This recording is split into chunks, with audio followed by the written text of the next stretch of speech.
Certified, certified, certified. You know what it is, and it's that goddamn time, baby. No justice, no more talk. So if you got time for talking, you wasting your time. But if you ready to go ahead and turn them all the way up, then let's turn them all the way up. Let's go.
Okay, fam, if it was ever a time for the regulators to mount on up, it's right damn now. And we're going to talk about the truth about the Karmelo Anthony case. We're going to break it all the way down, but every single thing I say is brought to you by Certified Foundational Black Americans, and we ain't playing with you no more. No justice, no more talk, baby. No more talk. Certified, certified, certified. Salute. Fam, this is what we've been talking about.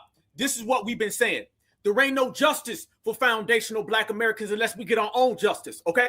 There ain't no games to be played. There ain't no more waiting. Ain't no more begging. Ain't no more hoping. Ain't no more coping. It's all about action. Are you a man or woman about action? Are you ready to stand up? Are you ready to take all this in our own hands? If that's what it is, 100s in the chat. I need to see 100 100s because, fam, we ain't going to these political parties to save us. We ain't waiting for no laws for them to save us. We ain't waiting for nothing. Every single thing that we do, we going to do for ourselves.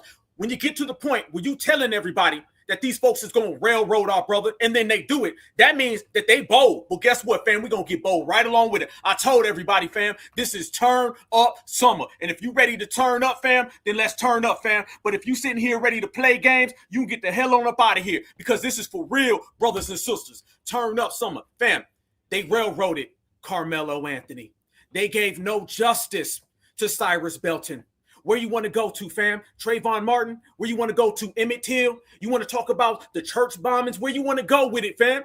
See, we're not playing no more because we understand the agenda. So therefore, you need to understand the assignment. What's the assignment, fam? We all we got. By our damn self. Standing on business. Getting straight to the point. Regulating. That's what it is. Fam, all these nefarious characters. A whole W juror. The lawyer threw the case. Let's make it clear, fam. That lawyer through the case. And we know, y'all remember a year ago, I didn't trust none of these people that was around him, especially this individual right here, fam. He threw that case on purpose because remember, no matter how friendly they act to you, fam, their friend and their allegiance is with the system of supremacy. That's their first love. And then when you add some weird tethers that pop up around them, who the hell is this guy? What the hell did he want? And then when that tether and that mayo get on the same page, there you go. Ain't nothing but a bunch of ops around Karmelo Anthony. And like always, it's only us who got the whole situation under control. Fam, let me ask y'all a question. Was this justice or was this another anti-Black railroad? Let me ask y'all that question. Y'all let me know right now. Tell me, railroad or justice? And if you say justice, you might as well go ahead and get up out of here because this ain't the place for you. This is the home of the certified family. You know what it is. You know exactly what it is. And it goes down. Where do we stop? Okay? We got to understand, y'all, this is all about us. I'm always telling everybody with all my energy and all my power and all my might, we are all we got. In this case, you've seen hole after hole after hole. They tell us on it's stand your ground. But how the hell can somebody have a stand your ground case when they're pursuing the enemy, George Zimmerman? But then when the brother Karmelo is sitting down, he can't stand his ground. How do you get convicted for some unaliving when you didn't even get up? You didn't even get up, fam. This is the first time in history somebody ended up getting charged and ended up getting captured by sitting down. And they told black Americans for the longest what they told us, fam. We can't do nothing. George Zimmerman was standing his ground. Big grown-ass man chased the kid and stood his ground.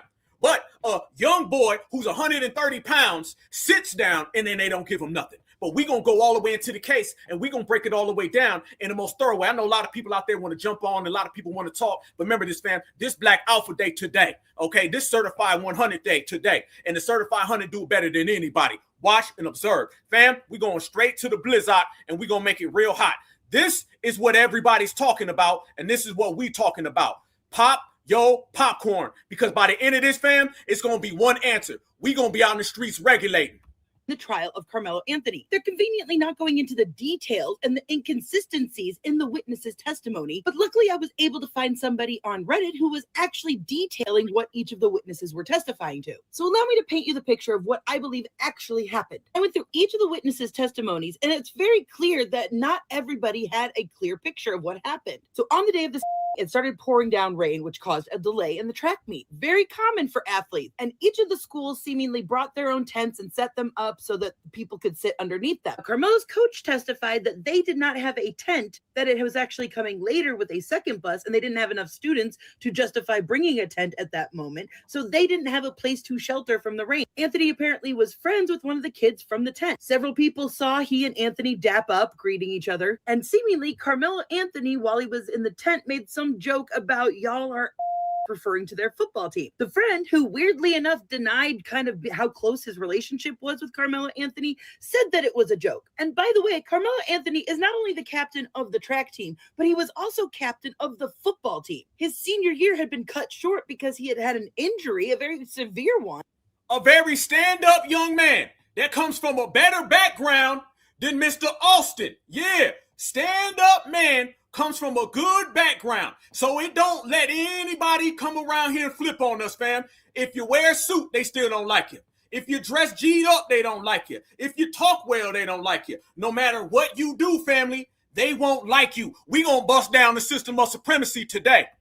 And his shoulder was messed up. He had to wear a sling for part of the year. They also don't mention that Karmelo Anthony was already in the tent before the Metcalf twins entered it. It wasn't until the Metcalf twins came to the tent that they seemed to be the ones who had a problem with him being there. And it's pretty inconsistent across the 9 witnesses from the incident about where Austin's brother even was during this. Some said that he was right next to his brother. Some said that he was in the back of the tent. Some said that he was a couple bleachers down. Witness said that they heard Anthony say, "I'm a nobody," when students were asking why he was under their tent. And there doesn't seem to be any consistency on what the words Anthony was saying.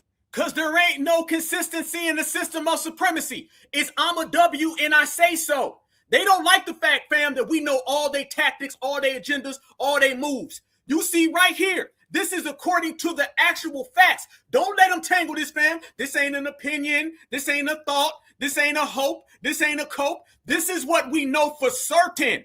Karmelo was there living his life. He was pursued and targeted by the system of supremacy and their minions, which is Hunter Metcalf and Austin Metcalf. They pursued the whole situation, escalated the whole situation, and antagonized the whole situation. Just like Chud the Builder, just like George Zimmerman. Look at the statistics, fam. Karmelo is there because it's raining, going in a tent, which he's allowed to go. And who gave these supremacists the power to dictate who can do what? Let's go.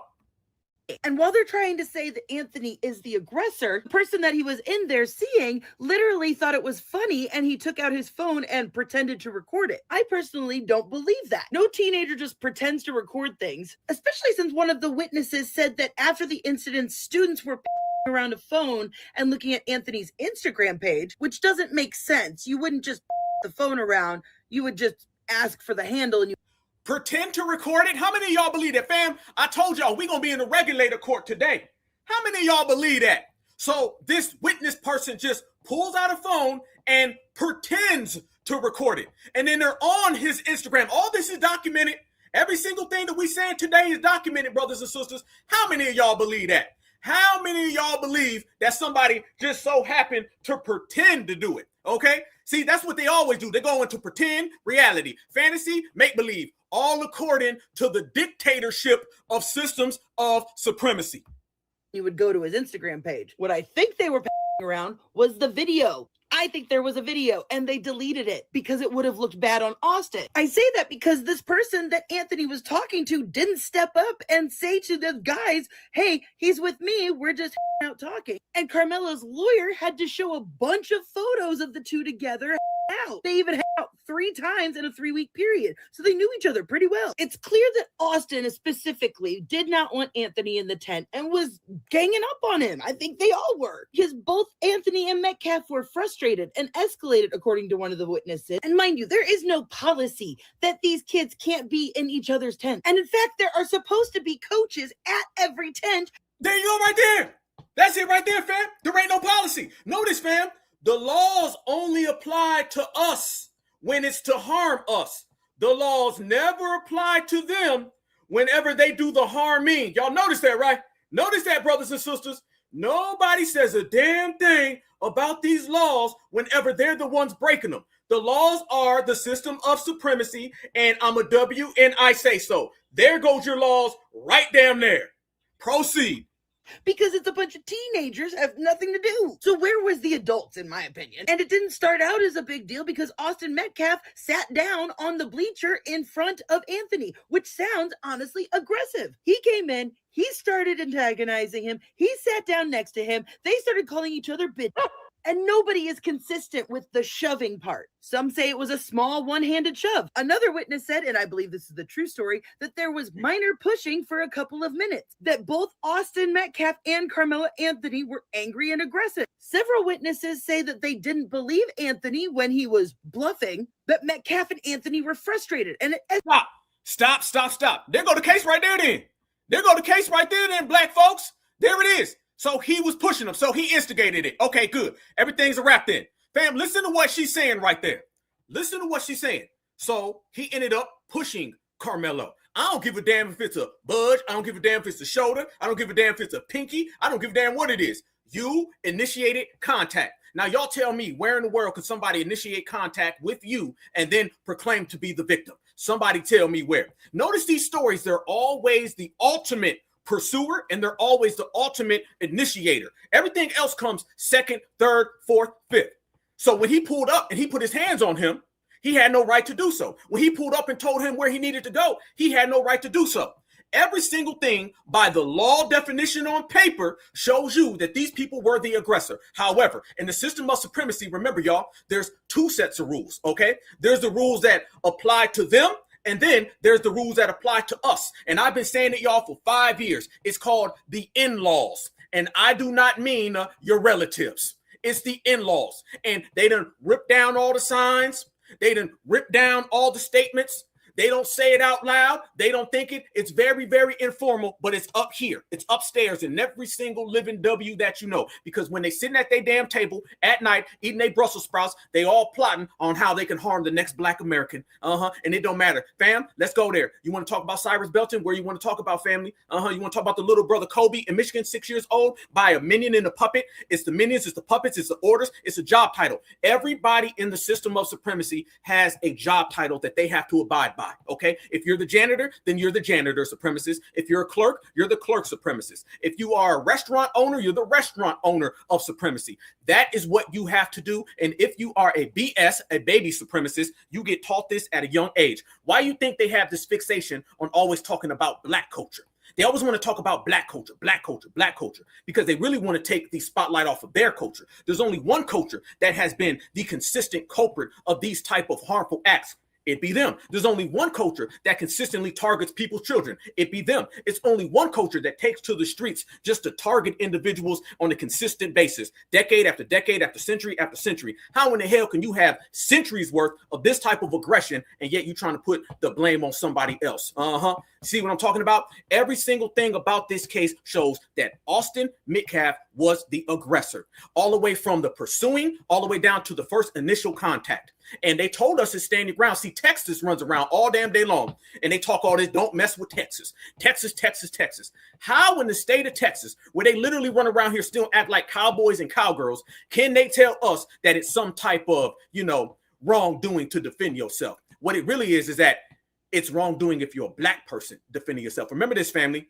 Your weapon is always this to them. Remember that, family. Remember that. Your crime is always this to them. I don't give a damn what the Democrats, the Republicans, the Democrats, I don't give a damn whatever they say, no matter how they mix it. Your crime is always this. And any person who tells you otherwise is an op. And ops need to be regulated. And let me ask y'all this certified question right here, brothers and sisters. What would happen if the scenario looked like that right there? What would happen, brothers and sisters, if that was the scenario and that was the case? What would happen? Do you think, family, they would be out here saying anything other than what they're talking about? Oh, Black Alpha gonna get to it today. We're gonna get to it today. We're gonna go all the way live, fam. If there was ever a time to be certified, if there was ever a time to lean on your brother and sister, now is the time. And I'm leaning on y'all, so I hope y'all leaning on me, fam, because we're gonna do this together. We're gonna do this together as certified foundational Black American riders, fam. So y'all tell me right now, what would happen if the situation was that right there? I'm going to tell you what they be saying. They be talking about how bad Karmelo is. They be talking about how he is in violation of human rights. They be talking about how wrong he is. They be talking about how we needs to do better. See, everybody has to understand this, and this is the most important factor that you're going to see, black folks, is that when it boils down to the system of supremacy, it is a crime to resist the system of supremacy. Yes, it is. It's a very serious crime to prevent it and to go against it. But we're going to continue to put it all in line. Continue further on. Let's go to extra work. Here we go, folks. Escalated, and some called the shove a nudge. And one of the witnesses, turns out, told the cops that Anthony had told a joke and that Metcalf had pushed on Anthony in a lineman move, which is an inward and upward motion. Some of the witnesses said that both of the Metcalf brothers were ganging up on Anthony. And I think these kids have a very skewed perspective of what defending them was, because they said that Anthony said, "You're not going to move me. You're a bitch." The witness told the jurors Austin was defending us. That's not defending you. I think y'all went through a very traumatic effect, and you can't come to terms with the fact that I think your friend was the aggressor. But you can't say that he deserved it. So obviously this guy has to be the perpetrator. It has to be his fault. It has to be a murder. Some of the kids were giving different statements to the police last year, right after it happened, like not mentioning the cursing. Another witness characterized Austin's putting his hands on Karmelo as a warning. The witnesses across the board all pretty much agreed that this lasted 4 to 6 minutes. If someone is you for 4 to 6 minutes, as a woman, I too would be grabbing my backpack and unfolding the blade in there because things were progressing. This witness said that Austin Metcalf tried to force Anthony out. After Metcalf put his hands on him, that's when he got. If this had been an actual problem and not just a couple of kids bullying the black kid they didn't know under the tent, then they would have gone and gotten an adult that should have been there to begin with. And that is very obvious on cross-examination of a witness when the lawyer said if Anthony and a friend were outside of the tent, what was wrong with that? And the witness, who was also on the football team and was part of this little group, said it was because of the proximity to the tent. But every witness... Proximity to the tent. Proximity to the tent. Family, you know what that really means? That means you too damn black to be near us. That's what that means. Remember back in the day, oh, let me see your faces, black folks. How many of you guys remember back in the day, they used to always tell black folks, oh, things is going to get better when the older generation of the W's is gone. How many of y'all remember that? Y'all remember that, black folks? Remember they used to tell us all the time, things to get so much better when all the old ones go? Fam, let me tell you something. Go back to the year 1502. Is there any living, breathing human being from the year 1502? No? Okay. No, nobody exists. But is there still supremacy? Yep. So that means supremacy outlives the supremacist. That's what you call an ideology that is passed down, an ideology that is taught, learned, and practiced. Remember that. That's black alphaism right there, family. Okay? You can have generation after generation after generation. They can all come and go. But let me tell you what does not come and go. What does not come and go is the system of supremacy and how these folks feel about black people. That stays forever. And that shows you even when you get to this damn lawyer right here. Oh, yeah. We're going to talk about Mr. Lawyer Man. And we're going to talk about how this Mr. Lawyer Man right here, he been running around here for a long time. And he's been showing his allegiances to the system of supremacy. Don't let these people tell you anything different, family. That's their first love. Their first love is the system of supremacy. You can go ahead and think for 1 second it's something other than that. No, the hell it ain't. You won't be the last black folk who thought, man, well, this is just, something that comes and goes. It ain't something that come and go, family. It's who they are. So let's get the facts straight, family. Karmelo is going on about his day. It's raining. He goes inside. He sits down in the tent, minding his own business. The supremacist brothers see him, go to them with their friends. The supremacist brothers initiate everything. Fam, I'm talking about all initiation. They initiated the verbal confrontation. They initiated the physical confrontation. There was only two, fam, and they crossed both of those, okay? And then they started to pursue him. And then Karmelo, in doing what he should do, he tries to defend himself by words. He says, hey, back up. He says, hey, don't go. This is all according to true testimony, fam. This is all according to facts. And remember, y'all, we knew this a long time ago. How come, fam, we never seen the video? Y'all still seeing that, right? We still ain't seen the video. Why you think they put the video out, my good brothers and sisters? The video still ain't been seen. Now, let me ask y'all a question. Didn't they show the video of Cyrus Belton getting unalived? Didn't they show that? They showed that video, didn't they? When they could say he's in there. Didn't they show the video with Mike Brown? Yeah, they did. Y'all notice that they don't show the videos when Black Americans are standing on business. You notice that, family? When we are the ones standing on business, they don't want to show it. They'll show videos all the damn time. Fam, I just seen a video of the United States of American government dropping them things on Iran. You can see Iran and getting them things dropped on them, but you can't see this video. See, the video indicts the system of supremacy and it pokes a hole and they bullish. That's why. They don't never show anything that's going to make us look bad. Let me ask y'all this question as well, fam, since we in here, we cooking tonight. Family, didn't they also show us the video of Philando Castillo being unalived? They showed us the video of Alter Sterling too. What about Eric Gardner? Okay. What about Jordan Neely? Didn't they show those videos too? What about George Floyd? They showed those videos. So it's funny that they'll always show the video of a black person being unalived, but they'll never show the video when a black person stands on business and does the unaliving based on self-defense. Because aesthetics means everything to the system of supremacy. Do you dig it? I dig it. We with it. Let me show y'all exactly what the hell I'm talking about. Remember this, fam. Whenever it boils down to a black person standing on 10, they're going to hide all the footage because they don't want us to see how we handle our business. Watch this right here, fam. This is exactly what I'm talking about. And the reason why they're not showing the video all over the media because they're trying to keep black people in fear. They don't want to show a black man defending himself properly. Notice when they showed the George Floyd video, a black man was in his most vulnerable place he can be under a white man's knee, screaming for his mother.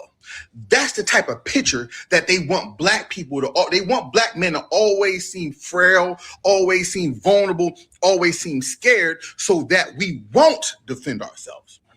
Trayvon Martin, they showed him.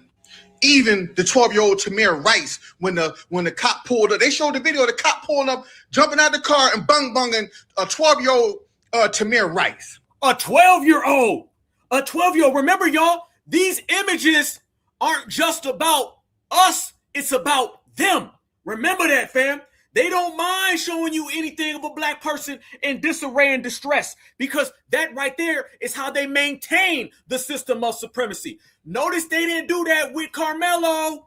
They didn't do that with Karmelo because Karmelo defended himself. Philando Castillo, who I may be hacking up his name, the young brother who had a license, a permit to carry, showed the cop his permit to carry, and the cop still bunging. We see these cases time and time again because it has to show a particular person in power of aggression and law and order, and they have to continue to show the black man in a weak, frail, a vulnerable position to be able to surrender, or if you don't surrender, this can be the outcome. Stop. Good point. Let's break that down. We unpacking everybody right now. While you in here, please smash the like button. Everybody, make sure this goes out there. This is going to be one of the most important broadcasts of the year. And y'all can tell we already started off on 150. We coming in hot. Family, I'm going to say this and I already know you're going to agree. Karmelo Anthony is what Trayvon Martin was back in the old days. Only difference is that Karmelo Anthony lives in this era and time where we're not promoting and preaching about begging. We're not promoting and preaching about asking. We're not promoting and preaching about turning the other cheek. Don't let these people try to play y'all, fam. Don't let them try to play y'all. When it was Trayvon Martin, they were all on the side of the culprit, George Zimmerman. When it's Karmelo Anthony, they're all on the side of the victim, Austin Metcalf. They just flip-flop and juggle every damn day. And they always go where the anti-blackness goes. Understand that. They always go where the anti-blackness is. If the anti-blackness is over to the left, that's where you're going to find them. If it's over to the right, that's where you're going to find them. If it's in the front, if it's in the back, that's where you're going to find them. See, there's been a lot of changes since then, and we've been standing on business since then. So they were telling us back in the day, we need to go along with stand your ground. Now they're telling us we can't have stand your ground. And we've been calling out all the inconsistencies in that the whole damn time, y'all. Remember, don't let these people tell you. There was a time frame when they told black folks, if you just speak good, we won't harm you. Black folks spoke very good, harmed them. Megas Elvers, Dr. Martin Luther King. If you join our religion, then we gonna be good. We won't harm you. Megas Evers, Dr. Martin Luther King. If you become anything that's too radical, then that's gonna be bad. Black folks say we won't be radical. We'll be nice and we'll work with you. Unalive every last one of them.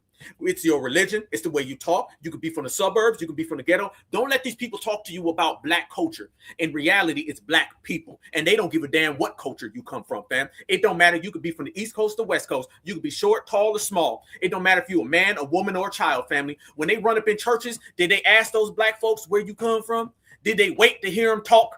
Did they say, let's hear how they talk first before we do it? Fam, have you ever seen a supremacist ask a black person to speak before they unalive them or harm them? Or do they just get straight to the unaliving and the harming? They don't have no test. They don't go down no line. There ain't no way you're going to weasel out of it. You can't be good on paper. You can't get a nice credit score. You can't go to the suburbs. You can't join a religion. The only thing they know is their religion of W supremacy, and you are a black person. Therefore, they're raised at a young age to attack, and attack.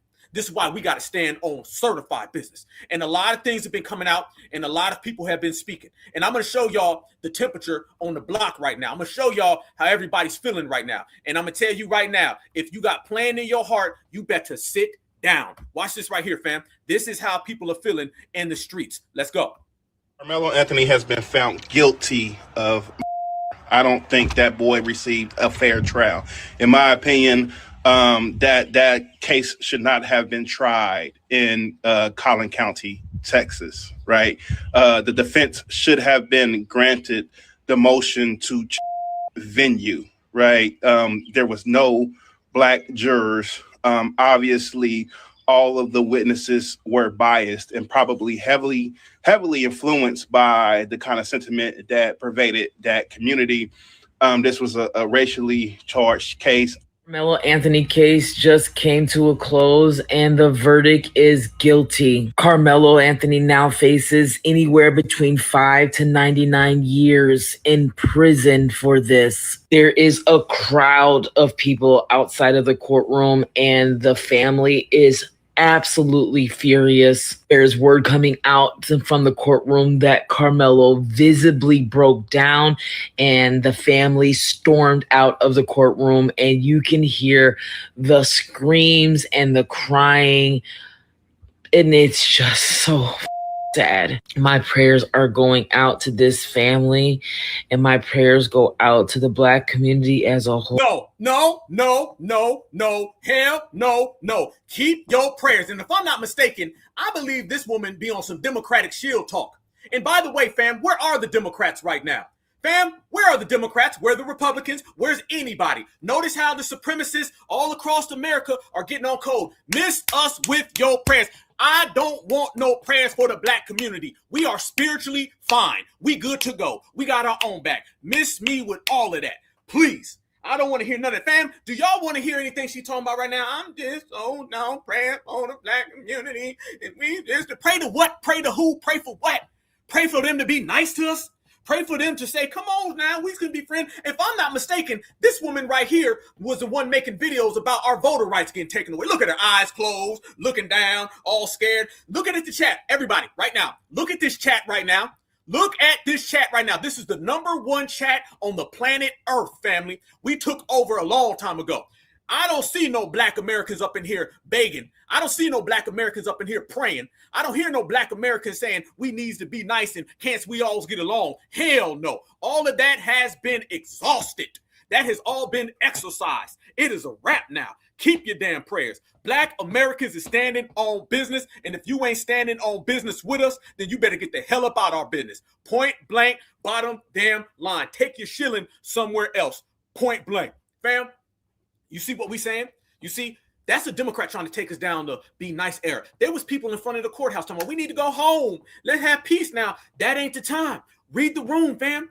Black Americans are not sitting here right now. Look, at one thing I'm going to point out to everybody. We knew this was going to happen. We called it ahead of time. You cannot say that black Americans were not prepared for this. And it wasn't some type of weak prepared. Like, I just don't think they're going to help us. No, it wasn't. No, it wasn't. We were on game the whole time. And I'm looking at the energy and I'm reading the sentiments and the expressions of black folks. And we all sitting here saying, never again. That's the energy I'm getting. Fam, is that the energy y'all getting? Have y'all got to the energy now where it's over? What Black Alpha always tell y'all? I say there's only 2 times. That's you got one more time to F with me and you done F with me for the last time. Fam, we are on the you done F with me for the last time. We're not going to do this again. Fam, 1 week ago with Cyrus Belton and they was letting Mr. Jackie Chan, Chow Mein walk away, one of their minions. Now they're trying to railroad a brother for defending himself. And they all going to turn around tomorrow and they're going to talk about black culture. No, it's not black culture. It's W culture. Okay. And you got a whole damn world worth of evidence that proves that fact even furthermore. And you knew this was some funny style stuff. The judge was clicked in with the dad was clicked in with the DA, the lawyer. There was a hell of a lot of folks that was clicked in. And we're going to get all the way bottom line to all of that. But the main thing was, fam, we knew this was a wrap when there was no black jurors. So he's not even being judged by his peers. Because remember, y'all, there's 2 different rules in the system of supremacy. There's the rules that everybody else has, and then there's the in-laws. The in-laws are exclusive for us. This is why we've been so specific, family. You can't apply things that apply to everybody else to black Americans. You cannot do that. We have our own certain set of rules. And let me tell you, like I told my mama a long time ago, I said, if black folks is going to have a particular certain type of rules that everybody else can do harm to us, then we're going to have a particular certain type of standing on business that everybody get their ass checked. So if it's going to be exclusive hate towards black folks, it's going to be exclusive regulating to anybody who want to do that. If it's going to be exclusive targeted to black folks, it's going to be exclusive G-checking to anybody who wants some. Anything you come at us with that's exclusive, we going to match your energy with exclusive. But remember, this exclusive energy ain't to be F with. Bottom line. Look at this right here, family. The jurors came out. And the jurors were out here, and you already knew there was a fix. America's not even trying to hide it anymore, okay? I mean, were they ever? They're doing it openly, explicitly, and on the record, and daring us to do anything about it. Not one black juror, not one. Out of 600 people that showed up, every single black juror got struck down. Now, they're saying that there are some minorities, but what that mean? On a one-on-one, I've had great interactions with Hispanic people, with Asian people, of course, but we know as a whole, how we're treated by them majority of the time. Every time I listen to one of these race communists, I just have to ask myself, are they really this stupid? So I see a whole bunch of them getting mad that there's no black jurors selected for Karmelo Anthony's murder trial. And they're saying, oh my God, this is racist. How could they do this? But do you guys remember this guy, Derek Chauvin? You guys are crying because y'all are saying, oh, if it's going to be a whole bunch of white jurors, they're going to be biased and they're going to send Karmelo Anthony to the chair, which he should, get the gallows because obviously he's guilty. But did you know in the Derek Chauvin trial, this was one of his jurors? Brandon Mitchell, a juror who cast one of the unanimous votes to convict former Minneapolis police officer Derek Chauvin for killing George Floyd. He marched for... And it don't matter. Fam, the days of their fake, whack, corny ass comparisons ain't happening no more. We ain't playing that, fam. They'll do this with you forever. Did you know that 1.5% to 2% equals the same? All they do is play games with numbers. They do plays on words. We ain't having none of that. Keep all of that straight up and down. This does not negate the fact that this was a completely weighted and biased trial from the jump. This needs to be completely re-examined. There needs to be a special prosecutor. Everything about this needed to be shifted, needed to be changed. And you knew a fix was in, fam, when it happened in a matter of a few days. See, fam, you see what I'm talking about? Just move the goalposts. Just change it. You can't make no peace with these individuals, fam. You can't make no peace with them. What peace you think you're going to make with them? Fam, if you could have made peace with these individuals, it would have happened a long time ago. What you want to talk about? 10 years ago, 20 years ago, 30 years ago, 40 years ago, 50 years ago, 60, 70, 80, 90, 100? Where you want to go, fam? What, another 1,000 years? Is that what you want? You want to wait till 3,039? You want to wait till 17,000? Where you want to wait, fam? What are we talking about? These people are not in the game of making no peace and justice with you. They're here to maintain the system of supremacy. They will go down before they try to make amends with you. Fam, they harm their own people who don't go along with the system of supremacy. What makes you think that they gonna do anything different? They'll move the goalposts, fam. Y'all remember with George Zimmerman, they told us we can't do anything because he stood his ground. Remember this, y'all. Trayvon Martin used his hands. He was a baby who used his hands. And by the way, Trayvon Martin right now, today, would be as old as George Zimmerman was when he unalived Trayvon. Fam, the list keeps growing. It keeps on going. There's Black American kids that ain't even born yet that's going to be unalived by these people. Let me ask y'all a question. When was the last time you seen a big grown-ass 30-year-old Black American man harm a little 7-year-old W? Have you seen that, fam? They're the only ones who have assaults on children. Y'all notice that? First off, they harm their own children, looking at their own statistics. But tell me the last time you've ever seen a big grown-ass Black man harm a 5-year-old W, a 2-year-old W, a 4-year-old W. Notice, fam, all of the harming with them is always big grown-ass men getting in confrontations with children. I remember when I was young. I remember being a damn 10-year-old having to get in situations with big 30-year-old Ws all the damn time, whether that's the teacher, whether that's the principal, whether that's the person whose grass you walk by. You don't see the same consistencies with these individuals that you see with everybody else, family. They're always in the middle of some type of aggression. And then they turn around and they smile. That's what I call supremacist satisfaction. Okay? Don't be believing these damn smiles. You can believe the smiles all you want. Let me tell you something. There's a hell of a lot of folks out there that believed in the smiles, believed in all the niceness, believed on all that fake ass veil they put on, and then they asses got harmed. Y'all remember all the pictures with the sisters that'd be out there in the room having a sleepover with their little pajamas on, and it's one sister and it's 100 different Karens, and then that sister never came home? You better stop believing in them smiles. You better get to the system of supremacy, the SOS, system of supremacy. Every little minion and every little tether, they're all just people playing roles inside of it. Don't get it tangled, twisted, or effed up, family. That's what it's always been, and that's what it will always be. Remember this, family. We were just talking about this the other day, y'all. Look at that screen right there, fam. How many, fam? We're going to be here forever? We're going to be here forever? We're going to keep playing these games, y'all? We're going to keep playing these games, huh? Well, folks want to be nice and friendly, diddly and windly. That stuff don't pay the bills. It don't pay the rent, okay? And they're going to send out a bunch of folks that's going to try to tell you that you need to be nice and you need to come to the table. Fam, look at this guy right here. Watch this earlier today. Are you surprised? And tell me, do you agree or disagree? The court has done what it's done. Nothing you can do. I understand how you feel. I understand. But it's time to just go home in peace. Is that okay? Hell no! Okay, hold on, wait. No. The court has done what it's done. Nothing you can do. I understand how you feel. I understand. But it's time to just go home in peace. Is that okay? Hell no! Okay, hold on, wait. The court has done. Ain't no damn hold up. Ain't no hold up. What you talking about? Some hold on. Y'all see the difference, fam? You know they done sent this dude was already on payroll. Family, Black Americans, brothers and sisters. If we gonna go there, we gonna go there, family. Family, was this man already on payroll? Did they already have this man prepared to go out there? Was he already locked in to say what he was gonna say right here? You damn right he was. You damn right, fam. They already went found this guy. Come on out there and say, well, it's time to go home and in peace now, and go do what? Go home and have them follow us home? Huh? Is that what you want to do? You want to have them follow us home so they can have another Corinne Gaines situation? Is that what you want to do, family? What about Atiana Jefferson? Where we want to go with it, fam? You want to just follow us? Go anywhere? And notice the sister in the back said, hell no. But it's done. Nothing you can do. I understand how you feel. I understand. But it's time to just go home in peace. Is that okay? Hell no! Okay, hold on, wait. The court is... Hell no. If you don't take that punctified, suckified energy and go back to the damn golf course. Won't come out there looking like a damn golfer trying to tell us that. That's what I'm talking about, family. This is how it always is. These individuals are always after us, no matter what, 24/7, 365.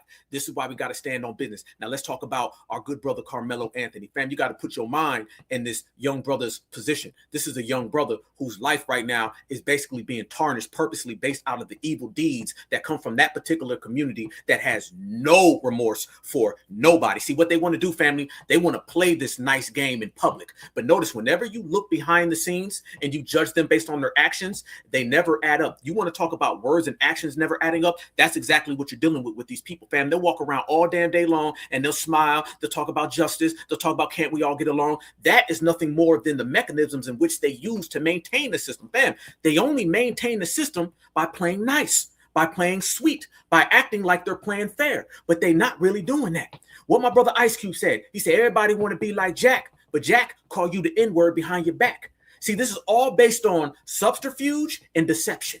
That's what it's all about, fam. It's all about savage subterfuge and deception. Everything is littered in it. And I tell people all the time, I said, the way you move on in this movement as a black person, you just don't trust them. See, you may not be able to break it down verbatim and to the T. You may not understand everything in the dynamics as a scholar, but the one thing that you always can have, fam, is do not trust them. You know what our brother Muhammad Ali said, you're going to wait for all the good ones. How long y'all been waiting on the good ones? Huh? Fam, people was waiting on the good ones way back in the day. Oh, the good ones are going to come down. They're going to save us from all the bad ones, fam. There ain't no good ones coming. Because remember this, family, the good ones have to operate in the system of supremacy anyway. They'll always do something powerless with you, never nothing powerful. And if anybody ever steps and wants to do something good with you, they'll be unalived as well. Go back and look at the civil rights era, fam. Look how many times they unalived their own kind forever defending anybody who's of our kind. Okay. See, they'll play those little games and make those little love letters, those little friend things, the Dear Black People videos. Dear Black people, I love you so much. Can't we all get along? But notice they'll always throw in these little things and these little things on the side just to try to harm us. That's how these people always maneuver, fam. It has always got to have a cloak of deception, because without the cloak of deception, they don't have nothing. They ain't got a damn thing. You want to see how they really feel, fam? You want to see how they really operate, what they really think about, how they really get down, and how they really function? I can show you right now. As a matter of fact, I'm about to show you a hell of a lot of things, fam. I'm going to show you how all of these supremacists out here are getting on code together to try to bring down Black Americans as a whole. They're not talking about Karmelo. Remember, y'all, Karmelo is a proxy for all of us. I want you to remember that.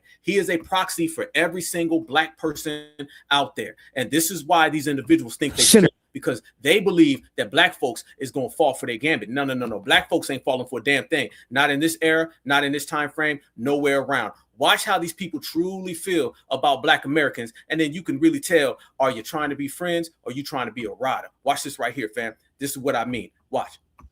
It may as well be over. You can put a fork in Karmelo Anthony. He is absolutely 100% done. He refused to take the stand and testify on his own behalf in this trial. Everybody knows that he Austin. The only thing that he has to go on is claiming that it was self-defense. But none of the witnesses that the defense called corroborated the self-defense claim at all. It was proven that there was never any bullying. It was proven that Austin Metcalf said, "I'm not going to fight you, dude," more than once. And Karmelo Anthony was asked to leave 15 times. Austin Metcalf did push Karmelo Anthony back, but Anthony already had his hand on the knife at the time, premeditating what he was going to do. To qualify for legal self-defense in the state of Texas, you cannot provoke the incident. You cannot escalate the incident. In any There you go.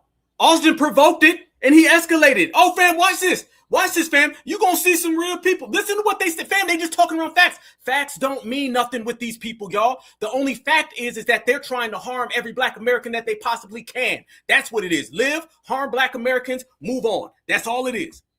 Force used has to be proportional to the threat. Just getting shoved does not entitle you to take somebody's life. Deadly force was not. But a 17-year-old putting them paws on you with Trayvon, that was enough. Oh, no, listen, no. This is what I'm talking about, fam. This is a decade's worth of lies that we've been getting. You cannot provoke the incident. You cannot escalate the incident. And any force used has to be proportional to the threat. Just getting shoved does not entitle you to take somebody's life. Stop. Fam, ain't that exactly what went on with Trayvon Martin? Ain't it? Listen, no. See, this is what I'm talking about, brothers and sisters. That same thing applies to Trayvon. Remember, y'all, we were saying that it was disproportionate with Trayvon and George Zimmerman. And the whole system of supremacy told us we just got to go along with it. That's just what it is. Trayvon Martin didn't have no weapon. He had his hands. Yep. And George Zimmerman is the one with the power tool.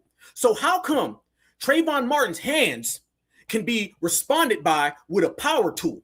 But on the other hand, our brother Karmelo's, which he didn't even have a knife, that cannot be responded when someone's trying to put their hands on you. You notice how they flip-flop everywhere? Y'all remember? That's how they got away with the whole Trayvon thing. Well, he had to get response, his life was in danger. Remember, George Zimmerman ran on his life was in danger. That's every single thing that George Zimmerman said. His life was in danger. Notice, fam, stand your ground is not a law for black folks. Stand your ground is how to get away with unaliving a black person. Remember that. And let me say it one more time. Stand your ground is not a law for black folks to be protected. Stand your ground is a law to protect people when they harm a black person. That's what it is. And that's exactly what happened. We've been having to hear for 10, 15 years all about how Trayvon Martin's hands were proportional enough for Zimmerman to pull out a power tool. But now they're saying that the hands of the other guy don't matter and it's got to be proportional. You see what I'm talking about? Flip-flop all over the damn place. This is how these people operate. That's how these people function. We're not done. Watch even further, fam. Watch how they talk. In the testimony, right, where people were standing, where they were sitting, who saw what, exactly how the confrontation unfolded. Like, of course, we know there was a verbal confrontation. Metcalf put his hands on Anthony first, and then Anthony Metcalf. That part everybody more or less agrees on, but everything in between and even some stuff after, there are competing arguments. That's why I wanted to hear from Karmelo Anthony. When the witness testimony is scattered like that or inconsistent, Karmelo stepping in and stepping up and saying, here's what I saw, here's what I felt, here's why I did what I did, can be the thing that ties it all together. In a self-defense case, his perception is everything. What did he see? What did he think was happening? Why did he believe he needed to use deadly force in that moment? Did he fear for his life? That testimony done right can be incredibly persuasive. His attorney can still argue all of that in closing arguments. I'm just saying it could potentially help the jury to hear directly from Karmelo Anthony. The problem is that testifying is a risk. If you watched the Rick Chow trial, you saw how aggressive that prosecutor got on cross-examination. Sometimes the safest move is to stay quiet. Rick Chow didn't testify either, but big difference, he had his son on the stand, and his son was able to get Rick Chow's version of events in front of the jury without Rick Chow ever having to say a word. Here, we don't really have that. We really have the opposite, right? We don't have that one witness who could say, yes, they were surrounding Karmelo. Yes, he was in danger. Yes, they were going to attack him. Yes, I think he was defending himself, right? Even the witnesses who testified on his behalf were careful. They didn't really go out on a limb to really, really help Anthony out too much because the eyewitnesses were largely from the opposing team, because as we know, Karmelo Anthony was in the opposing team's tent. There was also a delay after lunch today. Court was... Stop. Family, the defense threw this damn case. Listen to this, family. Oh, now we about to go in on this damn defense. Oh, yeah, we about to go all the way live on this defense. Fam, I'm going to tell you straight up, and this is the sentiments of the majority of foundational Black Americans. I don't believe this guy.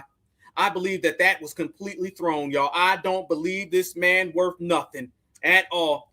This man is down in Texas, fam, and y'all know they've been operating and moving with each other all the way across the board. I believe 100% wholeheartedly that this case was thrown up. And everybody's saying, what the hell was the defense doing? Why didn't Karmelo take the damn stand?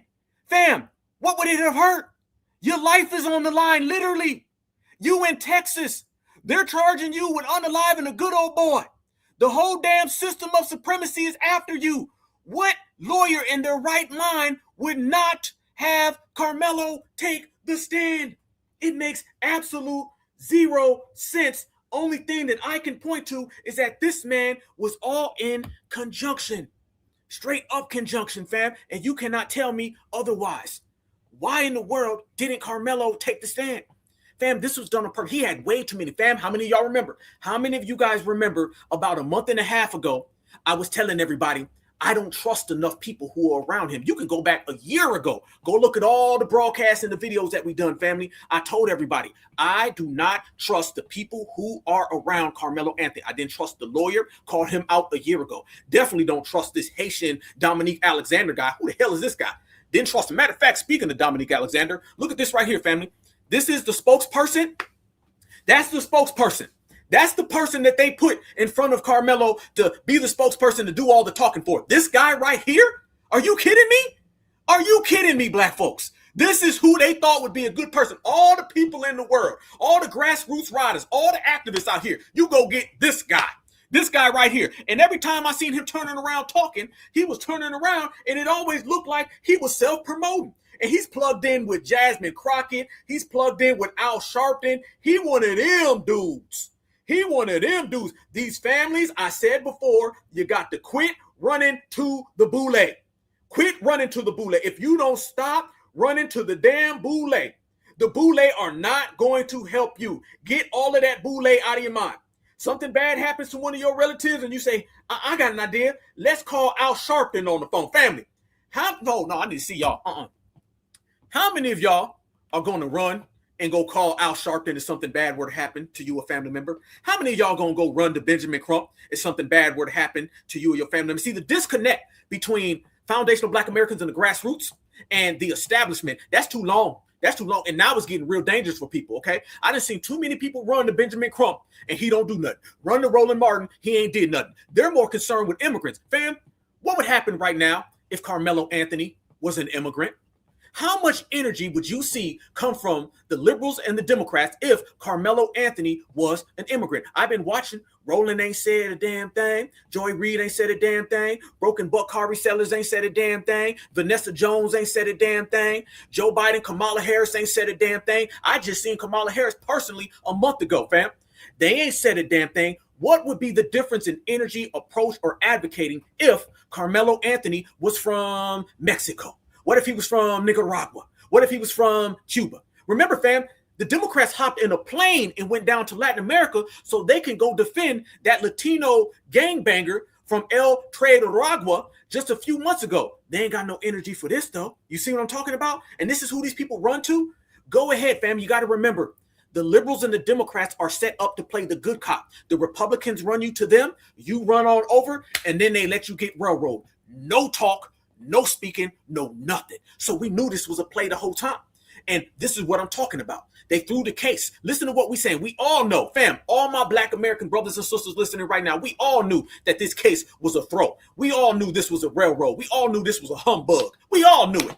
But ain't nobody talking about it but us. Remember, y'all, look at all the facts, the statistics, the data, and the straight to the point initiatives that we have, and listen to them over there either being quiet or trying to run us in shambles. Notice that, fam? Look at this right here. This W dude right here, he was even saying, he said, this is one of the worst defense cases I've ever seen, fam. So many people are saying this. Defense rested his case. Called two more witnesses. One was another kid describing the push, the shove. And then a police officer got up there to testify that the knife was legal. This is the worst criminal defense I've ever seen in my life. Wow. Wow. Fam, everybody's saying it. Everybody's saying this is the worst criminal defense they've ever seen. Fam, you don't get this coming from Mr. Mayo Matthew unless there's some real sneak behavior. And then a police officer got up there to testify that the knife was legal. This is the worst criminal defense I've ever seen in my life. This is some malpractice. Damn. To all you people being like, oh, so they will have their closing arguments tomorrow.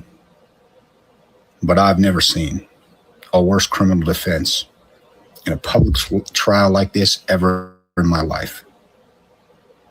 Ever. That constitutes ineffective of counsel on its face.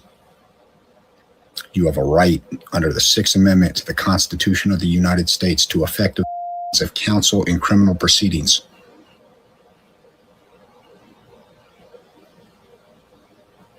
We'll see what happens. But that wasn't a defense at all. One thing, Chris, the biggest commonality between them all is that they No, family. This was pitiful. Oh, we got to chop that on up. We got to break that all the way down. Listen to what they saying out here, fam. It makes no sense at all other than this was a setup and this was trap. You got to understand, especially down in Texas. I've heard people say before in Texas that it would take an act of Congress to be able to penetrate what go on in Texas. See, Texas damn near is its own exclusive supremacist desert. Let's go there. We got Texas in the house. If you from Texas, you know what I'm talking about, family. Texas is the most racist place I ever been to. I'm going to tell you that today. And I'm not one of the people that puts supremacy in all these different boxes. But I know one thing for certain, fam. Them cowboys and them oil men, it's a little different. It ain't like how it is in Georgia. Down in Texas, they got their own thing, fam. Y'all know what I'm talking about. You can go up to the Appalachians and the Tennessees and the Kentuckys. You can come on down to the Carolinas and the Georgias. When you get on out there to the Texas, it get a little tricky, especially when you get away from the hubs where black folks are like Houston. Texas is a whole different ball game. Y'all know what I'm talking about. Somebody said a long time ago, it'll take an act of Congress to be able to go down there. You can damn near be the president of America and go to Texas. And them Texas supremacists got supremacy over there. They are the made men over there. They got their own way. So when they get you down in Texas, you knew what it was. What most people were saying. We said he gonna get completely jammed up because this is down in Texas. How many black folks were saying that, fam? We was out here saying, I don't know, man. This is in Texas. This looks real funny style. Okay, so a lot of strange things been happening, and y'all know in Texas, a lot of them folks are all plugged up. So a picture comes out, and there's been a lot of things going around about this picture, and I'm gonna show y'all some things, and I want the family to connect the dots. In this picture, a lot of people are saying that you see Austin Metcalf's father, and then you see the DA, and then they're saying you also see the judge, and it looked like they was together at a Christmas party. And y'all know where there's smoke, there's fire. And I'm going to show y'all, and we're going to put it all there before family right here on the table. And I want y'all to tell me what y'all seeing in this, because there's been a hell of a lot of people talking, but we're going to get to the real. Because remember, y'all, this has been a complete news media blackout. Nobody really wants to talk about this and really go there about it. So we're going to show everybody exactly what it is. And then I'm going to show y'all that a particular person came out and tried to run interference on this. Watch this, family. This is for the fam. Y'all watch this, and you know what time it is. Let it go. Here we are. Watch even this W man right here, and he's saying that this was a very odd situation. Secret Service Sam here with a Karmelo Anthony Austin Metcalf trial update. Now, earlier in one of my videos, I mentioned that Morris Dwayne Turner had informed me that Jeff Metcalf, the DA, and Judge Roach all knew each other. We're friendly together. And now we have that proof. Look at this photo. This is a photo of Jeff Metcalf, John Roach, the judge, and Greg Willis, who is the DA. Conflict of interest, anyone? I don't know. I am still working to verify this picture. I entered it in ChatGPT. It says it doesn't seem to be fake. If anybody out there can confirm this picture for me, I think that is also very important because we need to keep the truth at the head of all of this. Let me know what you guys think in the comments. Secret Service Sam out, Samson for president. Secret Service Sam here with a Karmelo. Very interesting, fam. Let's go further. Gig is up, people. They done found the photo of the judge, Jeff Metcalf, the dad, having a celebration at a Christmas party. Thanks to Sam's Secret Service, he came with the proof, but I want to say he was having trouble confirming it. So I did my own investigation and did a little research myself just to confirm that the image is real and not AI generated. And it seems nobody have told Jeff Metcalf to keep his Facebook page on private while the trial is active, because all of this evidence is all on his Facebook page. Literally, all you have to do is search up Jeff Metcalf and all of the images is right there. And the jury and nobody see this as a conflict of interest? You have to be fucking kidding me. This not only proved that Very interesting, fam. And y'all made a good point in the chat. Remember, down in Dallas, that's where John F. Kennedy got papped. Oh, they different down there. They did that oil money way different. Furthermore, Karmelo is not guilty, but this case is fucking corrupt. They've been trying to play in our face this whole fucking time, and it's all just out there in the public. We need to get the fucking jury to see this shit before they make their verdict, because this does not sit right with me. This is a bunch of bullshit. If they don't dismiss this case and throw this fucking case out and give Karmelo a not guilty, I don't think this is going to sit well with the community, especially with all of this evidence and proof out. That's something that they damn sure don't want to deal with. The gig is up, people. They done. Very damn interesting, family. And there's a lot of people talking. There's folks saying, no, that ain't really it. There's folks saying we don't know yet. There's folks saying even then, them folks were still tied in. Things look very strange in these damn streets. There's a lot of different stories that are coming out about this situation. And there's a lot of different people talking, saying they believe for a matter of fact that that right there is 100% them. And you know how I am, family. I'm just like y'all. I don't trust these supremacists as far as I can throw them. So there's a lot of people saying a lot of different things. And like we said before, it all ties up. But you know what's crazy about that, family? After these pictures come out, let me show y'all the pictures, by the way, so y'all can see them very, very wide scale, and you can make your own determination, okay? Well, look at this right here. And because remember, y'all, it's always something. So I want you to go ahead and they lie until further notice. Remember that, fam, because if they say that standing ground means this, no, it means that. If they say self-defense means this over there, no, it's that over there. All they do is twist the laws so they can fit their own supremacist aggressions, okay? So they'll twist the picture to fit their own supremacist aggression. Everything is subject to change, to be announced in the system of supremacy. Y'all look at this right here. This is what I'm talking about. This is it right here. Look at this, fam. A lot of people is looking at this saying, nah, real funny style. Some people are saying that was them in the picture, and other people are saying they were at the party. And some people are saying that they was cool already and they was already clicked in. The dad's been doing a hell of a lot of funny style stuff. We called the dad out a long time ago. Remember when folks were running around here talking about the dad? He apologized. He said he forgives Karmelo. And we were saying, don't trust that dad. Don't trust him. Fam, I believe him. All of them is clicked up. I believe this man right here clicked up with him. Yes, the hell I do. I believe he clicked in with him. I believe the Dominique Alexander guy clicked in with him. I believe they all tied together, and I believe they all supremacist friends. Look at this one. Little house party over there. They got the Brussels sprouts back there on the table. They over there doing all types of foul stuff. But when you talk about weird, foul things that come out, family, why? Why? With all of this happening, and everybody saying what's going on, why in the hell would this Dominique Alexander guy pop out of nowhere and tell everybody to quit sharing that photo? Look at this right here. This was released by the Dominique Alexander guy. And family, he did it just today. Family, Karmelo Anthony's life is on the line, and here comes Dominique Alexander going out of his way to talk about this picture and to say, stop sharing this picture. Wouldn't he actually have bigger fish to fry? Doesn't he have bigger problems? You know, like Karmelo Anthony's life is about to get completely railroaded in a matter of hours, but he took the time to run this type of distraction. He says, over the last several days, I've received countless messages, videos, screenshots, and clips regarding a photo that is circulating online.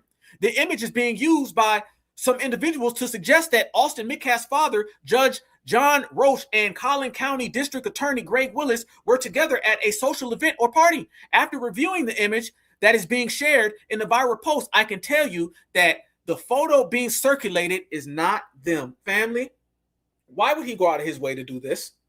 Why? So the black folks, talk to me. I mean, I'm your brother. Come on, let's talk. We're a family up in here, baby. We're in here deep. We're 2.6 thousand deep, family, and it ain't even 8 o'clock yet. Why would he go out of his way to make this statement? Why? It literally doesn't do anything for Karmelo. Fam, let me ask y'all this question. Do you think Karmelo Anthony would want this? Let's just think about Karmelo, okay? Because I'm hearing about all these different people, but I'm not hearing enough about the young brother whose life is purposely being destroyed. Why would this happen? And do you think Karmelo would rather have them talking about this? Or do you think Karmelo would rather have them focusing on saving his damn life while these damn supremacist jackals are after him? Let's talk about it, family.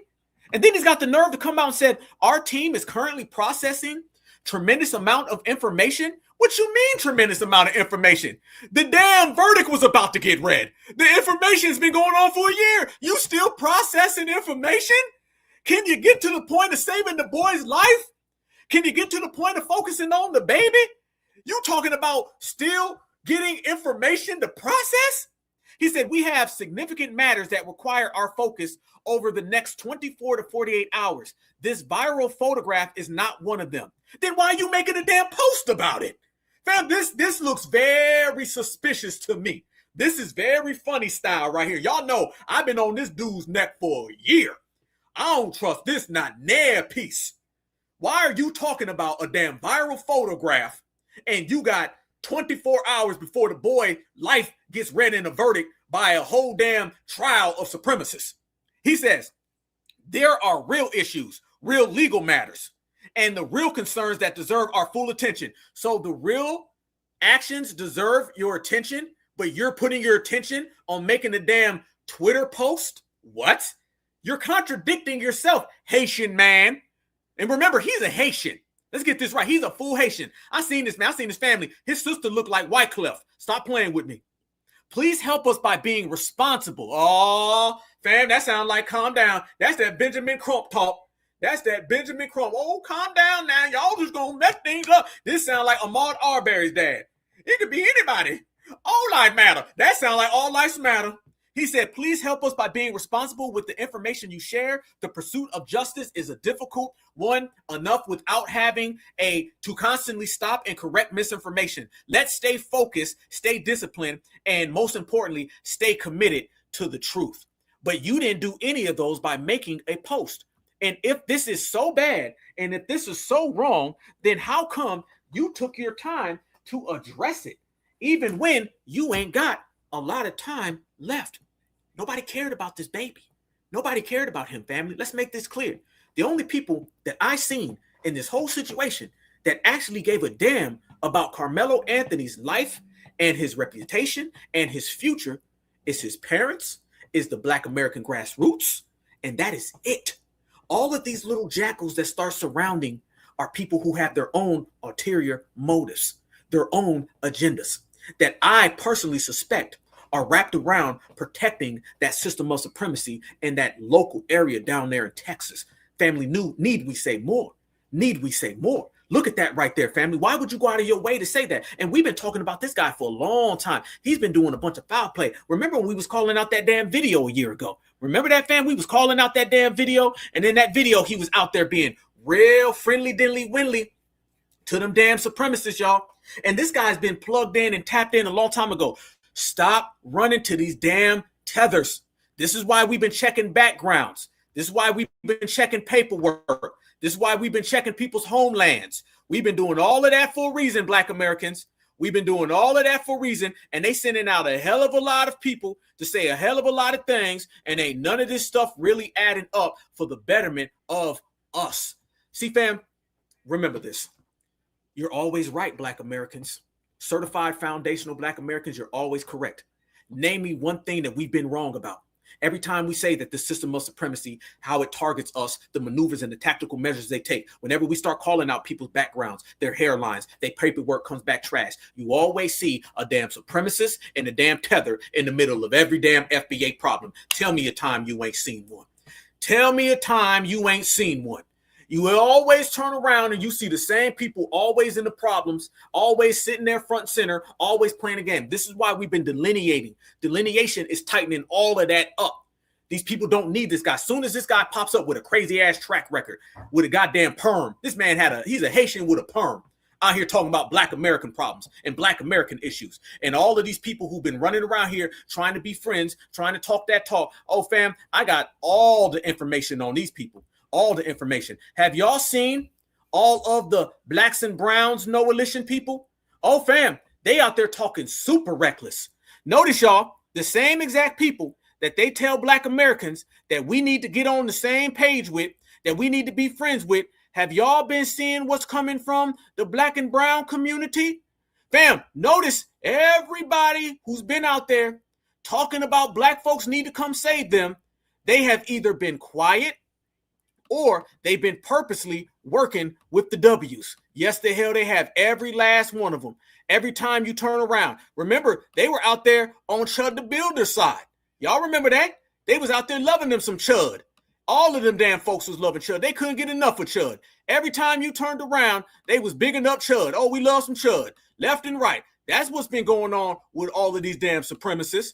They've been doing a roll call for all they damn minions. And they minions been popping up left and right, and they minions been running their damn mouth. Yes, the hell they have. And I'm going to show y'all right here. This is what we talking about, Black Americans. These same people who've been acting like they down with our people have been talking real reckless, and we're going to expose all of that. Watch this right here, fam. This is what I mean. Look at this. These people have been the same ones, and shall I say, the main ones. Look at this right here. Here goes all those people that are always down with the other side. In the black community, only entitlement. So I've been following this Karmelo and Metcalf case since it happened periodically. But the last couple of weeks, we can all agree it's been given heavy rotations on mainstream media and social media platforms, right? And something that I'm seeing not only in posts, but in majority of the lives that I'm going to is the large percentage of the black community is justifying and encouraging this behavior.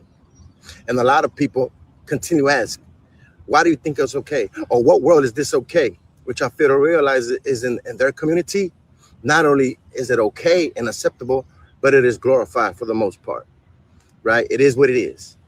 I spent 28 years in the hood, and people that know me know. I've been on the block with them. I've been on missions with them. I've been on the yard with them. This is the mentality. This is the mentality. It shines a bigger light on a bigger issue.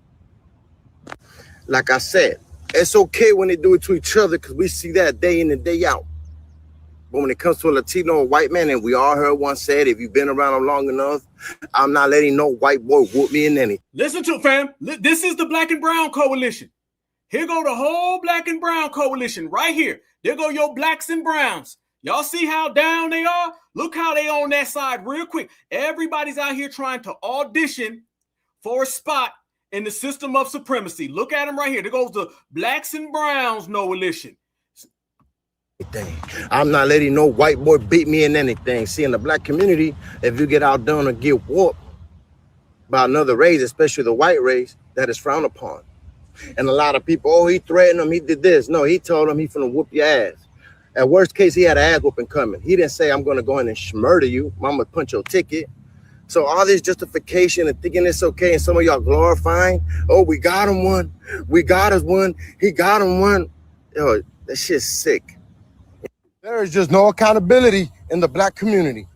Look at this, fam. This is why it's gotten to the point where all of the caping for these other groups is dangerous now. It's very dangerous to be running around here trying to cape for all these other communities, fam. We got to stick on certified code and certified business. All this time when folks want to be friends and all that, now that stuff is becoming hazardous to the community because you got these people running around. All the tethers are getting on code, fam. You name the situation. You name the situation. All the blacks and browns, all of them all want to get on code. They all want to be down. They're saying this is the opportunity to decide. You got to remember this, fam. All these foreign groups, they feel if they side with the dominant society in a case like Karmelo Anthony, that's their big opportunity to get brownie points. That's their big opportunity to get honorary status. They view this as honorary status in an audition for the dominant society. This is why you see all of the same people everywhere you go. The blacks and browns, the people of color, the minorities, the we's all black brothers. All of them are always on the side of the dominant society. Remember, fam, they were upset and they was crying about Charlie Kirk. Remember that? They were upset and they was crying about the Queen of England. Remember that? They're running around here with Chud the Builder, loving him so damn much. Every time you turn around, it's the same usual suspects, and they view this as an opportunity to get down with the other side. And this is why we've been breaking it down, and this is why I've been telling everybody, fam, straight up and down, it's no justice, no more talk. If you out here and you still trying to talk and you still got something you want to say and you want to be a friend and you want to have a nice civil conversation, none of these people understand that. None of these people want that. And the only people out here trying to talk that talk is people trying to get you to lay down, be quiet, hush up so they can harm you peacefully. Like Brother Malcolm X said, they want you to suffer peacefully. And all of the last blacks and browns, no religion folks, have been the main ones popping up, and they've been the main ones talking super reckless. That's why, fam, we got to be on code more than ever. So when you start talking about this Dominique Alexander guy, you start talking about all these funny style people, let me show y'all this, fam. This was him right afterwards in front of the courthouse. And family, there was a lot of shenanigans going on in front of that damn courthouse. A lot of them. A lot of shenanigans going on in front of that damn courthouse. Look at this right here, my brothers and sisters. This is what I'm talking about. Look at the screen right here, fam. This is what I mean with this guy. Watch this and watch what he's saying. And now you see a different tale. So very clearly that a black boy was allowed not one black soul on a jury. an all white jury convicted him in 2 to 3 hours. We know that they did not prove their case. They are currently sentencing Karmelo Anthony, but we know that the Next Generation Action Network put the first $10,000 towards an appellate attorney. Fam, is he promoting? Is he promoting, fam? Is he's doing that promoting again, y'all? Here it goes again. Fam, it looks like he's kind of on some, he's trying to do like Benjamin Crump. Put his name in there. We know he's got a fake preacher accent all of a sudden. This dude a Haitian, talking to all preacher. We know we put the first ones on for everybody. Throw in your name too. All white jury convicted him in 2 to 3 hours. We know that they did not prove their case. They are currently sentencing Karmelo Anthony, but we know that the Next Generation Action Network put the first $10,000 towards an appellate attorney. Who cares? Fam, brothers and sisters. The boy just got convicted of unaliving, and he's facing 5 to 99 years. And the first thing this guy does is talks about how his network has put together the first couple dollars for some type of defense attorney. What the hell that got to do with anything? What does that got to do with anything, family? Why would you even find the time to say that? This is, again, fam, this is another situation where I'm wondering why and how he's got the energy to focus on certain things that make no sense. This literally makes no sense. We don't have time. Why do you find that, fam, if my child is facing this right here and this man is talking about putting money up a month ago, a year ago, 10 years ago, me and him gonna have some problems. And we will fight Collin County like hell. I respected this process.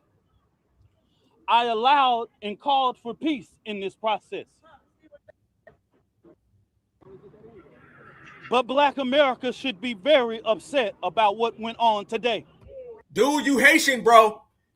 Fam, this dude ain't no Black American. He ain't no Black fam. Listen now, Black America needs to be upset today. Black Americans in the grassroots been the only ones riding, fam. You a Democrat. How come you ain't got on the phone with Al Sharpton? Al Sharpton ain't said nothing about this. Al Sharpton talking about Donald Trump and what Donald Trump had for breakfast. That's what he talking about. How come you ain't talked to Jasmine Crockett? She running around here wondering which wig she gonna wear. See, notice they always come to us. They always come to, now you want to talk about what Black America need to do. Now it's Black America. How come it ain't the Democrats who act like they represent Black America? So after everything is settled, now they want to come and talk about how Black America needs to get involved. Black America needs to stand up. Why you ain't call up your Democratic friends? How come you ain't said, hey, y'all need to say something. Hey, y'all need to advocate. How about y'all put some money in on it? The Democratic Party and all of their folks who talk black all damn day, they could have did this. Now they want to talk about Black America.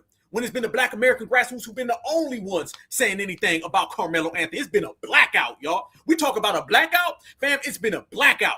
Nobody's been talking about this boy other than us. You can look at all the damn videos, all the breakdowns, all the energy. We've been the only ones that care. And after the boy gets called and found as guilty, now they want to come around here and talk about some Black America needs to be upset. I allowed and called for peace in this process. But Black America should be very upset about what went on today. Now, before all of the internet lawyers and before all of the interpretation of the situation, I'm only an advocacy leader. I'm not an attorney. Did this man just sit there and say the interpretations of the situation?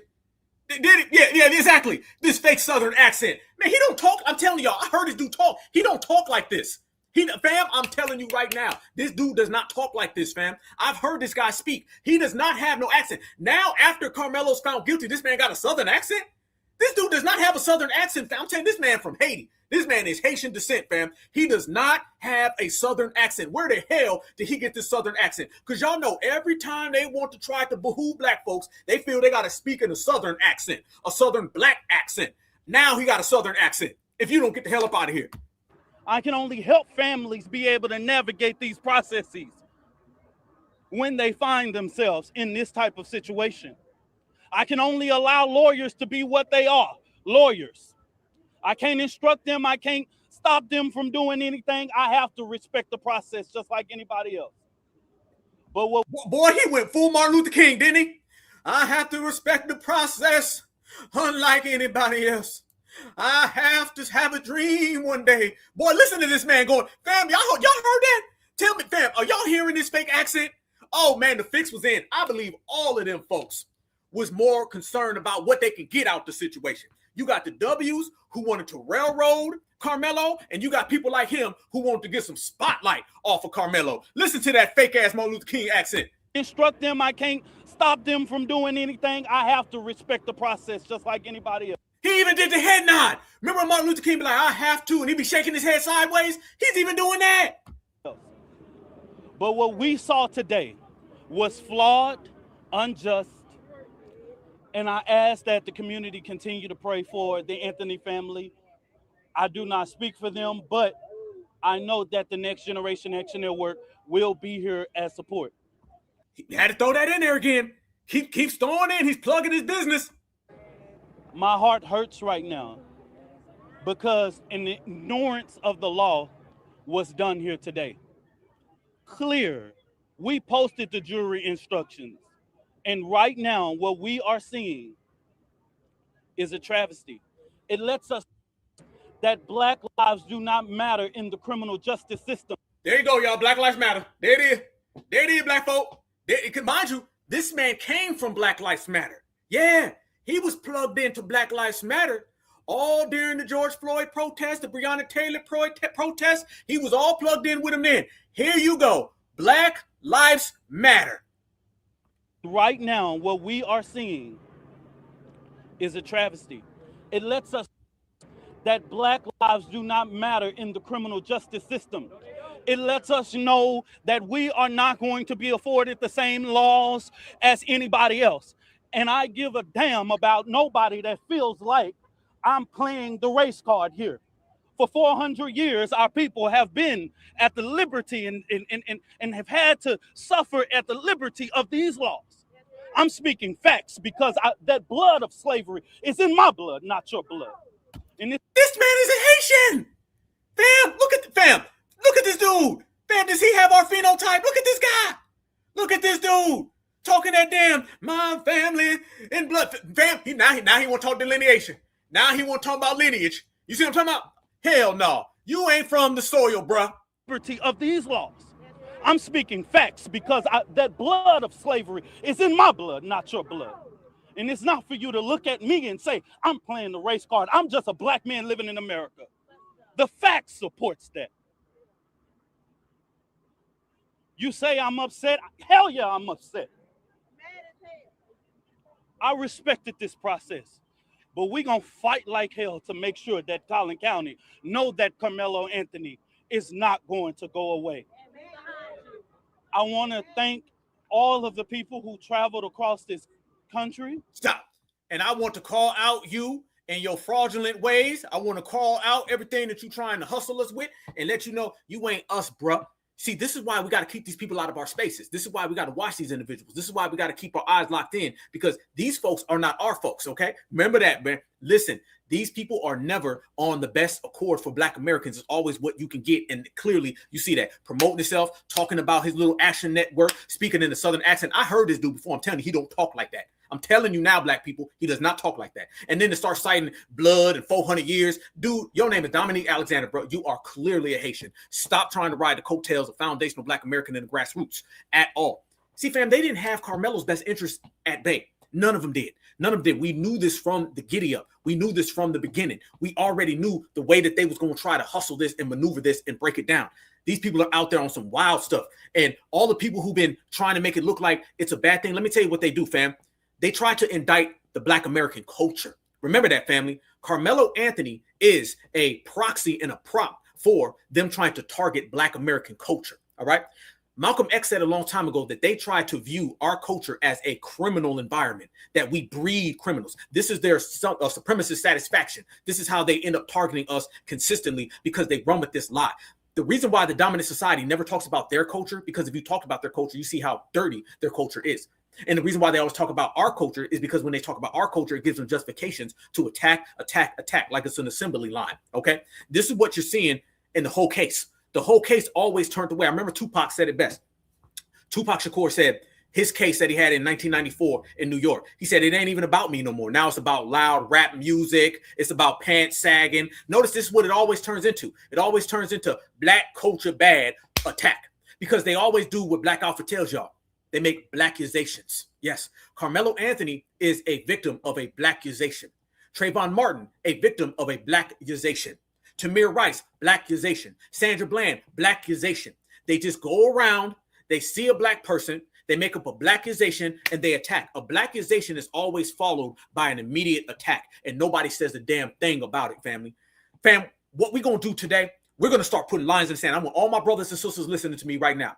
I want y'all to mark down every single person that you've seen that was in opposition to Karmelo Anthony or were silent about Karmelo Anthony. The lines are drawn in the sand today. You want to move forward? You want to have a plan of action? That's the plan of action. Brothers and sisters, we got to get solid. We got to stand on business, and we got to do it together. No matter what you're doing individually, that's cool. That's fine. Represent.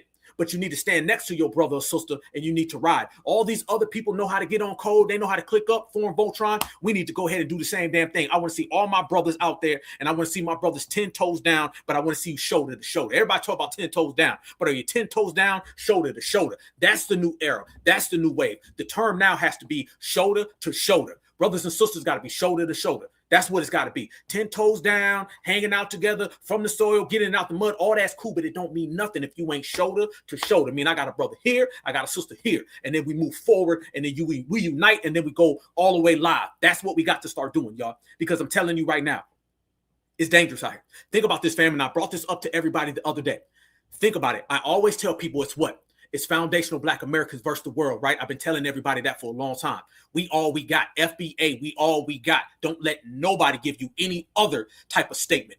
It's us versus everybody, because everybody got a problem with us. So therefore, we got to defend our own. We out here by our damn selves, family.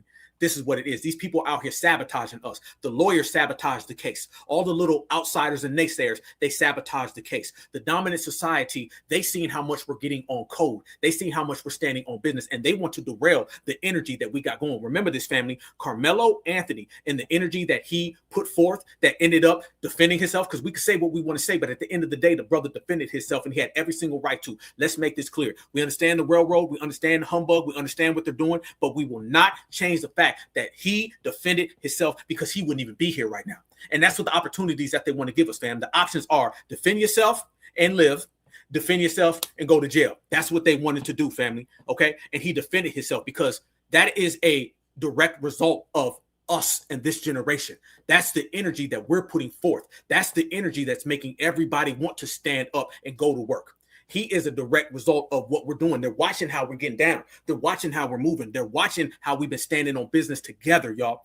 And they don't like that. So they've been trying to put a hole in that. They've been trying to throw a wrench in that. They've been trying to prevent that. They've been trying to stop that. So this is why they were so focused on this case. This case became something that was very, very clear, and they had to put an umbrella over it to prevent it. And what we got to do, fam, I want to see brothers and sisters. You in the same town, you in the same city, you see a brother who's a rider, who's certified on code, y'all get together and y'all rock. Act like war buddies. Act like y'all been together out in them fields, fam. It's a race war any damn way. Remember that. This is how we got to do. We got to stand on business. I want all my brothers and sisters call each other up on the phone. Checkmate. Hey, how you doing? You good? Boom. We put all the egos aside. Nobody bigger than the program. I want all my brothers and sisters, go get your power tool game up. Go get your aim right. Handle your business, fam, because we are the only ones who can protect ourselves. We are truly by ourselves. And what we ain't going to do, we're not going to go through that whole yes we can era. This will not be a perpetual state of black folks getting unalive, black folks getting railroaded, black folks crying, black process. We ain't repeating the process of injustices. I'm telling you that today. We are not repeating the process of injustices. That won't happen. I'm telling you, as long as I'm alive, that'll never go down. I don't give a damn. Wherever I'm at, wherever y'all at, we're going to go ahead and be shoulder to shoulder, because I'd be damned when we sit here and we sit in front of a courtroom and cry and whine and say, damn, how can this happen? Nobody helps us. We got a clear, distinct thing where we understand who's been holding us down and who ain't. Point blank. We know who been rocking and we know who ain't been rocking with us. So I want everybody to make a mark of that. You ain't heard nothing from the Democratic Party family. We have no political representation. Okay. Nobody's out here to write any laws for us. All they do is go silent when it's too clear. See, it was too clear for the Democrats. This Karmelo Anthony situation and the Cyrus Belton situation, that was too clear. They didn't want to get in on that. See, they can only go when they can play. When they can, we don't know yet. And they don't want to upset the people that they want votes for. That is the game that they've been playing, fam. We have no political representation. We are truly people who are on our own. But guess what, fam? Every time we've ever been on our own, we've always succeeded. Do you know where the term brother and sister comes from? Remember, y'all, we're the only people who say brother and sister. I'm about to uplift your soul. There's a lot of negative vibes going on. There's a lot of bad things going on, but let Black Alpha insert a lot of positivity and strong frequency in your life right now. Let me tell you something. The term brother and sister, it comes from Black Americans after slavery on the plantation. When a lot of us left, a lot of folks didn't want to leave the plantation. A lot of folks wanted to stand next to Massa. A lot of folks was going to tell the W's where we were. So for us to be able to identify who was down with us, who wanted to be free, who was going forward and forging a future of Black American excellence that our ancestors did, we started calling ourselves brother and sister, because we now have created a delineation of who was down and who wanted to go back, who was riding, who wanted to tell, who was standing on business, who was snitching. That's where the term brother and sister comes from. It was an identifier to where now we can identify which Black American is riding with what Black American brother or sister. And anybody else who wasn't on that, they had to go. And that's where we are now. Brothers and sisters and kings and queens and goddess and gods. We understand we all we got. We understand they ain't rocking with us. We understand they can get the hell up out of the way. That's how we rocking. And let me tell y'all something. When I say we rocking full time, all the damn time. Fam, this courtroom in this case, as we said, was a fix from the jump. We've been knew it. Everybody knew it. Everybody saw it. But it gets even more deep than that. It shows y'all exactly what we've been saying the whole damn time. And when I tell everybody, we've been showing everybody this, and it's real. I want y'all to see how the streets and brothers and sisters is really talking about it and how it goes down. The things that was going on inside that courtroom, they didn't really want us to see, did they? They didn't want us to see none of that stuff, fam. It was a complete, utter blackout. They didn't want Black Americans to see what was going on inside of that courtroom, because they knew if we saw the facts, then the facts was going to highly show that Karmelo Anthony was absolutely innocent. This is what brothers and sisters know exactly what happened. That Karmelo Anthony did the right thing, because if he hadn't have defended himself, he would have just ended up like Cyrus Carmack Belton. And the only reason why people even give a fuck about it is because it was a Black kid that actually defended himself against a white person who probably was taught that Black people aren't people and that we don't have boundaries. My dad famously said he'd rather be judged by 12 than to be carried by 6. And if the option was life or death, then Karmelo did right. Because right now, the boy could be on trial, you know, and they could be asking him, like, was Karmelo's death an accident? Was it just kids playing around, you know, just horse playing, and did he accidentally his and he get off for that? So no, I don't blame him at all for defending himself. And the real root of the issue is that they've never needed a reason to kill us. They didn't need a reason for Emmett Till. They didn't need a reason for Martin Luther King. It didn't matter that he was wearing a suit. It didn't matter that Trayvon was wearing a suit. Baby, they just did it because they could. Baby, they up Fred Hampton while he was asleep. Pregnant girlfriend beside him and everything. Breonna Taylor was also sleeping. Sandra Bland hadn't done nothing to anybody. They took a mother of this woman while she was dead and then played in our face. Kendrick Johnson at school. For what? And everybody up in arms. But could you imagine how Amy still felt when she's listening to the people that her son give interviews for Times, detailing how they killed him, the fact that they chopped off this boy's penis, shot him in the head after he was already dead. Think about it, fam. Think about real talk, true story. We ain't buy this at all. We ain't never bought none of this. Black Americans wasn't buying none of this stuff. They don't need no reason. All they do is attack. You know what I'm saying? See, we judge people for who they are and we judge them for how they act. No longer are people just going to play pretend. See, they've been playing pretend. They kept all of the facts and all the evidence out of that courtroom because they understood had anything spilled out and anything been shown, everyone would have known what it was. It's a media blackout. And they always do media blackouts because media blackouts are how they keep everything quiet, everything hush hush, and how the system of supremacy operates. It's all based on subterfuge and deception and making sure that Black Americans don't see what's really going on. And they're upset because we understand that. That's why I say, fam, our grassroots energy is so powerful right now. Our grassroots energy is so strong right now. We are truly dictating because the term that nobody ever talks about in the system of supremacy is dictatorship.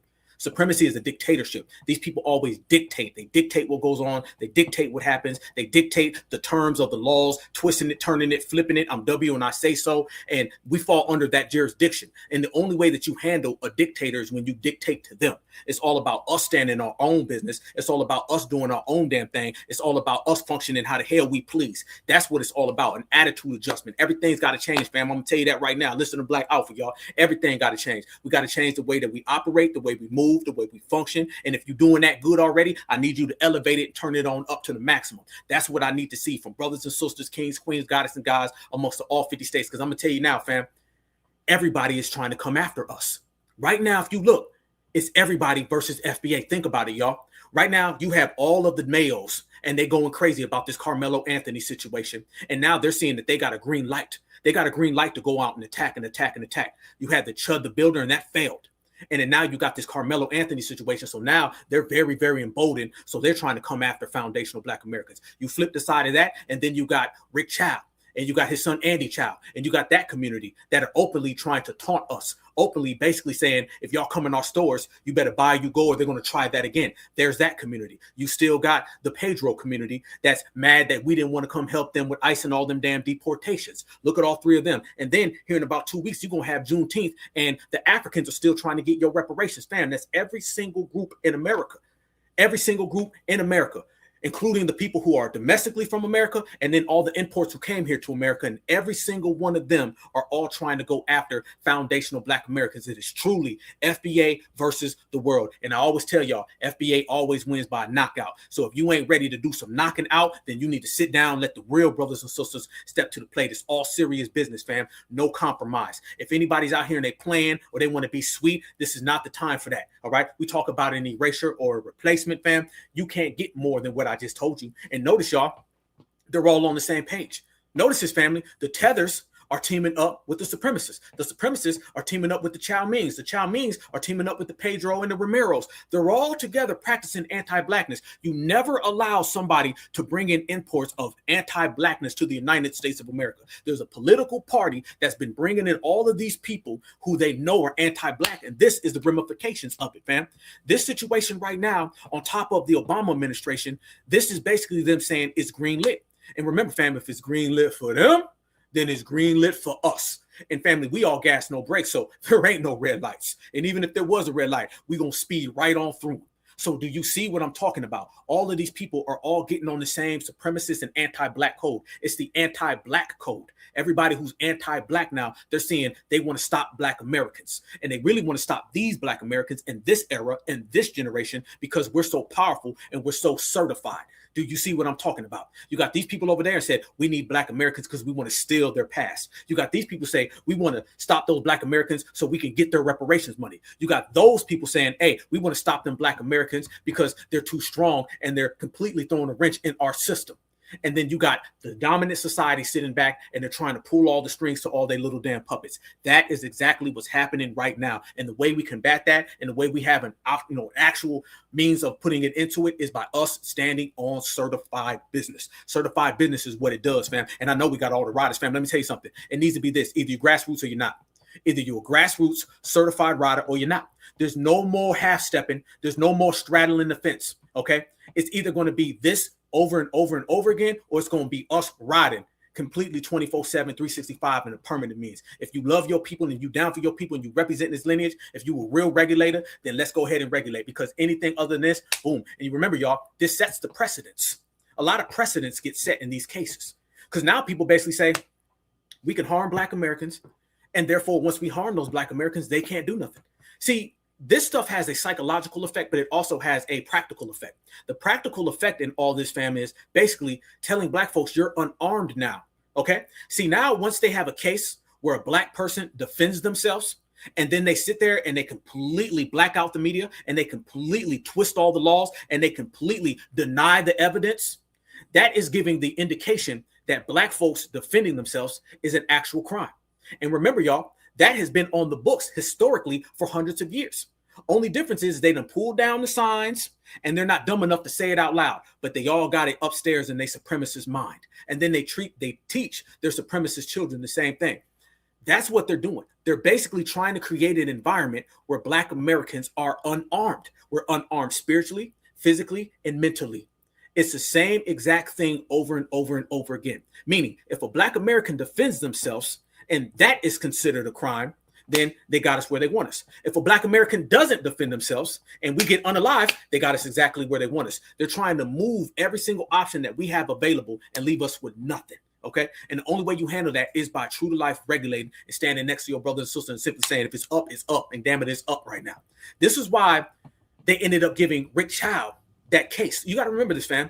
Rick Child's people have that hate crime.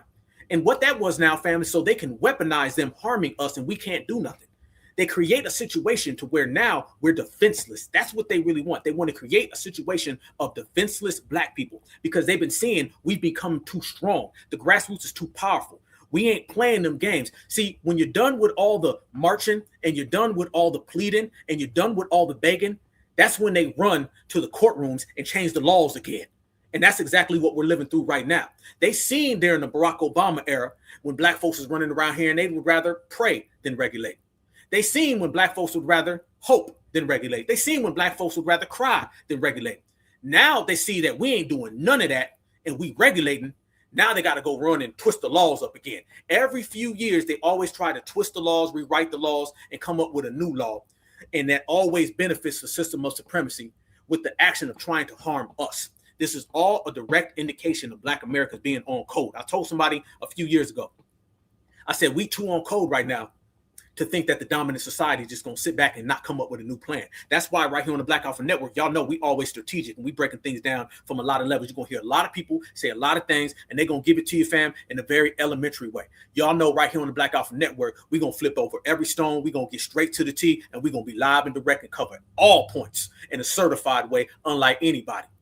We knew damn well that we was getting too on code for these people and they could not handle this delineation, this regulating, and this reparations. We getting too close to the bag.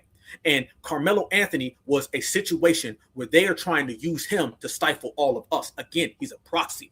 There's no coincidence, fam, that you start to see all these people pop up. You got lawyers, you got DA, you got family members, you got random tethers acting like they Dr. Martin Luther King speaking in a fake Southern accent when they ask is descent from Haiti. There's no coincidence that they all piled on to here. They put out a call. They sent out the supremacist bat signal, the Mayo signal, and they all come running to Texas. And Texas was the exact right place. This is why there's been a media blackout. Fam, there's no coincidence why they didn't show you the video. Still ain't seen the damn video. The witnesses all had janky-ass stories. They didn't want Karmelo to speak the same way they didn't want us to speak, the same way they don't want us to talk, same way they don't want us to ride. They don't want us to stand up. They're always trying to manipulate the situation because we have gained too much power in this era. And I told everybody, you want to regulate, you want to get certified, just know what come with it. It ain't the game. Don't sit here and talk that regulated stuff. And when it get hot, folks want to run and go back to the yes, we can era. If it's going to be held to the law, it's going to be held to the law all the way. If it's going to be regulated, you got to regulate all the way. Don't be half-assed. Don't be 50-50. Ain't no 50-50 in the system of supremacy, fam. It's to the 100 or not. That's why I say certified black society and the certified 100, fam. Everything got to be 100. Don't talk that talk on the Twitter space or TikTok live. And then when it go down, you want to be the first one tucking your tail and going to hide. We ain't about that, family. Okay. So if you riding, you riding. And if you want to sit down, you want to go take a nap, have some sweet tea, go on, get the hell up out of here because the regulators are going to dictate this because what goes on now for the next 10 years is going to dictate the next 60 years. And it's all based on the certified energy. Y'all know I'm going to ride. Your brother always going to ride. And I'm going to stand on 10. And what I told y'all, fam, the new one is shoulder to shoulder. FBA shoulder to shoulder, meaning I got all my brothers and sisters with me. And let me tell you what we're not going to do. What we ain't going to do, my good brothers and sisters, as I told y'all, we was going to bust it all the way down. We ain't going to be out here playing no games, and we're going to be calling it for what it is. And we're going to see a supremacist, and we're going to see their minions, and we're going to see their ops, and we're going to let everybody know that's exactly who the hell they are. Y'all look at this right here. This is what we mean when we say that we know everything they doing and we standing on business all the way together. No matter where you from, everybody already knew what was going to happen. So we already were mounting up. When it comes to Karmelo Anthony, I'm going to show my support 10 toes because who the did Austin think he was feeling like? For starters, he didn't own the tent. He didn't own the bleachers. He didn't own a damn thing at that school. And he had the audacity to tell Karmelo to get up out of a seat as if this was 1940 or something. Then Austin was so pressed to start some drama that he walked upstairs to press Karmelo multiple times to tell him to get up out of a seat. Like, who the hell gives you the opportunity to try to press somebody to get up out their seat? One more time. Him to get up out of a seat. Like, who do you think you're feeling like? There you go. Who do you think you are? They have been deemed as sheriffs in the system of supremacy. They all been deputized in the system of supremacy. They all have a right because it's a silent dictatorship. It's a silent dictatorship, fam, and this is how they've been functioning for eons, for a long damn time. They've been having this little silent dictatorship. And let me tell y'all another thing that we ain't gonna do up here in these streets. Fam, did y'all see them out there in front of the courthouse? And let me say this as well. All the people who've been outside in front of the courthouse, who've been out there jumping up and down and screaming, we're not doing none of that. Do not allow these people to get you all in motion. Y'all remember when they was dancing in front of the police officers with them Black Lives Matter protests? Did y'all see this clown show right here that ended up happening? Look at this right here, brothers and sisters. Tell me y'all seen this. Look at this right here. Did y'all see them doing this outside of the courtroom today? Watch this. Race has a role in it outside the courtroom, outside that courtroom. I'm watching this as you are live. I'm feeling like there should be more of a police presence there in anticipation of this. I hope they've anticipated that, maybe set up some police lines. I think that would be a good preventative move at this point. Race has a role in it outside the court. Fam, what is this man doing? Brothers and sisters, what is this man doing, black folks? Can somebody tell me what the hell is going on in this man's mind? Why is this dude out there dancing? Fam, these weird, fake activists, wannabe people who show up talking all reckless. No, that ain't it. That ain't it. That ain't it. That ain't it. What the hell is this man doing, y'all? Race has a role in it outside the courtroom, outside that courtroom. I'm watching this as you are live. I'm feeling like there should be more of a police presence there in anticipation of this. I hope they've anticipated that, maybe set up some police lines. I think that would be a good preventative move at this point. Race has no. Fam, that is not certified work. That right there ain't gonna do nothing for nobody. That ain't gonna get the job done. I'm here to tell y'all. That is not gonna get the job done, y'all. Hell no. This man out there dancing. This man out there dancing, fam, and he thinks he's on. He thought he ate, didn't he? No. See, that's what they want. They want that, fam. You're gonna hear in the next couple days. I'm telling y'all right now. In the next few days, you're gonna have all these different people who are gonna come out, and all these different individuals are going to come out, y'all. And one of the main things that they're going to do is they're going to be trying to persuade you. Let Black Alpha break it down for everybody. You're going to see a lot of these persuaders in the next coming days. And you're going to see a lot of reverse psychology. You're going to see the people out there saying, they's going to tear down the city. I know they are. They ready to tear the city down. Then you're going to have the other people out there to say, we don't need to do all that. We need to hug. And then you're going to see the people come out and say, we need to vote our way out of it. You're going to see a lot of people saying a lot of different things. But I want y'all to notice, fam, the only thing that matters is what we say. That's what it's all about, okay? It's all about what we say. Nothing else matters. And I want to see my brothers and sisters. Matter of fact, fam, while we in here right now, everybody, I need y'all to email me because we need to touch the concrete. We need to get together. You know what I'm saying? I know we've been talking about getting together, but we got to get together. Not once a year, not twice a year, fam. We ain't going to be that family that only sees each other when something happening, in a bad way, fam. We need to get together. Y'all hit me up, fam. We just need to brainstorm to how we can get together in the streets and hold it down. Because if you want to stop something from happening before, because this ain't going to be the past, this ain't going to be a perpetual state of Black Americans getting unalived, and then we just repeat it over and over and over again. No. What we're going to do, y'all, is that we're going to stand on certified business, and we're going to put an end to all of that. If not, you're going to start seeing stuff like this. Family, let's go down this line right here. Look at this. This is a trip down memory lane. And I'm going to ask y'all right now, are y'all ready to make changes? Are y'all ready to stand on business? Are y'all ready to usher in the regulator we ain't playing era? Or do you want to continuously do this? Let me refresh in your memory. And will pay $6 million to the family of Tamir Rice, the 12-year-old African-American boy who was fatally shot by a white rookie police officer. We begin with breaking news. For the first time, we're seeing Sandra Bland inside the Texas jail where she was found dead on July 13th. In the video, you can see Bland being brought in, booked, fingerprinted, and photographed. Good afternoon. I'm Kate Sullivan, and Rob is off today. Good evening. For the second time in as many weeks, a grand jury has found the evidence is just not there to charge a white police officer in connection with the death of a black civilian. This time, it's in the biggest city in the nation, packed with tourists for the holiday season. These cases are wildly different and half a nation apart. This one involves the video seen around the world by now, showing a man named Eric Garner being taken down by mostly plainclothes police officers while being placed under arrest. It is 6:17 right now. Here's a look at the top 3 things you need to know happening outside the metro. At number 1, the police incident report finally released in the death of Breonna Taylor, but the 4-page report is entirely redacted. The 26-year-old EMT fatally shot 8 times in her Louisville home during a no-knock narcotics search warrant. In the report, investigators listed Breonna's injuries as none. Even her family's attorney says she was at least 8 times back in March. About to happen. Less than a week after the killing of Terrence Crutcher, the district attorney deciding to charge Tulsa officer Betty Shelby. In the matter of the death of Terrence Crutcher. News in Jacksonville, Florida, where there are multiple fatalities following a standoff between a gunman and police at a Dollar General store. I've been there. Fam, how many times we want to go? How many times, fam? What we talking about? Look at all these names, fam. What we want to talk about, fam? Look at this. Look at all these different people, fam. Look at this. That's a 12-year-old, fam. What we talking about, y'all? Where we want to go with this? How many times, y'all? It's going to be a perpetual state. Grown black man right there. We don't know yet. Wait till the facts come out. Look at that right there. The officials do it. The non-officials do it. Investigators listed Breonna's. That's a sister who was sleeping right there. What we talking about in these streets, man?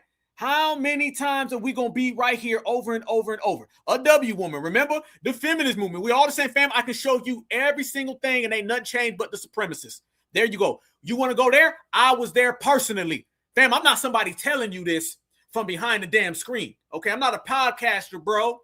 This is real life activists. That there, I've been there personally. I seen this right here. Fam, that ain't no news article for me. Okay, I've been on them damn streets. I done walked them damn streets. This is what I'm saying. There are multiple fatalities following a standoff between a gunman and police at a Dollar General store. CBS's Michael George is tracking developments. Michael. Scott, good evening. Law enforcement officials say the shooter is a white male in his 20s who was motivated by hate. All 3 victims in this shooting were black. The shooting happened at a Dollar General store in the northwest part of the city in the middle of the day. Good morning, Willie and Savannah. What began as a routine traffic stop turned Wednesday. Family members confirm that 32-year-old Philando Castile has died. A local father remembers his son murdered 9 years ago today. Jordan Davis was 17 when he was shot and killed at a Bay Meadows gas station during an argument over loud music. Like the Arbery case, Davis's case also garnered national attention. And we begin this Monday night in Baltimore, where there is an intense focus on several videos now captured of the same arrest. The suspect being put into the back of a police van. That suspect, Freddie Gray, would end up with a severed spine. The case against Officer Joseph Weekly, who was charged in the death of little Ayanna Jones, was dropped here this morning inside of a courtroom at the Frank Murphy Hall of Justice.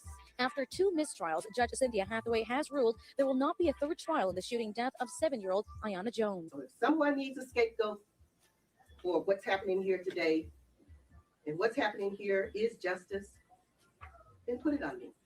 Then put it on me. Then put it on me. All charges against Officer Joseph Weekly now officially dropped. Details on the night Alton Sterling died after he was shot by 2 police officers in Baton Rouge. We are getting a look at both officers involved, Blaine Salamone and Howie Lake II. Both men now on paid administrative leave. Not released the name of the officer who shot Corinne Gaines. They've cited an unprecedented amount of threats against their officers. Sheriff's deputy who shot and killed Sonia Massey could soon be released with conditions. All of this as he awaits trial. The child who killed Noah Bush has now been released from confinement. Noah disappeared on May 5th. I've been there too, family. I've been there too. Y'all know I wear the wristband all the time. I reported. Y'all seen it. I've been to that one as well. You feel me? I've been where that little boy disappeared. And guess what? They let the kids go. And he wasn't unalived by an adult. He was unalived by a child. Nobody was saying nothing then. Wasn't no great little boys then. I've been to that personally. Right in my backyard. Drove about half a mile down the dark-ass road. What we talking about? 18th and Jessup, and he was found dead the next day in a construction pit full of water. The Wayne County Sheriff's Office initially ruled the death accidental, but months later, a 10 and 11-year-old were charged. Both were sentenced to around 2 years of confinement. However, the 11-year-old has been released after serving fewer than 7. Daniel Kinney, the former Marine charged in the chokehold death of Jordan Neely on a New York City subway last year, was found not guilty of criminally negligent homicide by a Manhattan jury on Monday. Breaking news, Aaron Dean, a police officer who shot and killed 28-year-old Tatiana Jefferson in her home in Fort Worth, Texas, was arrested tonight and charged with. At 2:25 a.m. on Sunday morning, a resident of Fort Worth, Texas, called a non-emergency police hotline after noticing that his neighbor's door had been left open. Within minutes of that call, the man's neighbor, 28-year-old Tatiana Jefferson, was shot and killed in her own home. Not killed, and we're sick of it. I'm John Elligo with the New York Times out here in Queens, where today a judge acquitted all 3 detectives charged in the shooting death of Sean Bell. The verdict was handed down by Judge Arthur J. Cooperman, who heard the case without a jury. Judge Cooperman cited inconsistencies in the testimony of the prosecution witnesses. He also cited the fact that police should be given some leeway in doing their jobs and in their decision to use deadly physical force. Outside the courtroom, there was a cluster of people. They were very clearly upset by the verdict. There you go, family. There you go. Ain't nothing changed. Ain't nothing changed. Ain't nothing changed. The only thing that can change is how we regulate. The only thing that's going to change is how we stand shoulder to shoulder. What we need, family, we need to get together once or twice a year, simply on some warrior-ish. Yeah, that's what I'm talking about. We need to get together, fam, and we need to get all the brothers and sisters who's riders. We need to get together all the security. We need to get together everybody. And not when we get together and we lock arms, not when we get together and we pray, not when we get together and we talk about the next election. We need to get together, family, and everybody comes on warrior energy and exchange warrior notes and exchange surveillance and exchange putting together groups, how we can protect our communities, protect each other, and hold each other down. That's what we really need. We need to have a million warrior march, you dig, where the brothers and sisters all get together who bout that smoke, you dig, and hold each other down, to where if you got a situation in, say, Philadelphia, you can make a phone call to somebody who's near you, and then they can come handle that situation. If you got a problem in, say, Orlando, you can make a phone call where you got brothers and sisters who can pull up and take care of that for you.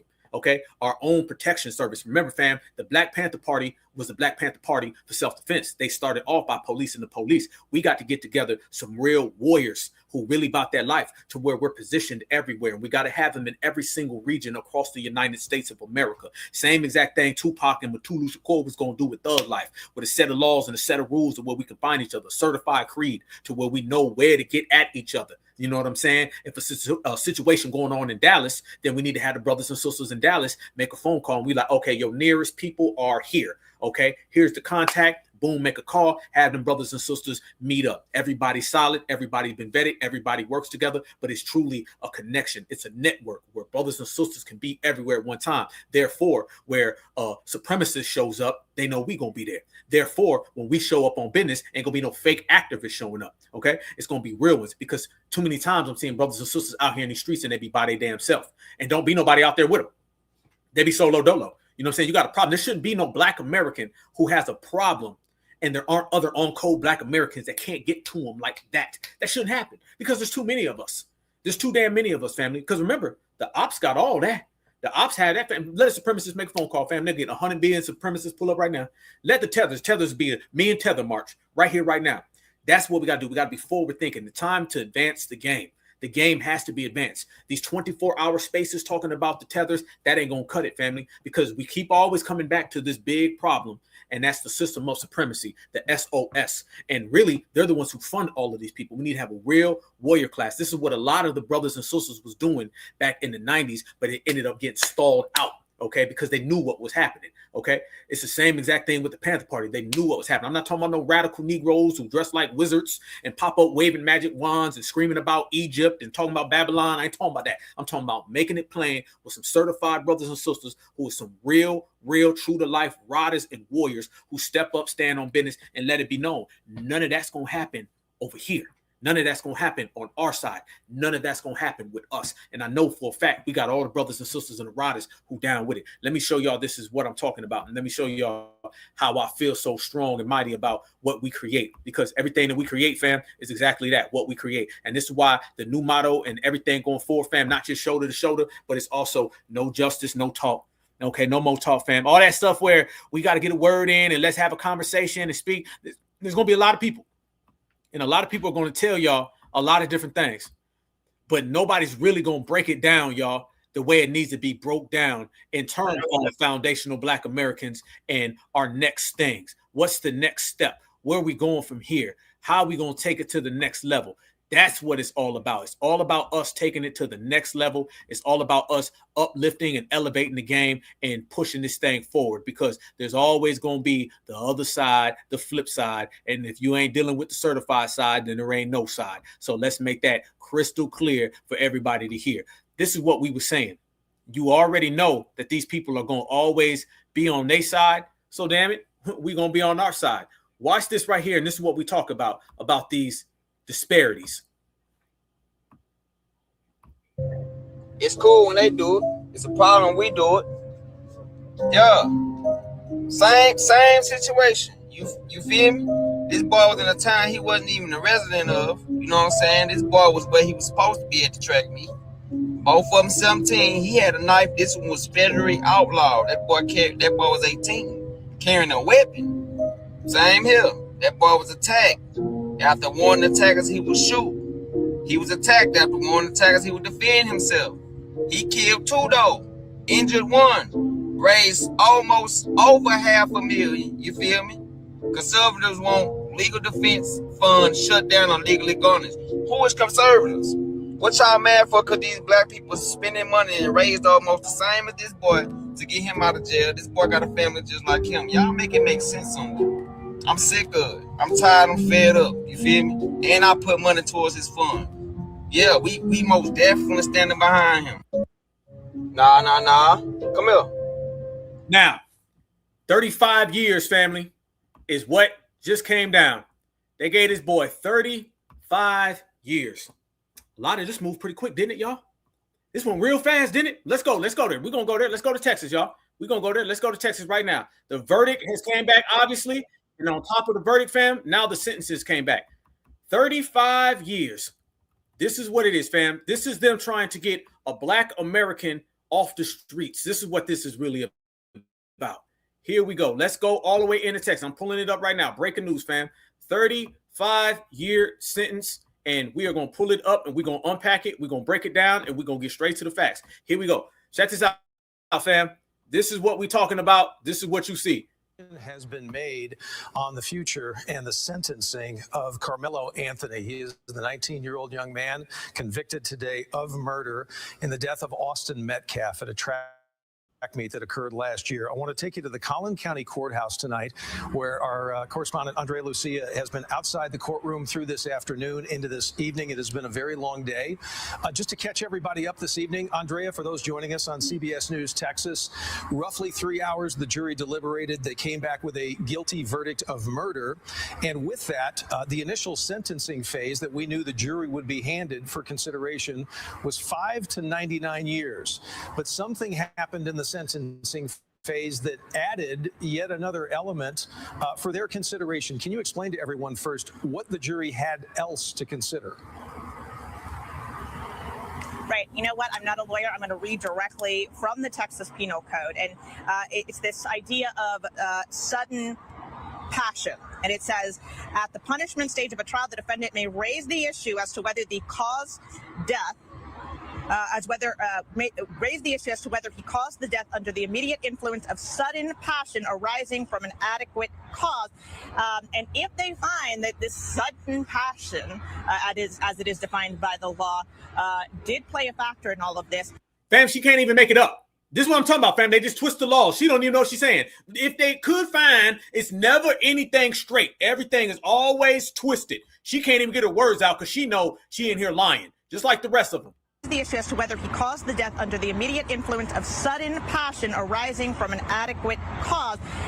And if they find that this sudden passion, as it is defined by the law, did play a factor in all of this, they can take that murder conviction, which would normally be a first-degree felony, and make it into a second-degree felony. And the big difference there in punishment is the difference between a first degree, which is punishable by 5 to 99 years in prison, at a second degree, where you're talking about 2 to 20 years. So there is some overlap there, but there are also a big difference in numbers. So the first thing that we're going to hear from the jury is likely where they stood on that issue of sudden passion. Did they find that it played a role? And then secondly, how many years they feel it was appropriate to punish Karmelo Anthony with. We're going to hear both of those things when this sentence is read. Yeah. 35 years, family. This is what we're talking about. This is what we're talking about. I told y'all, we going to get to the real facts of this damn case today. This went real fast, didn't it, brothers and sisters? This happened real quick. This is very expedient, wasn't it? Because you already know what they're talking about. Let's go further to other publications. Her, and then others who are just there with their, their devices, their cell phones, and just kind of recording her. But it is a situation that is, put this out there. There's a guy there in a white T-shirt, and yes, Texas is a right to carry state right there.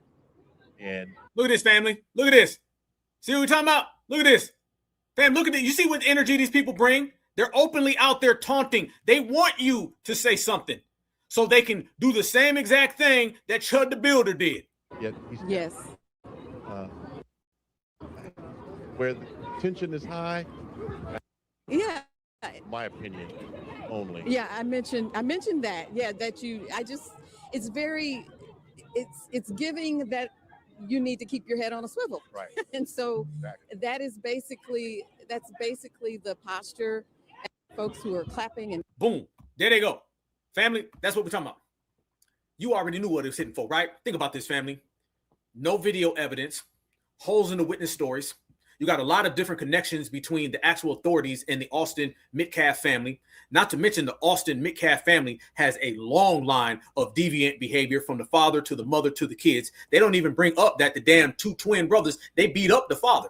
Not to mention that the father, he done been arrested for SA charges. Not to mention he's actually on record saying the N-word. So they got a long line of deviant, degenerate behavior and anti-blackness, racism that they have publicly displayed. And then this case that's supposed to take 2 weeks, it takes half of a week. Soon as this is done, family, immediately read out the sentence.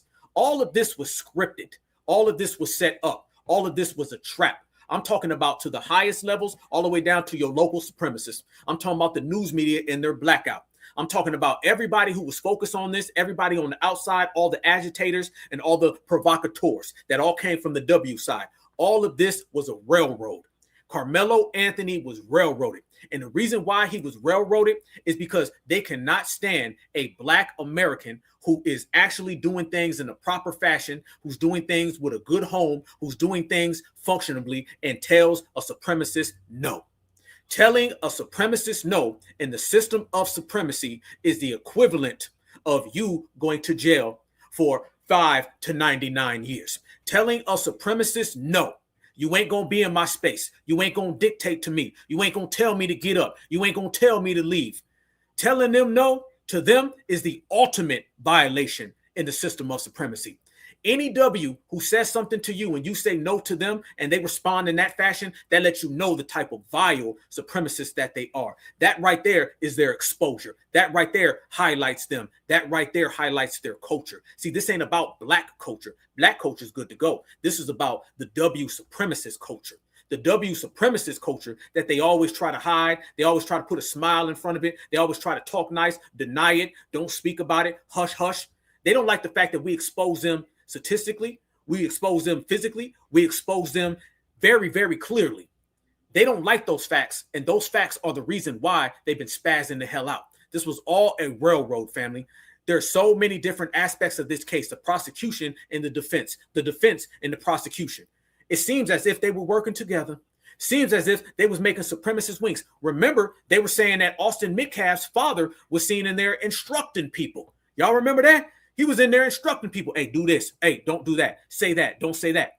Remember when he came out about a year ago, y'all, and he was trying to tell that Jake Lane guy that he needs to stop. And then he was also trying to say that he forgave. No, he didn't. He was playing good supremacist. And then you come to find out his background. This is what it's always been about, y'all. This is it.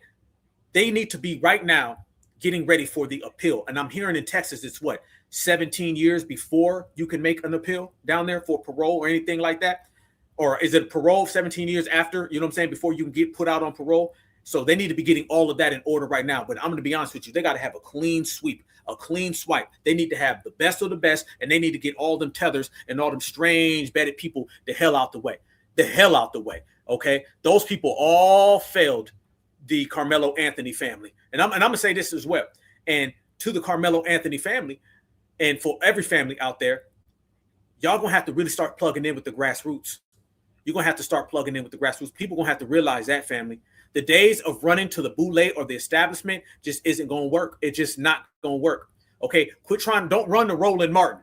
Okay, don't run to Roland Martin thinking that they're going to help you. That's it. Okay, I understand people out there, they don't want to know what's going on. They don't want to see things. Nah, They need to really get it all the way live, family, that these individuals know damn well what's going on. And they understand that these people are trying to clearly harm our people. That's what has to be examined and broke down. You can't have a situation of anti-blackness and your response is, I'm going to go run to the Democratic Party who brought over the damn people who are anti-black. That ain't a winning strategy. That strategy ain't going to work. And this is what we've been telling people for the longest amount of time. You're going to have to really plug in with the grassroots. What I've been telling everybody, fam, and I've been harping on it, especially for the last 6 months. The grassroots is its own independent base. The only people who truly care about Black America, truly, with no additives, no add-ons, we ain't serving no party, we ain't serving no fraternity or sorority, is the grassroots. And it's always been that way. So when these people have family members who get unalived and they want to run to a political party, you're going to be under the jurisdiction of that political party. And let me tell you about the political party. They serve supremacy. Newsflash. And by the way, where are all the flips reds and flips blues people? Where have they been? Have y'all noticed that bipartisan, all the black-faced Democrats and black-faced Republicans who couldn't say shit before? Y'all notice now they ain't said a damn word, family? Y'all notice that? Where are all the black folks for Trumps and where are all the black folks for Kamala? Y'all notice when I say that those are two of the same heads on the same damn snake? There you go, family. You ain't heard a peep from all the self-identifying Democrats or self-identifying Republicans as black folks, have you? You ain't heard nothing, family. They be here all damn day long when they can go, you did it, no, you did it, no, you did it. Trump did it, Biden did it, Kamala did it, J.D. Vance did it. Whenever some political stuff, you cannot stop seeing these people. They always tug of warring for who gonna be there for black folks. Notice when it's real, like people's lives being ruined, like people going to jail. You don't see nothing from all these people. That's why I tell everybody, there ain't no damn such thing as a black Democrat or a black Republican. It's just two NIGGAs that work on the plantation for massa. One serves this master that wears blue, one serves this master that wears red, but neither one of them are about black people. Fam, I'm telling y'all, make a mark of everybody who said nothing. Make a mark of all the fence straddlers, fam, and as we go forward, all these people got to be punished for their behaviors. All of these people got to be G-checked for their behaviors. We can't have none of this no more. This got to stop. And when I tell y'all this got to stop, that's what I'm talking about. This is what I'm saying. All of this behavior out here got to go. Because the more you allow this type of behavior to function and operate, the more you're going to start seeing people pop up saying all types of crazy things. Yeah, fam. They say a lot of crazy things. As a matter of fact, when I tell y'all right now that we pulling up, we standing on business, we certified, we ain't going nowhere, we on 10, that's exactly what the hell I mean. Because family, these people out here think it's all sweet until it ain't. Let me show y'all exactly what I mean about these people throwing the case. Let me tell y'all exactly what I mean about how facts don't matter. Let me tell y'all exactly what I mean, how these individuals try to play this game over and over and over, but it doesn't make any sense. They talk all this stuff about knives and weapons and all that. Look at this. Karmelo's attorney is Mike Howard out of Dallas, and I honestly think he threw this case. The prosecutor and Mike Howard used to work together, and I'm sure they have some type of friendship outside of working together. I'm trying to remain hopeful and positive, but I don't see how this man properly can defend Karmelo. Damn. Wait a minute, fam. That looks very, very funny style, huh? That looks very, very funny style. Used to work together. Fam, notice all this stuff has signs of people who've been working together and who've been on the same page for a long damn time together. Y'all see that right there? Look at that. Ain't that funny? You see what we saying out here in these streets, y'all. These folks been clicked in for quite some time. And it's very, very clear.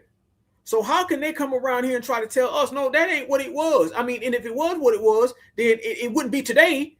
And if it was tomorrow, well, tomorrow's not the same as today. So technically, you know, it's all different. No, hell no. They was all clicked in. I'm telling y'all right now, People are going to go all the way in.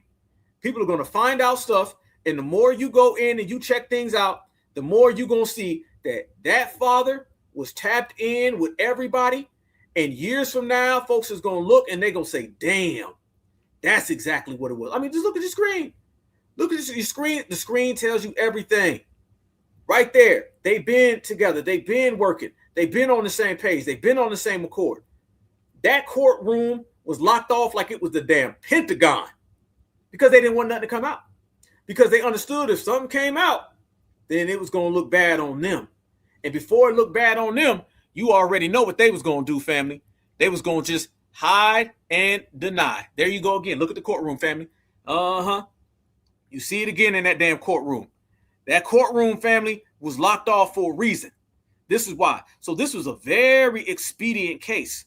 This case went on very, very quickly and very, very quietly.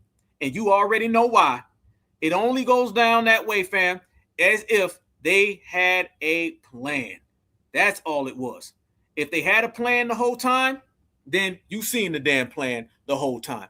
And you know exactly what I'm talking about when I say they had a plan. They had a supremacist plan. So that right there shows you, fam. That damn courtroom was locked off like it was the damn Pentagon. They made sure nothing went in and nothing went out.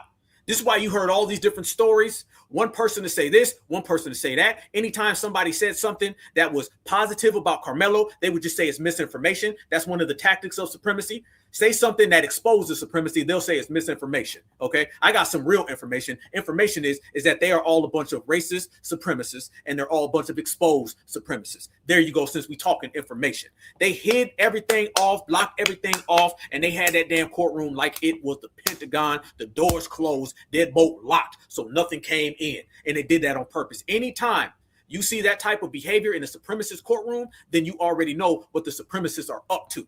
It's because they're out there doing something shady, fam. Things are very, very clear in life. Anytime something's all shaky, anytime something's all twisted, that means somebody's out there lying. And they're lying because they knew they had stuff to hide. And what were they trying to hide, family? They were trying to hide the fact that this case just never added up. It never added up. And they were running around here talking about something it's open and closed. No, the hell it wasn't. It's open and closed that you're dealing with some supremacists who ended up provoking the situation. Fam, they're always the people who are provoking the situation. Every damn time. See, this is why they're always trying to lie about it, fam. They provoke these situations and then they play victim whenever they get their damn response. Ain't that really what it is? Can we really go there, fam? That's what it truly is. They provoke situations, then they get the response they didn't ask for, and then they cry foul, cry victim. It's it. That's how the system operates, especially when you're dealing with these people. They always play that game of, we don't know yet, we'll figure it out. And then later on, it comes back that everything that we were saying was true from pillar to post, up, down, left, right. That is how it is. And fam, we ain't falling for that. No. You better tell your story walking. You better tell your story to somebody else. We ain't out here pleading. We ain't out here with none of that. So you're starting to see more news publications are coming out. And let me show y'all what these news publications, if that's what you want to call them, are really out here saying. I believe now they're really just going to come out and pretend that they know what's going on. But in reality, family, the only thing that they're really doing is running cover with a fake coverage. Look at this right here. This is what we mean. Well, push me. See what happens then. And he pushed him.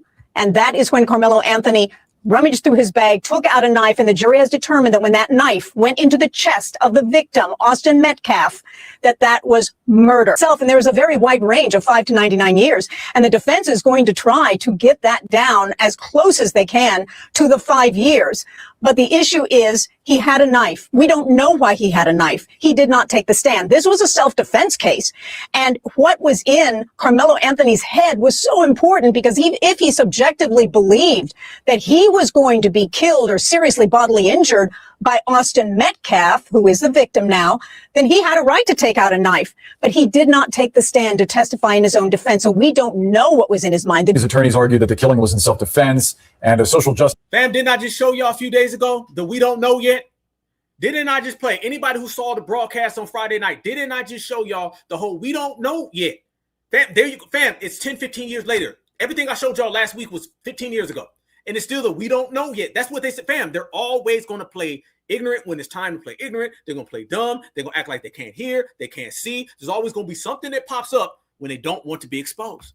Justice group supporting Anthony compared him to Kyle Rittenhouse. What do you make of that comparison and the fact that the jury did not find that this was self-defense? I'm really shocked by this decision by the jury. Look, this is going to be a difficult case for this country in this moment. It's going to be challenged by civil rights groups. You have a young Black man who has now been charged with murder of a young white man by an all-white jury in Texas. And we know there are Batson challenges to the exclusion of Black jurors by the defense attorneys for Anthony. Those challenges were not recognized by this court, so we should expect to see an immediate appeal on that basis. And I'm sure there's some other things that the defense attorney will appeal on. But this is going to be a very difficult verdict for many in the civil rights community, many in the African-American community to accept because of the exclusion of all of the Black potential jurors in this case. Now y'all want to talk about it.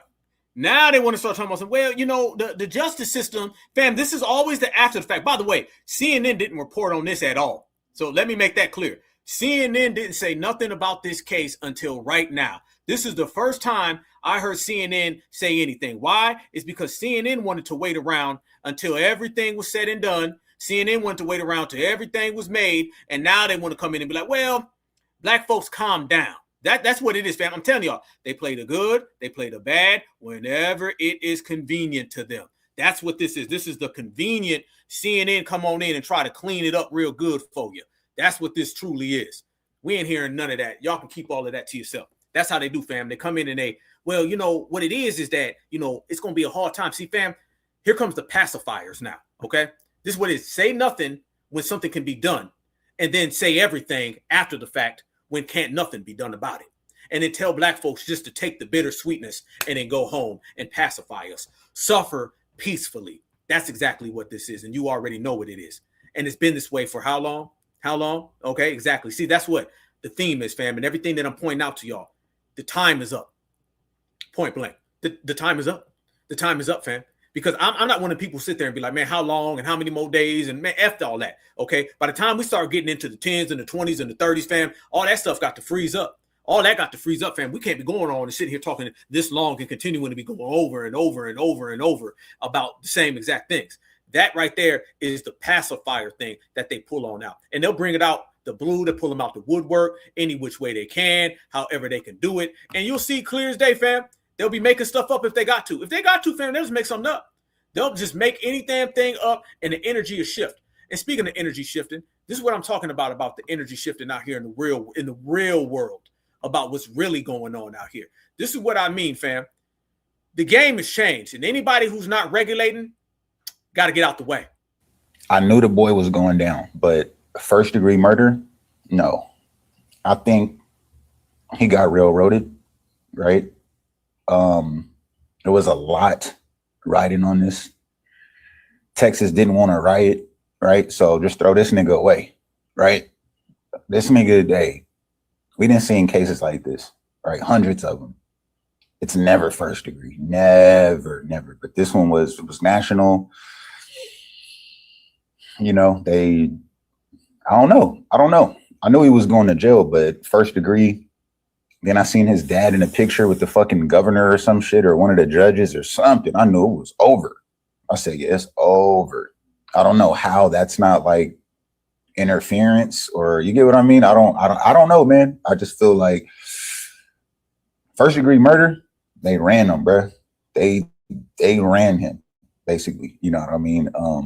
But at the end of the day, man, look, 2 people lost their lives, and 2 families are. Nope. Fam, I don't know, dude. I don't know none of that stuff you talking about. Miss me with the 2 people have. Nope. One person was the aggressor. One person started all of this stuff. Miss me with the, yeah, at the end of the day, you know, 2 families have been harmed by all this thing. No, family, we ain't on none of that. Miss me with all that talk. Don't come at us with no, well, at the end of the day, you know, we all just need to understand, and, you know, it is what it is. Y'all, I see y'all in the chat. Hell no, we ain't going with that. Nope. Miss me with that one, fam. No. That's how supremacists talk. There go that pacifying, fam. That's that pacifier talk. And at the end of the day, you know, we just need to understand that 2 people was hurting, and until we accept the Lord, you know, this gonna have to go on forever now. So And until then, now, no, hell no. If you don't get up out of here with that one, bro. Gonna be messed up forever. They found Karmelo Anthony guilty. This is not gonna stick. This is not. I told you they won't try to railroad this young man. I told you. It's no way that a trial go on for 4 days. Just 4 days. A serious case like this, a high-profile case like this. So you waited 2 years, or you waited all this time, a whole year. I don't know how long it's been exactly, right? But you wait all this time to go to trial for 4 days and deliberate for 4 hours or less than a few hours? Come on, man. I already told y'all that they want to try to railroad this dude. This is not going to be the final say in this. This is not going to be the final say so. You already knew what they was trying to do. This is why they didn't have no cameras in the courtroom. This is why they had everything set up like that. Y'all better understand the racism that still goes on and holds strong in Texas. Please understand that. Please truly understand that. No, in America.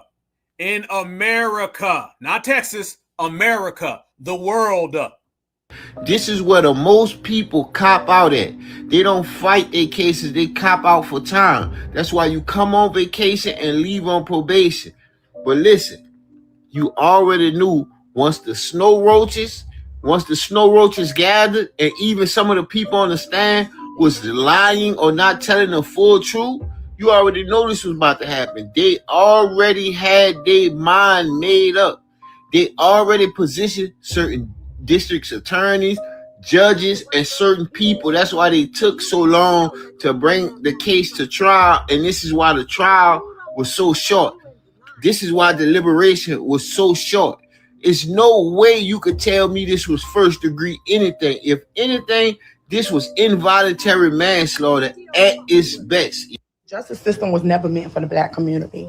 And that is exactly why Karmelo Anthony was found guilty for murder. He had an all-white jury. He had a judge that is possibly have some type of connection, which is a conflict of interest with McCabe's dad, mom, supposedly friends, who knows? But the justice system was never designed for us. Never. So what does that mean? Stop claiming self-defense because we will never win. Stop claiming innocence because we will never be innocent. And stop claiming self-defense. Stop claiming self-defense. Cause what? Stop claiming self-defense, boy. Their eyes. We're the animal. We're the dog. We did it. We're gangsters. This is what we live. This is our life. With everything that was presented there, y'all found him guilty of murder. All right, stop. Fam, by the way, that might be a tether right there. That might be a tether. Fam, I ain't never did this halfway in the show. Well, regulators mount up. Fam, enough of that. This Black Alpha over here, baby. We gonna crank this thing all the way up. If she don't get the hell up out of here, don't claim self-defense. We never did. We did not just tell y'all the pacifiers was gonna come out. I told y'all they was gonna send out the damn pacifiers. We just need to stop. We just need to just give up in life. No, listen, family. Regulator energy is what we bringing about, fam. We understand what happened to our good brother. We also understand what happened to our good brother Cyrus Belton.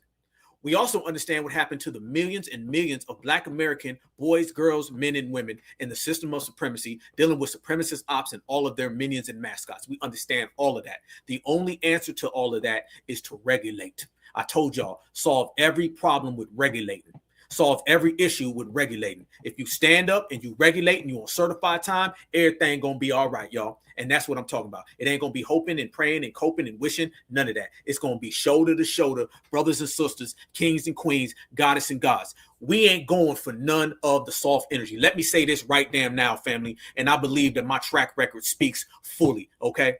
We ain't going for none of the soft energy, none of the weakness, none of the docile, none of the submissive. We on game right now. And when I say we on game, I'm just letting the world know that brothers and sisters ain't allowing none of this to go on. We ain't gonna sit here and let it happen, repeat, cry. No, we gonna ride. That's it. This is only going to make this movement stronger. It's only going to make us stand on 10 even more. And it's only going to have us more laser focused on every damn thing that we do. I don't give a damn for brothers, sisters walking down the street, going to the bank. I don't care if we had a cookout. I don't care if we had a family reunion. Anywhere and everywhere where foundational Black Americans certifies are at, we going to bring that energy. We going to bring that fire. That's what we going to do. Turn up? Nah, we ain't never turned down, family. Find your swagger. We ain't never lost it. Remember that. If you going to get some energy from Black Alpha, you know I'm going to bring it. I don't know about nobody else. But let me tell y'all, this ain't no sad story on my side.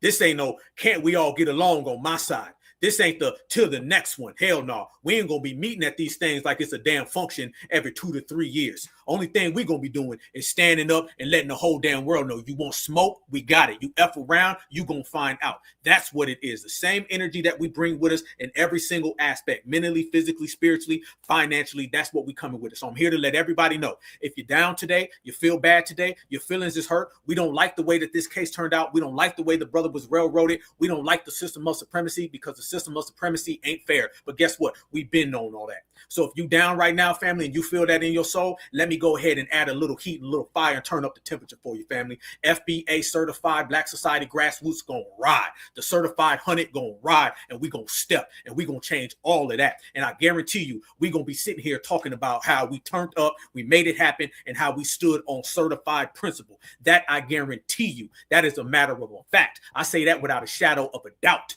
Nobody out there is gonna fall back. So if you coming around here and you talking about we need to go home, we need to be peaceful, we need to be friends, we need to lock arms, hell no. So you might as well not even say that to a FBA in the grassroots. You might as well keep your damn lips closed. Don't even show up. If you coming around here and you thinking that we gonna fold or fall back, or we gonna go take a nap, or we gonna wait for Obama, or wait for the next Obama, or the next Kamala, that ain't happening. So you can keep your voting campaigns, you can stop your we need to vote our way out of this, ain't nothing. We ain't gonna get out of this with nobody. The only way we gonna do it is by being ourselves and standing shoulder to shoulder. That's my words to you, and I know you feel them because I already read the room and I feel the frequency amongst FBA. You ain't even got to be in this room right now, and I can already feel the frequency. I can step outside right now, family, and there'll be lightning bolts in the damn sky. That's how much energy we got. So I'm here to let you know, this is the regulator season. This is the regulator era, and we ain't going with none of that. So go ahead and put down all your lives matters and Black lives matters, and we's all together. Hell to the no.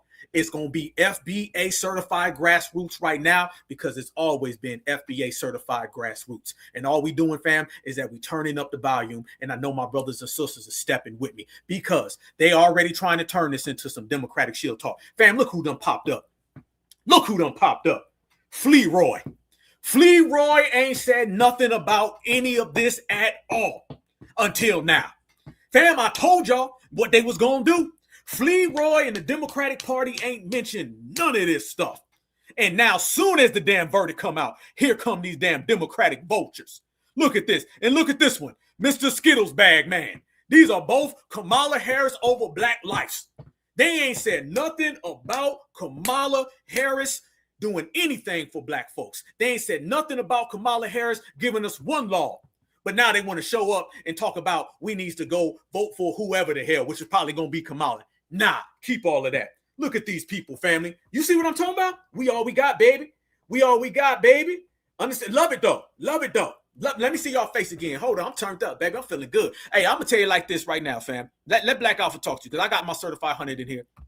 And we here doing our damn thing. And I'm loving the energy, y'all. You know I'm loving the vibe, okay? Let me tell y'all. Y'all know one thing. I know for certain, family, okay? And a lot of people tell me, the spirits have told me, the ancestors have told me, people go for a lot of different energies and a lot of different vibes. I know my brothers and sisters come to Black Alpha for that real-ish, okay? That real, uncut, pure energy. That real, we don't give a damn. We ain't going to win. We already won energy. So that's what I'm going to provide. I'm looking, there's a hell of a lot of people right now. Everybody's talking about this, but ain't nobody going to talk about it like Black Alpha do because we talk like this every damn day. It don't just take a queso railroad for us to talk this energy. I'm talking about riding and stepping 24/7, 365. I'm talking about the certified 100, 365. I'm talking about the livest chat in the world, 365, baby. This ain't nothing new over here. It may be new to them, but it ain't nothing new over here. We've been talking this energy. I'm telling y'all, we all we got. Feel it, baby. Feel it. Love it, y'all. Love it. You can't just hear it. You can't just speak it. You got to feel it like right there, y'all. Deep down in your soul. We all we got, and that's all we need, y'all. All we need is each other, family. That's it. Okay, remember that. I'm talking to all of the young folks, all the old folks, and everybody in between, fam. The baby boomers, the Xers, the millennials, and the Zs, okay, and Gene Alpha, fam. I'm talking to everybody, okay. We are all we got, and we are all we need, and it ain't a matter of if we win. It's a matter of we already won. So just plant your flag. The Warriors are here, okay. The Warriors are here. They're not going to hit us with the okie doke. We will not be bamboozled. We won't go down that line. We're not going to be sitting there saying, damn, I wish. Them is over with, y'all. That is done for. This generation is standing on 10. I seen what happened today. I know exactly what went on. We was prepared for this, y'all. But I wasn't going to sit back here and have no somber broadcast with y'all. I'm not going to sit here and do that. I'm not going to sit here and do that, family. No, because let me tell you something. If we run around here upset about the system of supremacy doing us bad, we'd be down bad every damn day because that's what they live for. Family, we would have hundreds of years of being down bad, but we don't have hundreds of years of being down bad. We have hundreds of years of going up, and we only going up further. Black Alpha always going to bring y'all that fire and that smoke and that energy and that motivation and that spirit and that gospel. And that gospel is going to come from the side of we kicking up dust. That's what I'm talking about. So as you see this situation or you see the next situation, the same as the last situation, family, the one denominator that will never change is that FBA fire cannot be extinguished, y'all. Never. As a matter of fact, it only burns brighter. Remember, y'all, fire, okay? The fire internally rages, okay? Remember that, y'all. Remember that, fam. That is what I'm talking about, all right? The fire internally, all right? The fire inside, all right? The fire within us that rages for eternity. Remember that. And that's the type of vibe that we pushing, and we pushing that line all the way through. Let me show y'all even further, fam. Oh, yeah, y'all know, oh, shoot, energy all day, baby. Oh, it don't stop. It don't stop over here. No, family.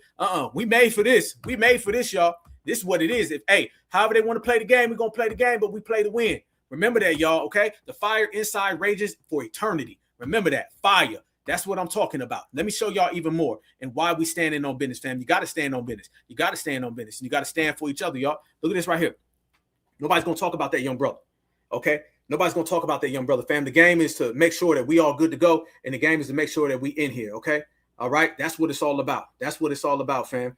We are in here, and we certified every damn day, and we're going to make sure that every single day we go a little further, and we go a little stronger, and we hold it down, okay? This is what I mean, fam. We are on one. We are on one. And the brother's not going to get his proper due, but we're going to handle this. You know what I'm saying? We're going to take care of it. We got a lot of riders out there. We can definitely reach out to people. We can have people get on the case, and it don't stop. It don't stop. The situation is only this situation. It don't stop. It only goes up from here, fam. So we need to go ahead and make sure that we start getting some people on the case. You know what I'm saying? We need to make sure that we get people out there riding for us. We need to go out there. We need to make sure that the brother's protected. We're going to be the only ones to protect each other, yo. You know what I'm saying? We're going to be the only ones to do that. Ain't nobody else going to do this for us, fam. Ain't nobody else going to do it for us. You know what I'm saying? Notice, fam, they didn't show these pictures of this brother. They ain't show none of this. They kept all that low, fam. Remember, this brother come from a good background. A good background. This ain't like them other people, fam. He come from a good background. So it lets you know, no matter what you do, these people are always going to be upset. They always going to be angry. They always going to have a problem. Our only problem is that they got a damn problem. And the difference is that they can't stop us. They cannot stop us because we are that far along in this movement, y'all. We're that far along in this ride. We're that far along with everything that we saying. Remember that. And it shows you as well, fam. In the system of supremacy, there's only one thing that matters. And that's that you black. Oh, I'm a different. No, you black. I'm a Republican. No, you black.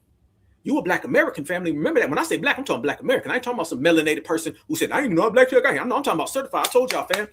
If it ain't BLACK from the United States, fam, let me say something. BLACK from the USA. That be FBA. If it ain't that, it ain't nothing. You don't hear none of these other people saying the damn thing. I showed y'all already. All these other people, they trying to team up with the system of supremacy. Let it be known, y'all, we don't give up. That's what it is.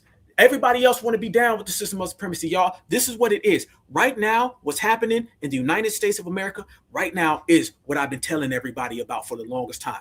This is coming to a crescendo, all right? And we're all here. Y'all know how we talk about we were born for this, and we talk about this is our legacy. We were all chosen. You were a chosen person. I'm going to tell you that today, fam. You chosen for a lot of reasons, but let me tell you the significance of you being chosen from your lineage, fam. You're chosen to be a part of this era in time that keeps this lineage going and moving forward amongst all the enemies, fam. We're all chosen for this. You don't want to be chosen, you get chosen, all right? Let me tell you what Kabahai Watha Kamene said. He said, your calling is your calling.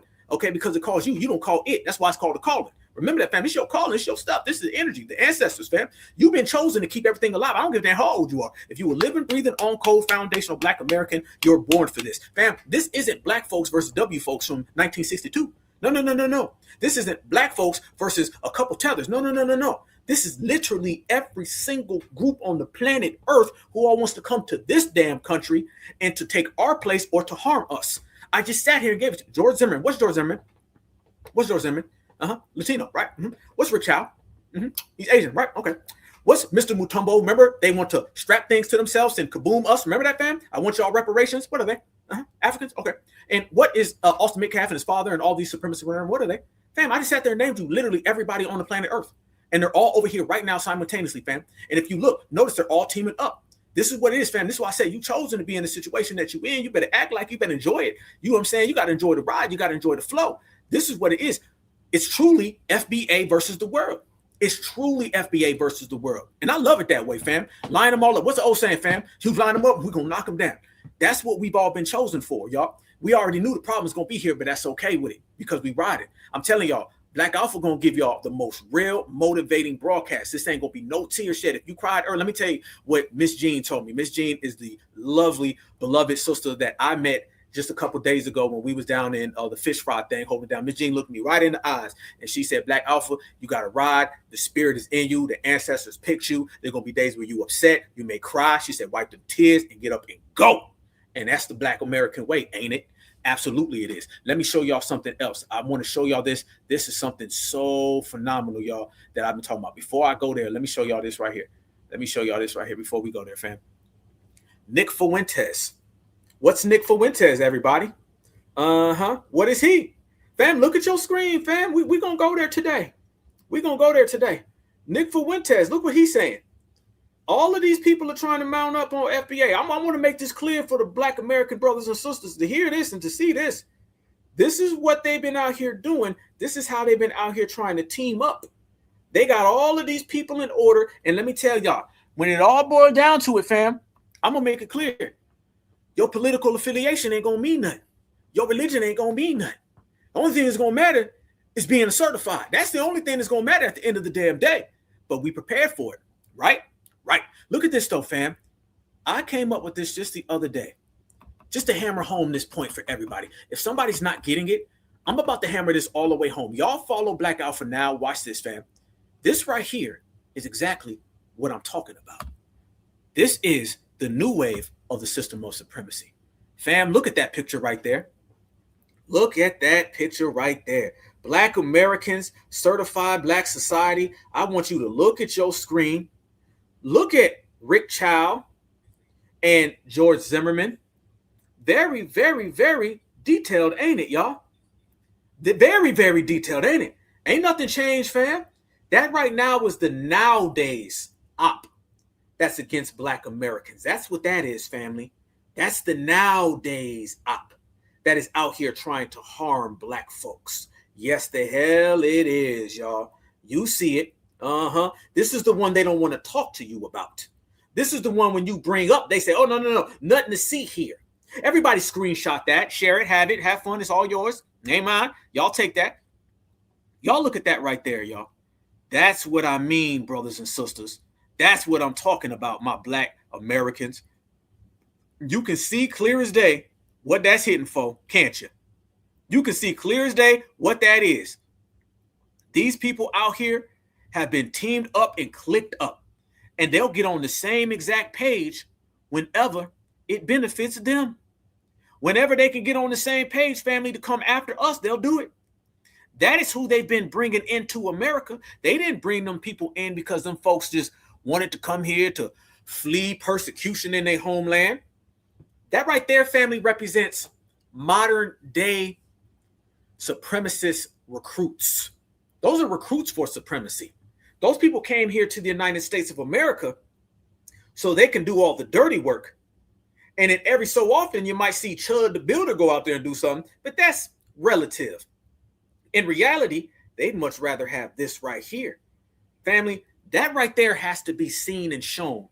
And I want you to show that to your kids. I want you to show that to your loved ones. I want you to spread that message, fam, because my activism is moving to another plateau, and it's moving to another level. As life goes on and as I evolve and we evolve, that's what it's all about. And I told everybody that I'm going to always be myself, true to life. And I'm going to always stand next to you guys, true to life. And we're going to all grow together in this era, okay? We're all going to grow together. We already have grown together. You guys remember a couple years ago, Black Ives had a fitted hat on, had my long goatee, you know what I'm saying, baby face. We all going to grow together as an era and as a generation, as a society. We're going to go through a lot of different things. And we're going to fight together. We're going to be shoulder to shoulder, back to back, throwing blows. That's what we're going to do, right? And the more I examine my activism and where I want to take this thing and push this thing to another level, family, it's all about making a mark on the planet Earth, okay, for the future, all right? Already in my mind, I swear on everything, fam, I already see visuals of young Black children reading books of mine and watching interviews of mine and saying things that we talk about in this chat, because a lot of the things that y'all say, I say, then I say it to the world. So in a lot of cases, fam, it's your words and your phrases and what you speak. Because remember, it's not going to be Black Alpha. It's going to be the one guy who goes down in history that is with everybody. You're going to speak about me, but you're going to speak about the chat. And that's my goal. So my main thing now, family, is to take this to another level. And what I'm realizing is that everything has to go up. I'm the main one that's been talking about making this go platinum, okay? Not being underground artists no more. We got to be big. We got to be strong. And laying the groundwork for the future. Not just now, but for the future. And with that said, we're going to start calling out every single op that exists. And we're going to do it with no compromise and straight to the point. And we're going to bring in a new era, fam. We've ushered in, and when I say we, I mean us, because you can look and nobody was doing this, family. Nobody had a regulator G-checking form of activism until I showed up on the scene. You had 352 scholars that could all sit there real nice and talk to you very properly. I was the one that came in and said, no, we're going to make it very, very plain, very, very direct, and we're going to reach the people. There hasn't been this type of energy in a long time. And if you're noticing, fam, the Black American community is now starting to get on board more with a regulator style of activism, a G-checking style. Not overly scholarly, not overly complex, not overly nice, just straight in your face. Because we realize that in your face is the only way that things are going to change. That's the only way that we're going to get what we got to get, because the name of the game is to win. The name of the game is to win. I don't give a damn if there's 3 billion people in the room. Black Americans got to get that one spot, fam. It's all ours, fam. Number one spot. Lock it down. So the name of the game is to win, and the name of the game is to do what we want to do. And if we got to get in people's faces, we got to regulate, we got to G-check, family. That's what it is. But everything's got to be new. It's got to be fresh. It's got to be a new wave of energy. Same way I brought in this whole different vibe with the new Black media and activists, because a lot of people weren't even calling themselves activists until I showed up. You know what I'm saying? That's the wave that the culture is. It's not me. It's the people. The people are on this side. The people are rocking. A brother told me the other day, he said, yo, this is going down in history for the G-checking energy. That is the regulator energy. So anybody out there who's crying, dry your eye and get ready to ride, because it ain't going to stop.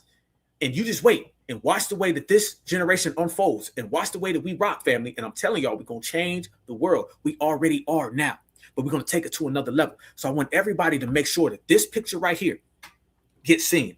I want everybody to see this. I want everybody to know this. So we're not going to have our kids learning on the job. Remember that, family.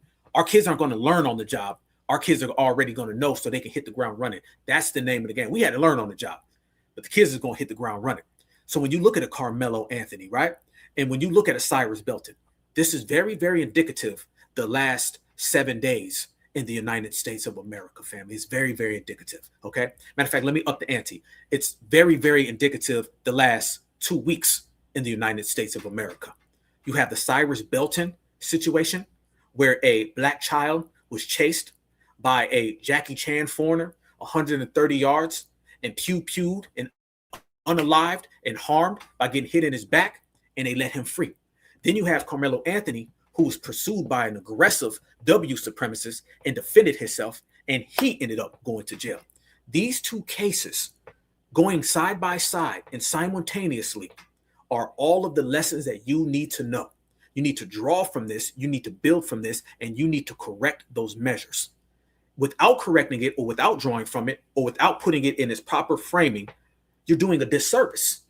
So the way we're going to honor these two young brothers is to push forward with this new style, this new wave, this fresh wave of regulated, so it don't happen again.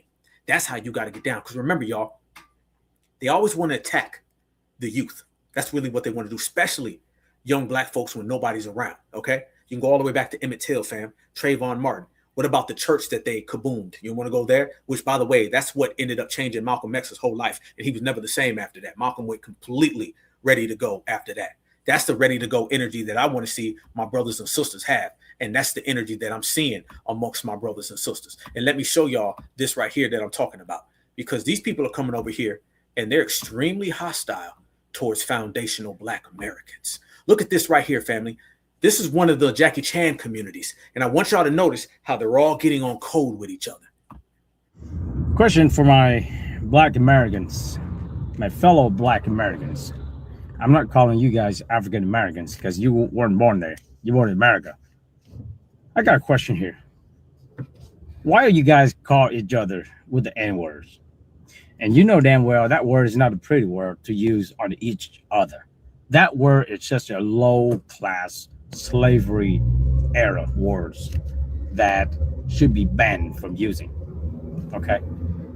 So you're using the N-word against, each other, to each other, and then you're okay.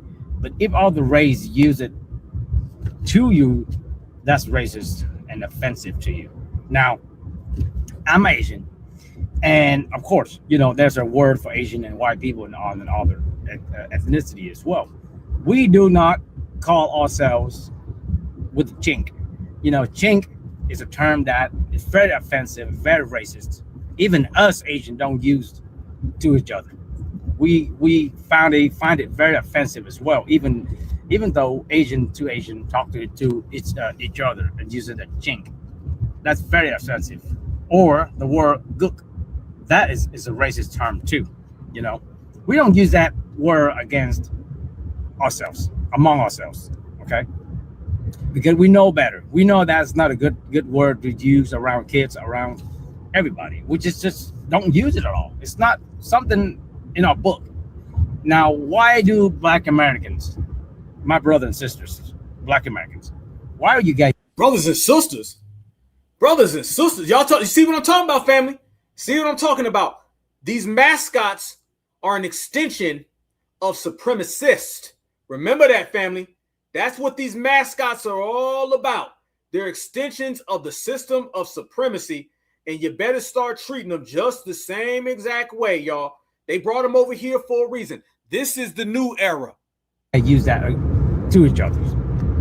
It makes you guys, if all the people hear that, they don't like that either. Even though they're not, in your skin color, they still don't like that. So to me, if you want other people to respect you, no matter who you are or what you look like, you need to respect yourself first. You know what I mean? Respect yourself. Make yourself respectful. Make yourself trustworthy, so people look at you and respect you. Respect is earned. It's not something that you ask for. You earn from another person by showing yourself that you are deserved to be respected. So that's my question. I've been wondering all the time. Stop using that word against to yourselves. You know what I mean, right? No, I don't know what you mean, but I'll tell you what you're doing. What you're doing is coming over here and you echoing the sentiments of your supremacist want to be massa. You see what I'm talking about, family? This is what it is. I connect all those dots, y'all. No coincidence, fam. George Zimmerman, Rick Child, same damn thing. And then you can look at the Karmelo Anthony situation and Cyrus Belton around the same damn age, y'all. You see what I'm saying? These are the people who are being brought in for all of that type of stuff. And they all are sitting there together. Fam, you ain't seeing none of these people pop up and talk like us. You ain't seeing none of these people do that, y'all. Nobody is popping up right now and talking about how Karmelo Anthony was an innocent boy. They're all siding with the system of supremacy the same exact way that they all did when it came to Chud the Builder. You see what I'm talking about? And no talk from it. You dig? And fam, all of the stuff that was going on in that case, you could even look, fam, how they were just scrambling for words. Watch this, fam, and you can tell they didn't even have a plan. They didn't know what to say. Watch this. I'm not sure that the prosecution expected this, because they did have one of the witnesses said it wasn't just a push. It was, he lifted him up in like a linebacker drill type, like when you see a linebacker, hit the dummies. And so, that's what he said. And so it was, and then the last witness, I was not there for that, but you said that he said, oh no, he felt it. Right. Yeah. So a couple things to sort of think about here. So Karmelo Anthony was sitting down. Nobody said that he had stood up and really until after the stabbing. Never stood up, family. Never stood up, and old buddy pressed him and pushed him. Listen, fam, they're telling you what it is. They're openly telling you exactly what went on, and they're openly telling you how it all played out. He never stood up, and old buddy hit him like a damn linebacker in a football drill. It was, he lifted him up in like a linebacker drill type, you know, like when you see a linebacker, you know, hit the dummies. And so, you know, that's what he said. And so it was, and then the last witness, I was not there for that, but you said that he said, oh no, he felt it. Right. Yeah. So a couple things to sort of think about here. So Karmelo Anthony was sitting down. Nobody said that he had stood up and really until after the stabbing. So all the witnesses agreed that he was sitting down. All the witnesses agreed that Austin Metcalf was standing up, probably on the row beneath him. Austin Metcalf being a bigger guy, still probably over him. And yes, a surprising moment. And these are teenagers, and they're all going to testify sort of differently. But the first two witnesses characterized the push as kind of on the aggressive side. One said it wasn't very light, but it wasn't very hard. And then they got into the debate over the linebacker drill, right? And of course, Austin Metcalf played linebacker in high school. So the jury definitely got the impression, I think, initially, that this was kind of a more aggressive push, right? So you see the framework for the defense really forming there because, okay, we've got Austin Metcalf, who is 6'1". He's a linebacker. He's a big guy. He is in motion. He is moving. And he is said, he's told, don't put your hands on me. And then he makes an aggressive push like that. These are all things I absolutely think we're going to hear and see in the closing arguments. But later witnesses who came down sort of there was some minimized. discrepancy. Their observations were a little more minimal than that. Oh, look at that, family. Listen to them. Listen to them over there. They explaining. It was a little bit minimal to that. This shows you, fam, again, the facts clearly show that this is a case full of inconsistencies. This is clearly them trying to make excuses. I want y'all to notice how verbatim they're breaking it down, but the news is over there trying to scramble. They can't really spin this. That's what this is really about, fam. They ain't been able to spin this story, and that's what's got them shook. They're wondering why nobody believes them because even them sitting there are arguing. There was nothing definitive about any of this. Let's make that crystal clear, fam. There was nothing definitive about anything that they're saying. Everything is loosey-goosey. Everything is all over the damn place. They can't come up with a definitive answer. And no, it was more of a brush.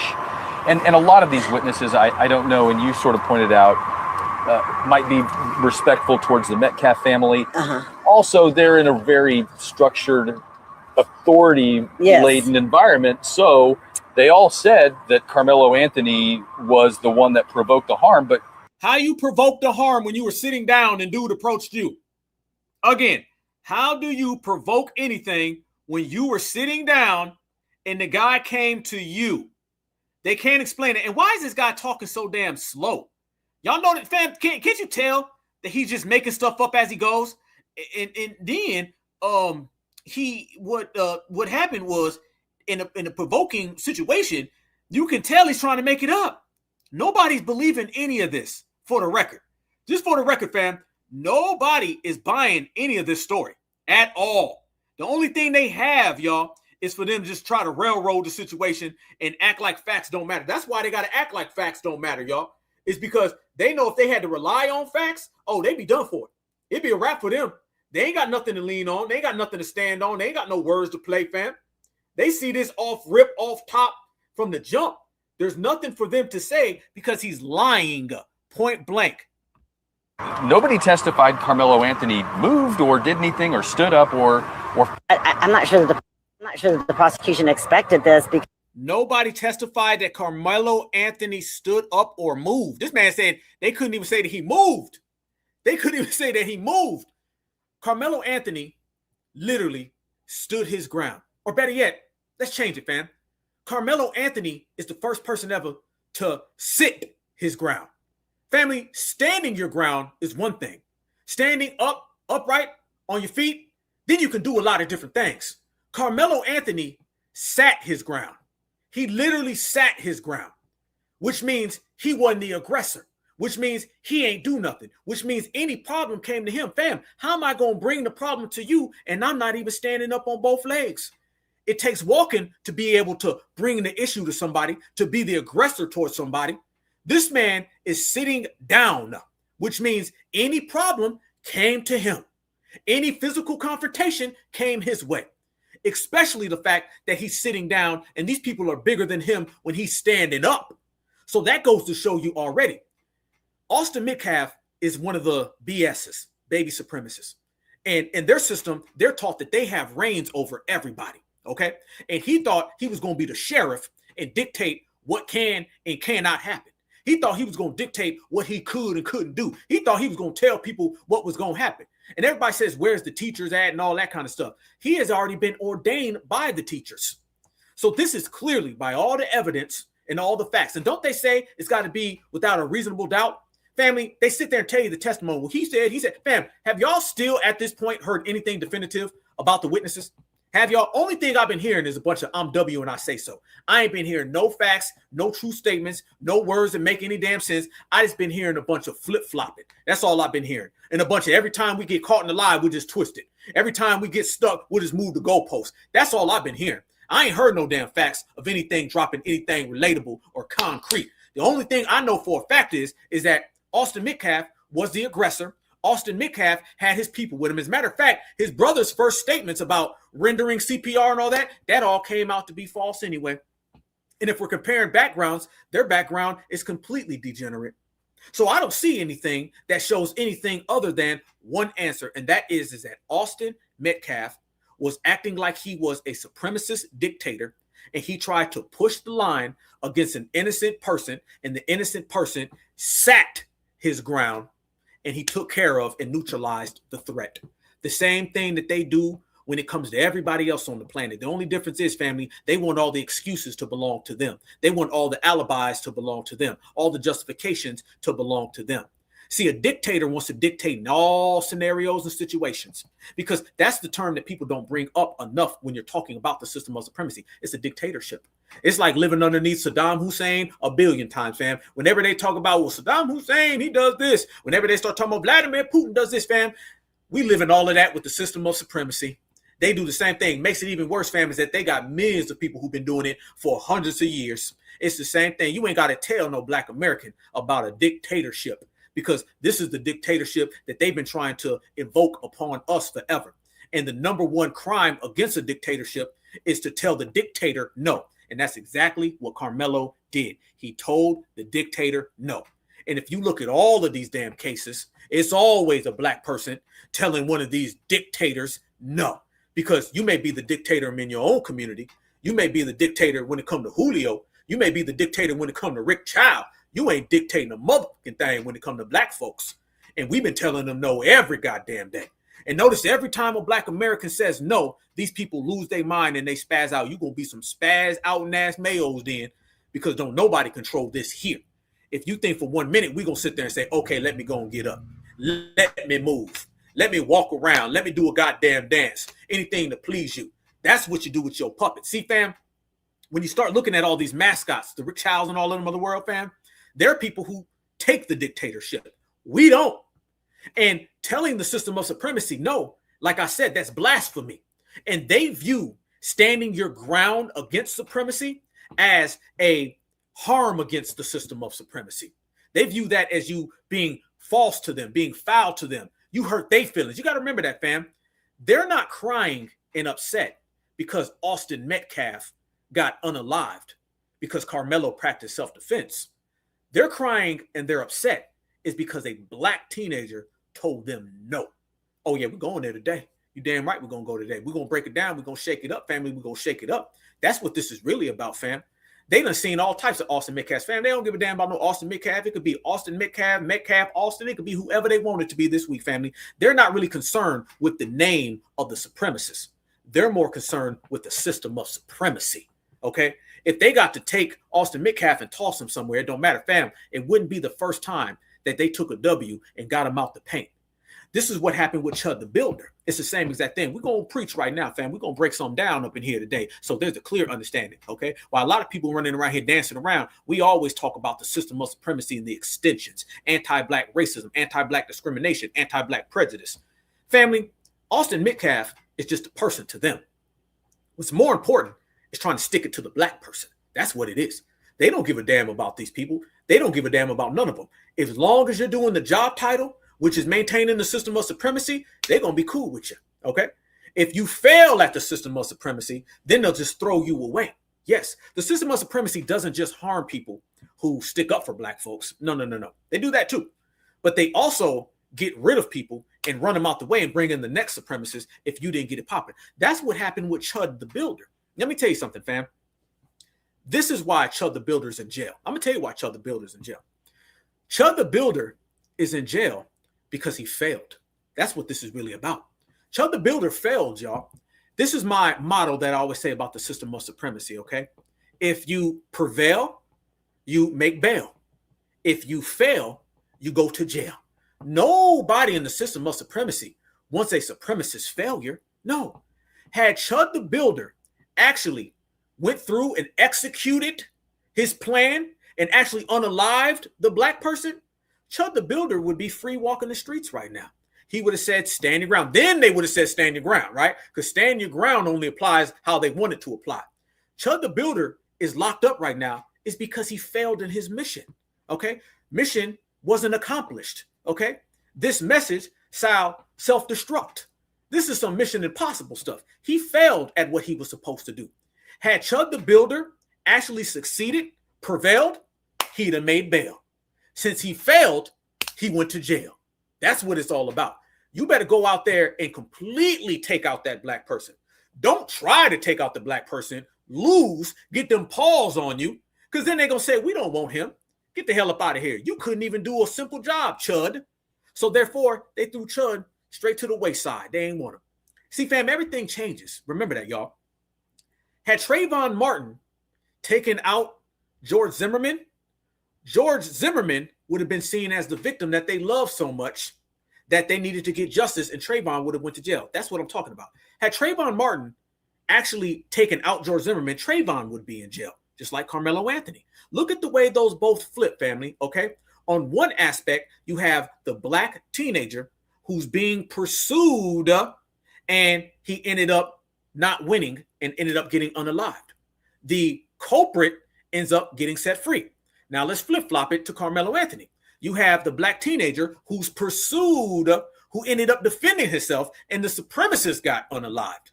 And now the black child goes to jail. Do you see the two options that they want to leave you with, family? They want to leave you with the option of you either live and go to jail, or you don't defend yourself and you get unalived. Both of those are lose-lose situations for black people, because this is the psychosis and the mentos of the system of supremacy. It's all designed to set traps, y'all. All designed to set traps. And they understand by working in conjunction with one another how to perpetrate this fraud upon the masses. And it takes individuals like us to be able to break it down so we don't get humbugged or railroaded in the process. That's what this education is all about. And this is what foundational Black Americans, getting to the T and being precise with it, stops it all and prevents it all from happening. That's the best thing you could ever do, is prevent it from happening. So they send out people all across the world, everywhere they can find them. And every single last person that they bring out is a person that is here to maintain the system. If you're not being able to maintain the system of supremacy, then they don't have a job for you. They ain't got a job for you, fam. Come up in here talking about something, well, I want to be supremacist, but I ain't going to do nothing. They ain't going to accept you. They don't, nope, they don't want you around. They want you around, fam. That's the name of the game for them folk. That's the name of the game for them folk. And they don't like family that now we truly, really educate people on it. So we know how to go around it. We know how to maneuver, and we know how to shut it all the way down. And that's exactly what's happening, family. Okay. So remember, the tides always turn, and they always got a different excuse for whatever occurs and whatever goes down. Remember that. Don't ever think for 1 second that things won't flip-flop. Y'all know black folks always saying, well, technically is whatever the hell they say it is. So the way you handle it with one of them, whatever they say it is, you handle it by being stern, by regulating and stopping it before it pops off. Watch this right here, family. This is what I'm talking about people knowing the way it was and how nothing added up. Oh, a person testified today and basically said that he saw someone getting pushed and punched underneath the chin. That person that was getting pushed and punched was Karmelo. Now, who called Karmelo over could have diffused the situation, because at the end of the day, you was the one who called him over to the tent. And multiple witnesses say that he was called over. There's no rule about who should be under what tent. If it's storming, what, you going to stay out and get rained on, or are you going to try to find shelter? My question is, where's the video? Why they don't want to release it? What's the problem? At the end of the day, Hunter told two different stories, and that's why prosecutors don't want to put him up on the stand, because they're going to catch him in his lie, the defense team. This is crazy. I think this trial might wrap up. Bam. That's exactly why. Notice the people who didn't take the stand. My question is, where's the video? Why they don't want to release it? What's the problem? At the end of the day, Hunter told two different stories, and that's why prosecutors don't want to put him up on the stand, because they're going to catch him in his lie, the defense team. This is crazy. I think this trial might wrap up. That's exactly why they didn't take the damn stand. See what I'm saying, fam? This is what I'm talking about. Notice, y'all, and I'm going to be 100 with y'all. Black Americans, man, we ain't been falling for none of that. That's one thing about us, y'all. We've been putting the pieces together. All of us been putting the pieces together, y'all. That's the most beautiful thing about this stuff. And it's the same thing with the Cyrus Belton situation. Fam, these are some very, very important times that we in, y'all. And it's going to take every piece of talent and every piece of focus that you got. If you got that much in you, don't get it out. We got to get it about you. You understand? Because this is what it's going to take. And it's going to be a collective effort. Let me show y'all some of the also strange things that we've been seeing. First off, that are popping up, okay? Because as we're talking right now, a lot of stuff is developing, and I'm keeping my eye on a lot of the social media because there's so much going on, family. But y'all know y'all in here, we rocking heavy tonight right here on the Black Alpha Network, fam. Y'all know we was going to give it real, fam. Told y'all, you're going to hear a lot of different people say a lot of different things, y'all. But the energy that we're going to bring today is going to be a heavy energy. Let me tell you what we not going to do, okay? Let me tell y'all this right here. Fam, don't fall for the gambit and watch some of these people who are out here in front of these areas spazzing out. Okay, I seen this earlier and this disturbed me. Family, this is my first time seeing this with y'all. So let me break this down. Family, look at this right here. And look how they're trying to bait these people.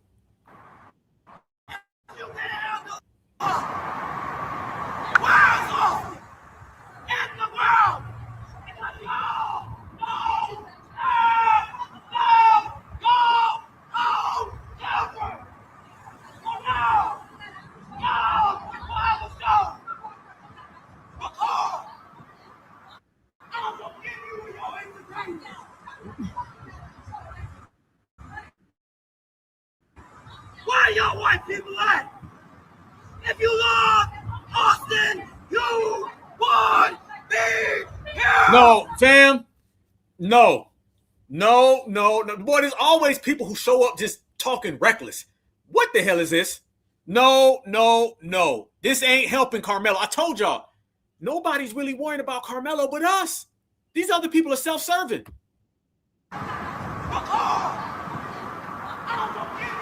Good point, y'all in the chat. Good point. This is some real COINTELPRO. And I don't know. I'm seeing that damn bonnet thing on, fam. This looking like COINTELPRO too. This is some real plant energy. Good. I love y'all, boy. Y'all be on one, boy. I love y'all.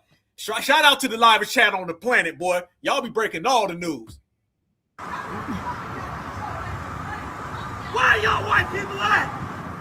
If you love Austin, you would be here. But because you don't care, it's funny than a motherfucker. Where's Austin Murray? No.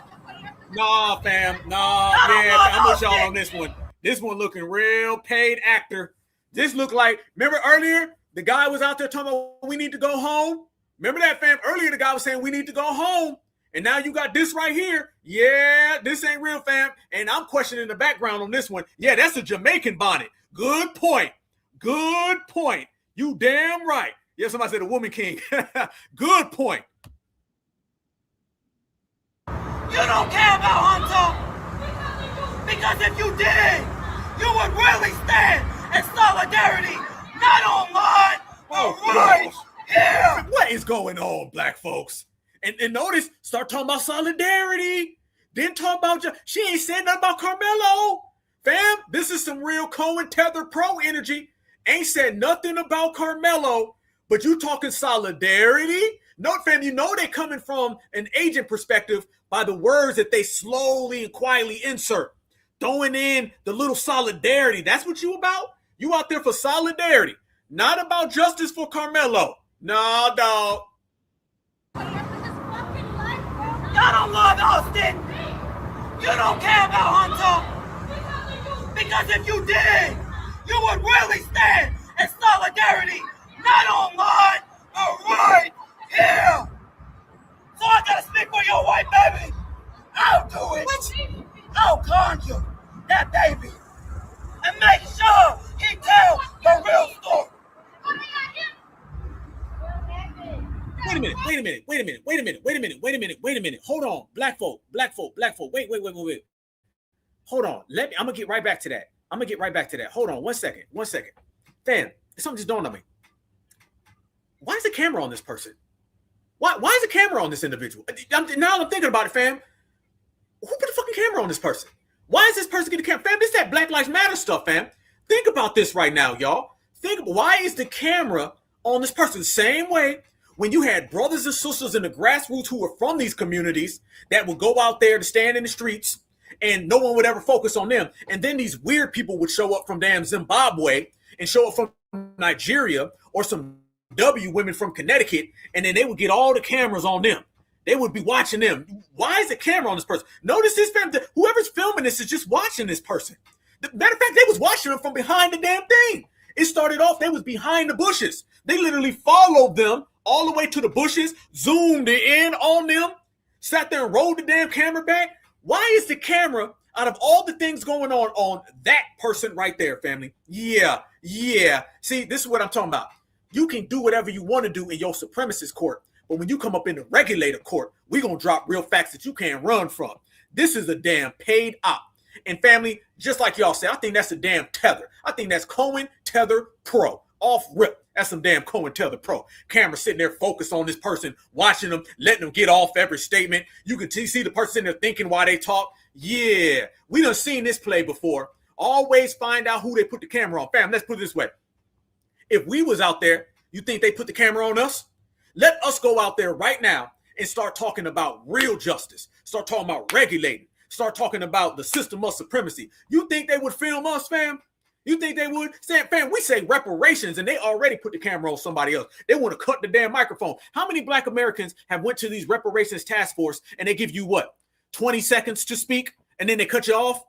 It's very funny style, the fact that this person got the camera on them, focused on them, while they saying all these talking points. Fam, let me say this. Now here comes all the shields. Fam, the dominant society knows what they're doing, okay? The Republicans went along and they pressed on Karmelo to be unjustly treated and to be railroaded. Now here comes the Democrats, and the Democrats are already sending in the Skittles bag and Conscious Fleetwood, and Conscious Fleetwood is a damn Skittles bag. And now they're saying, oh, it's safe to come out and make it a race issue.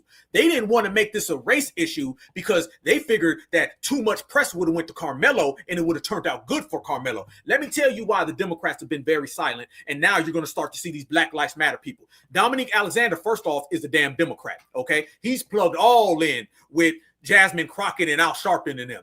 Now, Dominique Alexander has some fake-ass Dr. Martin Luther King accent. Y'all know I was the main one completely destroying this dude a year ago, okay? Now you're going to start seeing them send in all of these different Democrats because it's safe to come outside now. See, they didn't want to come out before because before it would have looked like they was advocating for Karmelo too much. Remember, y'all, the Democrats only like a black person when they're unalived or when they're in jail, because then they can control your narrative and control your story, okay? An unalived person can't talk. A person behind bars can't talk. Now they're going to start coming in and talking about the justice system. And I'm promising you, they will only do it in conjunction with blaming Donald Trump. Somehow they will dump this on Trump, dump this on the Republicans, and then they're going to try to make a spin in the flip-flop. It's safe to come outside. See, they didn't really want to upset the apple cart. They didn't want to come out and advocate for Karmelo because Karmelo might have been seen as innocent and he might have won the case. And that'd have been the worst thing for them to do. They show up now because the coast is clear. Karmelo just got sentenced. Carmelo's in jail. And now they can make it a race issue right in time for the midterms. This person right here is a paid Democratic op. I promise you. The same exact way Dominique Alexander. And this person looks Jamaican. Dominique Alexander looks Haitian. Put them both together. There you go, family. The Democrats now want to come out and make it an issue. Think about it, fam. When the boy's fighting for his life, you don't say nothing. After the boy gets sentenced to 35 years, now you want to talk? Family, if your cousin or your relative was going through a trial, are you only going to call them after they get sentenced? Or are you going to call them before? You calling people after they get sentenced, after they get convicted. So that lets me know that you ain't really rocking with them. That's what this person is right here. All damn day long. Look, camera, look at this, family. Look at this perfect photo. Perfect photo, camera right on them. Hell no. Bring your white people. I really want to see that support. Don't judge me.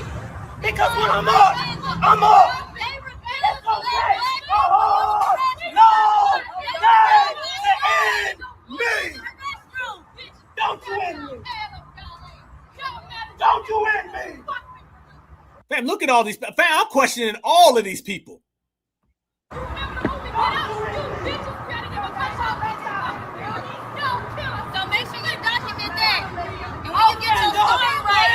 Let them know that they're not letting black kids use the restroom. My son turned his shirt inside out, and they refuse to let a black child use the restroom. And they keep claiming it's not about race. Hairlines covered up, man. Nah, dog. Nah, fam. Lies. Do not piss on me and tell me it's water. America was bred. But now you're done.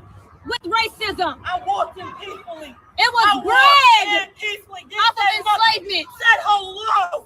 How are you? Are you okay? Are you fed? But see, I came back the blue. Fuck them. Then I came in my. Back in the blue? Fam, this Black Lives Matter talk. Back in the blue? Fam, this had nothing to do with that. Fam, this isn't a police unaliving. Oh, fam, that's all Black Lives Matter talk. They talking about back in the blue. What? Fam, that's all Black Lives Matter talk. This literally is not a police unaliving. This ain't a police situation. You see how they're trying to divert it off of your average everyday supremacist to make you focus on the institution of policing? You see, family? This is what Black Lives Matter did. Blue yesterday. And I stood. And I stood. And I stood. And then I'm back in Austin. All the way. How many rituals y'all doing y'all white babies? What? I'm tired. Many. I'm glad Nanny! So I'll stand for us. Hey, while y'all recording this, just remember y'all used to eat us. Look up the book, The Delectable Negro. Eat us? Oh, God. Man, this Black Lives Matter. This Black Lives Matter, if I ever seen it before. Nope, fam. I ain't trying to hear it. Nah, I got my damn verdict, fam, since we reaching verdicts today up in here. That's the damn Black Lives Matter. Trying to talk. Remember, Black Lives Matter did all this stuff. Remember when you heard us? You lied to us. And you told us that we weren't worthy. Look at it, still talking. Still, ain't it funny, fam? On 1 minute they growling, and then the next minute they want to have a conversation. Let's talk with brother killers. That's just how you know what I stand with now. Y'all can't do us and we love y'all and y'all don't even love us back. Y'all love yourself for y'all kill us to try to become us and you'll still never fucking be. This baby, I want you to fix your shirt. I want you to fix your shirt so you can show them. This baby, nothing. This man, did they just spin the boy around? What? Fam, did they just spin him around? Look at the kid. Look at the kid. Fam, look at the kid. The kid is over there like, what the hell are you talking about? This person right here just grabs the boy and spins him around. The boy is looking like, what? They just spun him around, fam, like he's a damn doll or something. This is Black Lives Matter. Crazy. This baby, I want you to fix your shirt. I want you to fix your shirt so you can show them. This baby, nothing. This baby. What?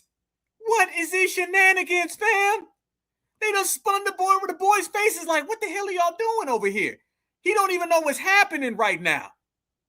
I want you to fix your face. I want you to fix your face so you can show them. This baby, nothing. This baby had to turn his shirt inside. I don't care about this. It's not even that big. It's not even. Oh gosh.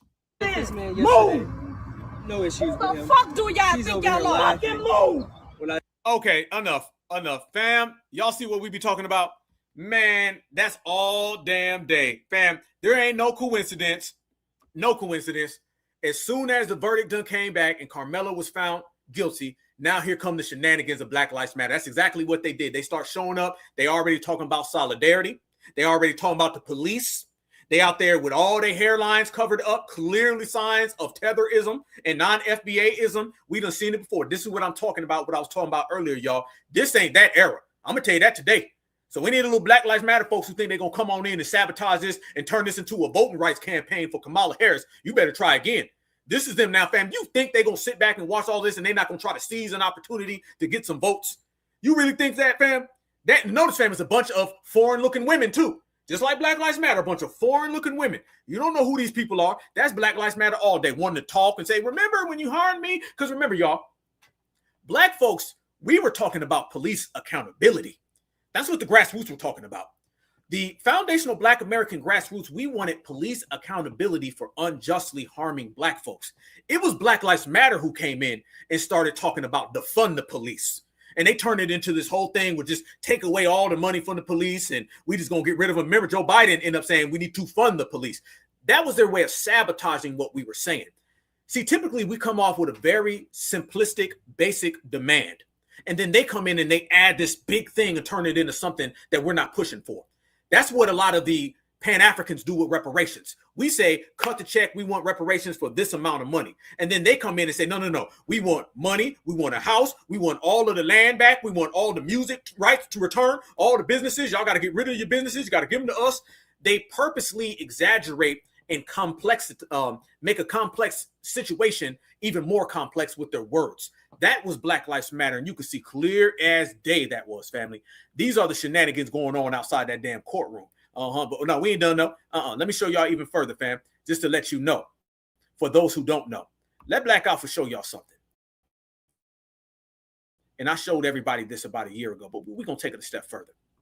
How do you know this is some Black Lives Matter energy? Y'all look at your screen right here.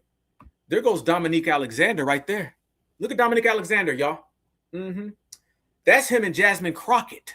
Yes, it is. That's him and Jasmine Crockett together right there, family. Yep. And notice this, fam.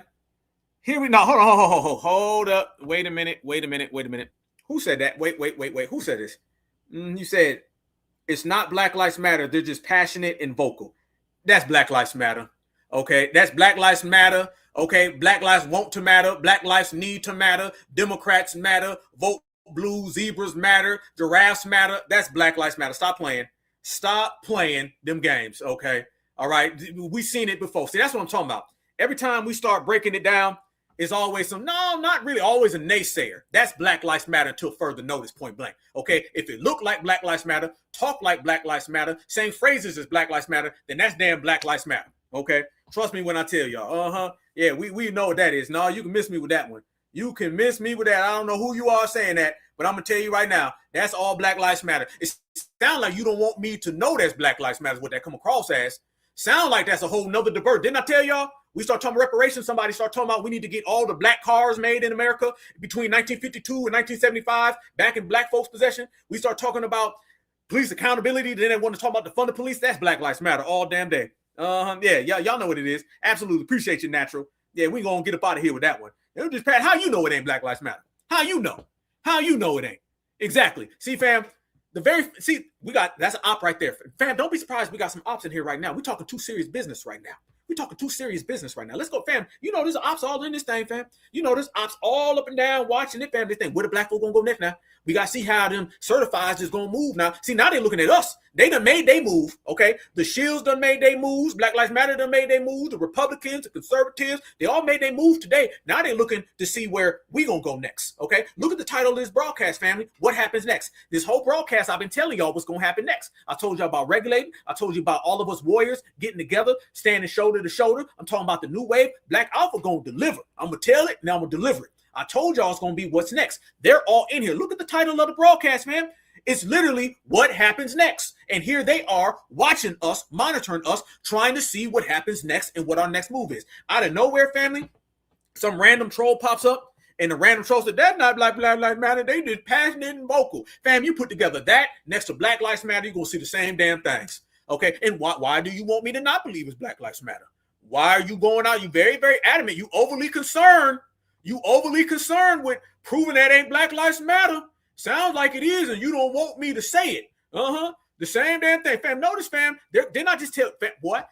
Did not just tell y'all. I said you're gonna start seeing the persuasion come on in, and there you go, right there. Little troll in the chat. Thanks for getting them up out of here, natural. Here you go. Here you go. Already trying to persuade us to go in a different direction. You want me to look that way? See, they don't want me to look in the Black Lives Matter way, because they understand that's going to put a frame on them. They want us to look in that direction. No. See, that right there is an attempt to disarm us. Let me make that clear, family. Okay? They always want to mentally disarm you. They don't want you to know what it really is. So they're always going to try to tell you that it's not. It's the same thing when we was talking about boycott. We were out here talking about we going to boycott all of these different businesses. Then everybody pops up and says, no, we don't need to boycott. What we need to do is really do a disengagement. I've literally seen somebody say, not a boycott, a disengagement. Okay. Why the complexities? Why are we always trying to make things too deep? Fam, this is another era that we're going to bring in. It's going to be the make it plain era. Okay. Everything's got to be plain. We got to make things plain, because you'll start talking about simple things and then somebody pop up. I'll say, hey, that's a street right there. They'll be like, that's not really a street. What that is an intersection between Babylon and Al-Kabilon. Y'all got to quit calling it a street, man. I say, damn, man, I want some money. Technically, it's not money. What it really is the Illuminati currency, the IC. Fam, there's always somebody trying to overcomplicate things because you being plain is too effective. Remember that, fam. Just like Malcolm X said, make it plain. Making it plain has a broad reach, okay? A broad horizon. You can reach a lot of people making it plain. When you say we're going to boycott, someone says, no, let's call it a disengagement. When I say money, they say, no, the Illuminati currency. Fam, we're not doing that. Be very cautious of the people who pop up and are always trying to get you to either look in a different direction, change your verbiage, or go from something that's going to reach billions of people to something that only 7 people understand. All right? We're not here to reach 7 people. We done did that enough. Okay? We're trying to reach the masses. If there is a grandmother in Arkansas who drinks sweet tea, she needs to know about a boycott. I'm not going to come to her and say, hey, you want to disengage with the Asian businesses? Hey, you want to disengage with the Arab convenience stores? I'm not going to talk to her like that. We're going to talk plain. We're going to make it plain. We're going to reach the people. So be very cautious of these Al-Kabilon, okay, Illuminati, all-seeing eye people. Them ain't Black Lives Matter folk. They did patent it. Be very cautious of them people, because in reality, they're trying to hit you with misdirection, okay? Because we're going in the right direction. Remember that, family. They only try to misdirect you is if you're trying to go in the right direction and they're trying to put a hurdle in front of you. Let me go back to this, fam. You start talking about this Dominique Alexander guy, right? Family, that's him with Jasmine Crockett. Why isn't Jasmine Crockett spoke on this situation? I thought that was your buddy, though. I thought that was your folk. I thought that was your people, bro. If that's your people, then why you ain't with her, though? How come she ain't said nothing about this case? Oh, she's still talking about Donald Trump and why she lost an election. And I want y'all to see this about him. Look at this same Dominique Alexander. No justice! This is him talking about no justice, no peace. Real Black Lives Matter to me. No justice! When I say cease, you say pray. Cease! Hello, y'all. I'm Minister Dominique Alexander, president of the Next Generation Action Network. And I'm going to be very quick but real direct to what we... Family, where did the Martin Luther King accent go? Family, this was about 1.5 years ago. Where's the Dr. Martin Luther King accent that we just heard today? Black Americans, I'm asking you a simple question. Where the hell did the damn accent go, Dominique? You were just talking like Dr. Martin Luther King in the March on Washington. I seen goddamn Jesse Jackson's spirit walking behind you. Where the hell was the accent here? You found a Southern accent. And by the way, you ain't from Georgia. So how in the hell did you have a Southern Georgia Baptist accent? And here, you sound very, very typical. Hello, y'all. I'm Minister Dominique Alexander, president of the Next Generation Action Network. And I'm going to be very quick but real direct to what we are dealing with right now in America. To my brown and black brothers and sisters. And I want you to know today that we stand in solidarity, not just by words, but actions. This isn't just a Latino issue. It isn't just a black issue. It is a human rights issue. When families are ripped apart, when undocumented people are hunted down like criminals, when refugees are treated like threats instead of people, we all together should be outraged. But what is worse is when we continue to believe that we are different, that somehow, if we are coming for them, they are coming for us. That is a colonialized lie. Black people, Latino people, we are the backbone of this country. Our labor built it. Our culture shaped it. Our labor built it with Latinos? Our labor built it with Latinos? Family, did he just say Latinos built America? That's what it sounds like to me. This is the guy that was all plugged in with the Anthony family. This is him right here. Very, very, very, very interesting. Very interesting. That is a colonialized lie. Black people, Latino people, we are the backbone of this country. Our labor built it. Our culture shaped it. Our faith sustained us. Our voice must now lead. We are not the enemies. We are not the competitors. We are family in the struggle. So when Trump and his administration tries to divide us with hate and fear, we are the answer to unity and love. We must stand together to say enough is enough. To say hate will not bring us down. Hate will be the thing that unites us. And we will stand on the shoulders of our ancestors because they did not die in vain. We will stand in the spirit of Cesar Chavez. We will stand in the spirit of Dr. Martin Luther King. We will not allow them to rewrite history. We will not allow their hate to destroy our homes. Today, we unite like never before to say justice for all and not just one. Fam, did you see any of that energy with Karmelo Anthony that he had for Pedro Gonzalez? I don't see the same type of energy when he's talking about Karmelo. Matter of fact, when he's talking about Karmelo, he's talking very, very Southern Baptist, and then he's done. I don't see the same energy when he's talking all of that talk about we need to get together and in the spirit of Hugo Chavez and Latin labor built America.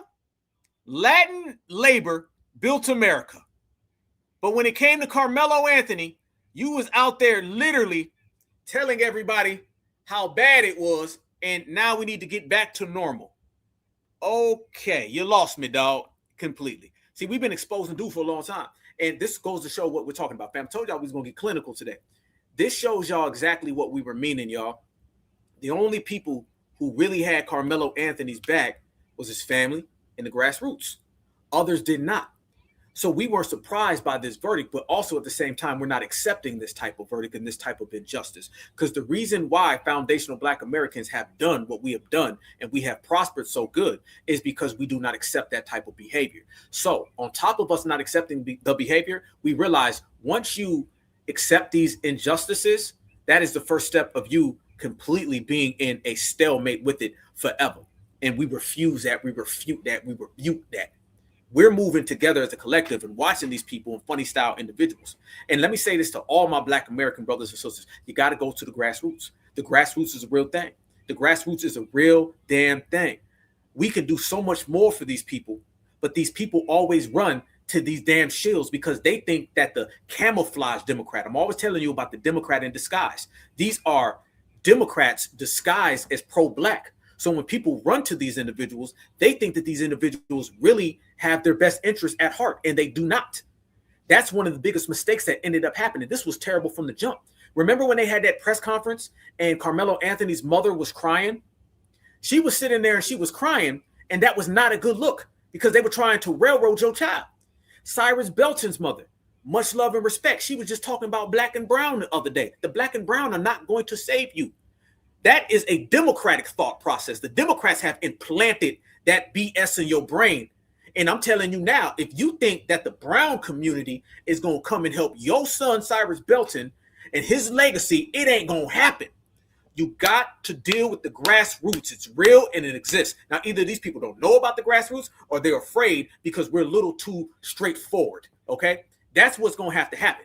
These families who keep running to the Democrats, it just ain't going to pay. What the hell is Dominique Alexander going to do? This dude is a failed Black Lives Matter activist. I seen this dude at a Black Lives Matter protest 3 or 4 years ago getting whooped on. Somebody was just picking him up and flipping him. He ain't about that life, man. Why is this dude front and center? He was far too front and center, y'all. Far too front and center. People got to understand there's a wave out here in these streets. Don't be out here talking about some damn the black and brown community. Hell no. The black and brown community don't exist. You're out here thinking that a community that doesn't exist is going to help you. You think a community that truly doesn't even exist is going to help your family. Don't let these Democrats put that in your head. Wrong with these people? Thinking the damn Democratic Party going to come and help you. Want to go run to them. Out here getting these failed activists. Something bad happened. Let me call Benjamin Crump. Benjamin Crump don't give a damn. What cases he ever won in the first damn place? He just following ambulances. He ain't said nothing about it. You literally have the biggest case that has went on in America in the last 5 years, especially a racially charged case, and Benjamin Crump ain't said a word about it. I just seen Benjamin Crump trying to get some Mexicans some damn money. And these people out here trying to run to them. No, let me tell you all that. Okay, let me show y'all. All that black and brown stuff, this is what I'm saying. Fam, let me tell you something. There comes a point where all of that fake solidarity becomes dangerous. And it ain't going to happen to us. I'm going to tell you that today. It ain't going to happen to the grassroots. So all the folks out there running around here, black and brown, that becomes dangerous and hazardous to you. People of color is dangerous and hazardous. See, now what we're seeing, family, as we move on in this era, now we're starting to see a lot of things that the grassroots called out years ago. It's starting to affect people who didn't want to listen to us, okay? Now a lot of people are starting to realize that the black and brown, the Black Lives Matter, the boule, them folks is going to get you jammed up and trapped. I'm going to tell you that right damn now. If these people ever connected to the grassroots, family, we can have a further reach to completely help their family. But they want to call up these neglectors who only want to make it look like they're down for you so then people can run off and get your damn votes. The people you run into want votes. They don't give a damn about your daughter. They don't give a damn about your son. They don't give a damn about you. They want votes. Quit running to people who want votes but don't care about black bodies. Karmelo Anthony has basically been on trial for 1.5 years. The Democrats didn't come out and say nothing until 30 minutes ago. After the damn verdict, because now it's safe and they're not going to be able to lose votes. They didn't want to say nothing because it was too hot of a subject and they didn't want to if off nobody. Now you see what it is.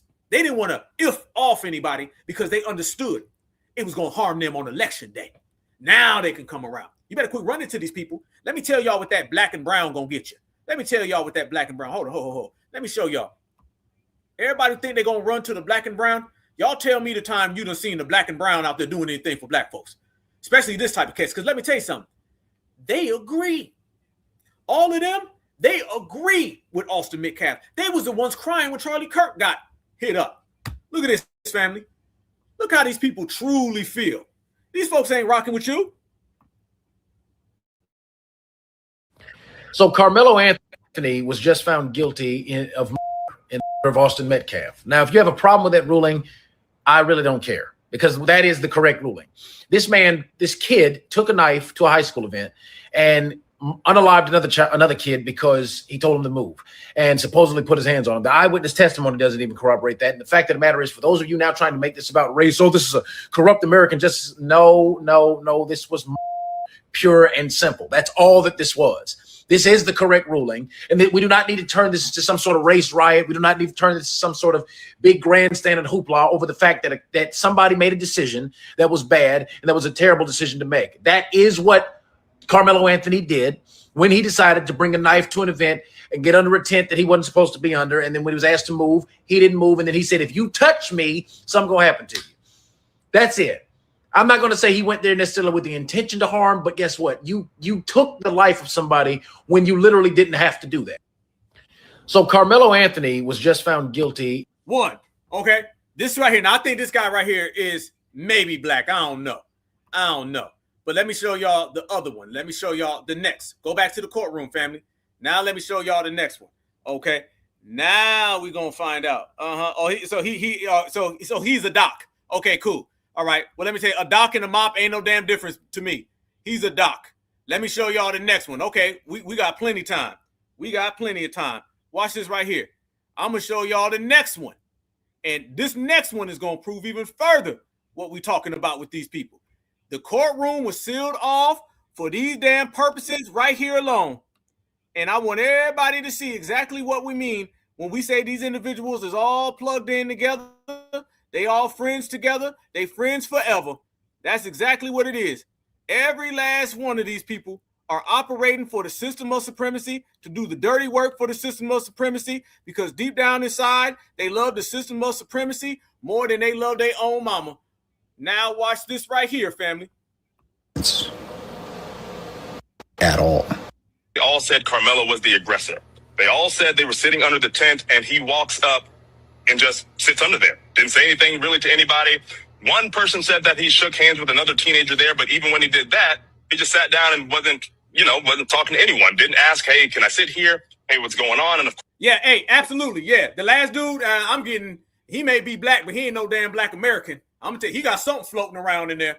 I'm gonna tell you that today. We're gonna delineate to the T. Yeah, you absolutely right. Yep. He may be a little melanin. He a mop somewhere in there. I'm gonna tell you, I know some mop vibes is floating around. That ain't no full damn black American. of course, they kept diving into the tent culture, at track meets, where each tent is pretty much alluded to as a locker room for each team, and you wouldn't hang out in the opposing team's locker room. I hope that made it clear that the information that I relayed was in fact factual, as in it came directly from Cody Thomas. I've made that clear in every single video. I am not relaying an opinion. I'm not relaying a story. I am sharing with you all what Cody Thomas, who is inside of the courtroom during Karmelo's trial, is relaying to his employer, Court TV and Law and Crime. Here goes your Puerto Ricano. That is all I'm doing. Yet, somehow, I am still being called biased, racist. I've been told I need to stay in Latinos' business. I am told that I'm making up a story. I need to get the hell out of there. I'm then being told that I'm just trying to make money.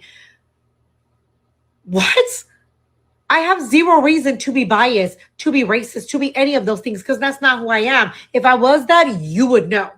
Instead, I've been covering trials for multiple years. This isn't anything new to me. What is new to me is how disgusting people are being. I normally don't make these type of videos, but I am tired. I am really tired. A lot of creators are out here just sharing what is transpiring without their opinions. And they're being treated like crap. Karmelo Anthony. Here goes another Chud the Builder. Look at it. Everybody got that Chud the Builder mustache, by the way, nowadays. You notice that, fam? Every last one you see got that damn Chud the Builder mustache. Absolutely. Yeah. Fam, we ain't tick for tack and all that stuff. These folks is ops until further notice. You a doc or you a mop, okay? And you might be a doc mop, all right? Or a mop doc. Either way, you ain't us. You see that, fam? That's what it gets you. Oh, that ain't it. No. Hell no, we ain't done. I got a little more. Let me show y'all this right here, family. Even more so, right along the line. We can get straight to that. There ain't no mixing with this right here. Because all them folks, fam, when they start getting all mixed up and twisted up, that's their means of not being with us. Straight up, they can see their way right out the damn door. Let me show y'all this right here. This is going to further show y'all how these individuals feel about Black Americans and why you're starting to see all these people get on the same damn page at the same damn time, because they all speak in that same supremacist rhetoric. It all comes in the same shape and form, y'all. Look at these people right here. You're going to see all day long with people who look like this, and these people are trying to tell Black Americans what we need to do. Look at your screen, Black folks. Here we go. This right here, fam, is what I mean when I'm telling y'all these people ain't us. This right here is on the side of Austin Metcalf. I really just don't understand why it's so difficult for me to get it through your head that an eighth of the population does half the violent crime. For me to get it through your head, he can't even talk. Somebody who looks like this, who looks like he just got here from a damn cartel, is trying to talk about our culture. I really just don't understand why it's so difficult for me to get it through your head that an eighth of the population does half the violent crime. Like, you're gonna look at me dead in my face and say that that's not true? Like, what are you talking about? That's not true. Like, I think we've seen enough at this point. We've seen the body cams. We've seen your rap videos. We've seen it in all of the music. We've seen it in your culture. This is what your culture is. It's a culture of violence and aggression and extremely low IQ behavior. It's all about having fun and have a good time because we're all going to die anyway. Who cares anyway? We've seen it. We've seen what you guys are about. It's all about materialism, money, fucking bitches, getting fancy, shiny things. A dude with a tattoo on his face. Y'all see how these folks are acting, fam? A dude with a tattoo on his face is talking like that. This is the Rainbow Coalition, y'all. This is the Rainbow Coalition that they've been telling everybody and selling everybody on. He thinks he's going to talk about our culture while he looks like he's from El Tradoragua. We've seen it. We've seen what you guys are about. It's all about materialism, money, fucking bitches, getting fancy, shiny things. It's the mentality of a fucking toddler. To the black community, why are y'all so racist against whites? Whites are the ones that freed y'all. The Republicans freed y'all. Y'all keep saying that the Civil War was over slavery, and it wasn't. But if it was, like y'all keep crying about, what about the reparations for the soldiers, the Union soldiers that died to help free y'all? What about them? They get nothing. They get no statues in your neighborhoods to celebrate the Union soldier. No, you won't do that. You'll stick a fucking statue of Martin Luther King, a woman beater, and a drunk, and a lawbreaker in your neighborhoods and name roads after him. That's not... Fam, these aren't W's from Wisconsin. These aren't W's from Iowa. These aren't W's from Texas. These are Spanish folks. These folks are Spanish, fam. These are Latinos. This is the people that the Democrats tell you got your back. This is how they feel about Karmelo. Not one road named after a Union soldier or a general. Explain that in the hood or anywhere else. You black people want to be white so bad with your hair, everything about you. You're just super jealous of white people. Fam, coming from his community, where in his community, they literally have laws to whiten up the population. Okay? They literally will look darker than me and say that they're W's on paper. Family, do you see how they're auditioning for a spot in the system of supremacy? And I'm Puerto Rican, and I see it clear as day. And I'm Puerto Rican, and I see it clear as day. And I'm Puerto Rican, and I see it clear as day. Y'all try to look like him with the fake hair. It's ridiculous. The nails. But y'all claim y'all built America and you've done this and you've done that. Then where is that at today? Because all I see is y'all chimping out all over the fucking place. You can't go to the beach on spring. Using supremacist talking, but fam, black folks, these are the Latinos using that term. These are terms that they said Chuck the Builder and them was saying. This is what they told us this only happens on one side of the fence, fam. Look at these people using the same rhetoric, the same terms. These are mascots, y'all. And you handle a mascot the same way you handle the main ones. Check them all on sight. Spring break without shots being fired and fights breaking out everywhere. You know, I'm tired of the whites having to babysit y'all and comfort y'all.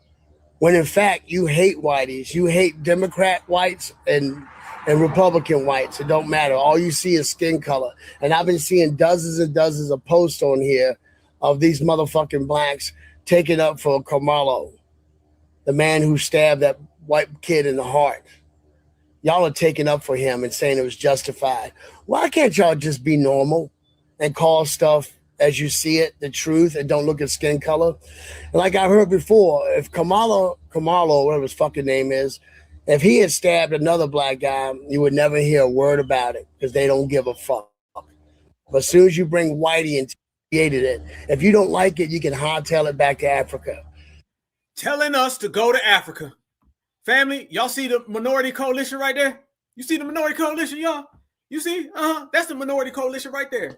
That's what you're talking about right there. That's what you're talking about right there, okay? And he needs to go back to his household where his niece is probably his wife, and he needs to go back to his household where his brother is probably his father, and his mother is probably his auntie. That's what you do. Because I know y'all be over there inbreeding all types of ways. So how about you go on and do that? You know what I'm saying? You be in-beaning over there. So go ahead and in-bean with your people over there because you ain't one of these. And while you're at it, you can go ahead and you can bow down when Black Americans show up and tell all them sweatshops that y'all belong to, we said what's up, all right? And I'm going to go ahead and charge you about an extra nickel when you shining up our shoes. That's what I'm talking about, brothers and sisters. That is the energy of these hostile mascots. So I want to put it all into categories. I want to break it all the way down the way it needs to be broke down. You're dealing with the system of supremacy and all the males who were out there and they wanted justice against Karmelo for Karmelo telling a supremacist no and defending himself. Because for a Black American to defend themselves in the system of supremacy, that is seen as a violation. And this is what they wanted. Then you have the Rick Childs situation and all of them out there begging us to boycott them. All of them coming out the woodwork with their anti-Black American prejudice and discrimination. Then you have clearly the M-beaning person, Pedro, and his auntie and his uncle and his cousins that are really all just his kids. All of them are out there hating on Black Americans as well. And then on top of that, you got the Africans who are coming around here and saying that they want our reparations. This is what I mean, fam. When I say it's FBA versus everybody, I mean FBA versus everybody, and FBA will beat everybody because FBA ain't everybody else. That's what I'm talking about. That's the vibrations and the energy that we are on. We've been the only ones holding this down. We will continuously be the only ones holding it down. This situation is not like the situations before. I told y'all this episode and this broadcast, this is all about what's next, okay? And what's next is what we're doing right now. It's about us regulating. It's about the warriors. It's about the certifieds being thorough, holding each other down. And the new term, fam, is shoulder to shoulder. That's how we riding together, okay? So we're not going to be stuck in a perpetual state of all of this happening and happening and happening. No, we're going to be out here really making it happen. There's a difference, fam. Letting it happen and making it happen. Those are two different things with two different mentalities. So if you got that energy, sit down. If you're crying, sit down. You want to pray, go to church. Black Americans, we out here standing on business because there's a time for play, and that ain't for today.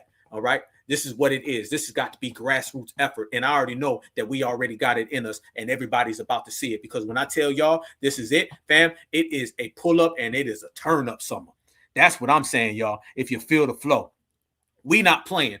We about that business. We not joking. We about that business. We standing on certified business every day and twice on Sundays.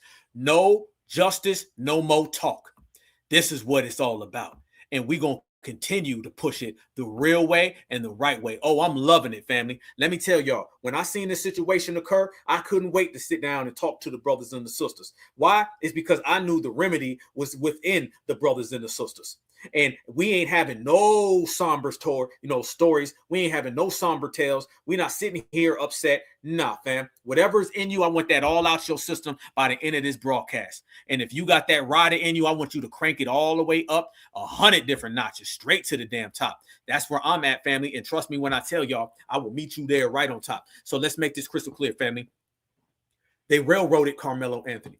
However, what we're going to do, family, is that we got to still focus on Karmelo Anthony. We got to still get together with brothers and sisters who know all the different ins and outs and the aspects, and people who have a strong wherewithal within law and within just the system and the penal system and how it works and operates, family. You can still do a lot of things, and our brother isn't gone just because they're trying to take our brother away. Remember that. Our brother isn't gone just because they're trying to take our brother away, fam. So we can go on and continue to serve and continue to ride and continue to hold it down. Same exact thing with Cyrus Belton. Same exact thing for all of our fallen foundational Black Americans. But the main thing that we always got to do, I want to see my brothers and sisters in the warrior class hold it down. I want to see my brothers and sisters in the warrior class get your tool game up. And I'm talking about really up. I'm talking about to the top. I'm talking about hold it down. I want to see all my brothers and sisters tomorrow. When you see foundational Black American energy, you got to see the foundational Black American energy to the maximum. You can't have it all the way back. The next time, family, I go live, every single one of y'all, if you ain't already in it, you better be at that range getting your stuff super sharp. You better be. Okay, do not have another broadcast come by, family, and you ain't already registered. Go ahead and do that, because what these people are trying to do is they're trying to create an atmosphere of hysteria for foundational Black Americans, because it's all about aesthetics, right? They're going to tell us that you can't defend yourself so they can scare us and put us in the trap, okay? They're going to tell us that if you do not defend yourself, you're going to get unalived, and we're going to allow the person to do it. Remember, the Democrats allow the individuals to harm us and then walk free. The Republicans, when we defend ourselves, they tell us that we're the wrong ones and we got to go. And then they flip-flop and trade roles and vice versa. That's what they do, fam. You got good cop, bad cop. We ain't on no political parties, so that go for both sides. Anybody come around talking about, what about them? What about them? What about this? Take that. That's how we ride in, family. We represent ourselves. The grassroots are independent. We are warriors. We're certified. We're stronger than ever. We're going to take all of this and we're going to channel this energy, family. We're going to channel this energy to making this movement even stronger. We ain't stopping for nothing. We're going to continue to ride. And it is on me right now, family, to provide the motivation and the fire and the frequency that my brothers and sisters need. So I knew damn well when this verdict came down that I was going to pop up here live tonight and I was going to give an episode in the broadcast unlike any before, and one for the ages. While everybody else talks about this case and they just talk about the wrongdoings and the low vibrational and how bad it is and how upsetting it is and a very somber thing. Notice this about this broadcast, family. This has not been somber at all. This has been motivational. This has been fire. This has been us putting the pedal to the floor. Okay. All gas, no brakes. Drop the top, hit your 3-wheel motion, coast on them. That's what this is about, fam. Notice that I purposely made sure that this was not going to be a broadcast where we walk with our head down. We're going to have our head to the sky, okay? Mind on my money, head to the sky. That's what it's all about. That's what it's all about. That's what it's always about, because we're here to motivate and uplift the people. I'm not going to have no young folks looking, and then you see all of us in the grassroots saying, this is wrong, man. They always do it to win. This 35 years? 35 years? Yeah, 35 years. Okay, now we riding. What's up? What's up? You ready to ride? You ready to ride with me, family? And let's ride, because I'm riding with you. And we riding regardless, so we might as well ride together. Certified energy. So that's what I'm talking about, fam. We're going to uplift, we're going to bring it home, we're going to bring it back, and we're going to double up, quadruple up, if you feel the flow. And when I tell everybody that's exactly what we're doing, family, we ain't done because we was already on this. As a matter of fact, we ain't done. We don't hide. We don't run. We out here. We on one. You know, a party ain't a party if we don't come, because we number one. Y'all look at your screen right here, fam. This is what I'm talking about. I told y'all we was going to boycott. I told y'all we was going to have the flyer ready. I told y'all, fam, let me tell you something.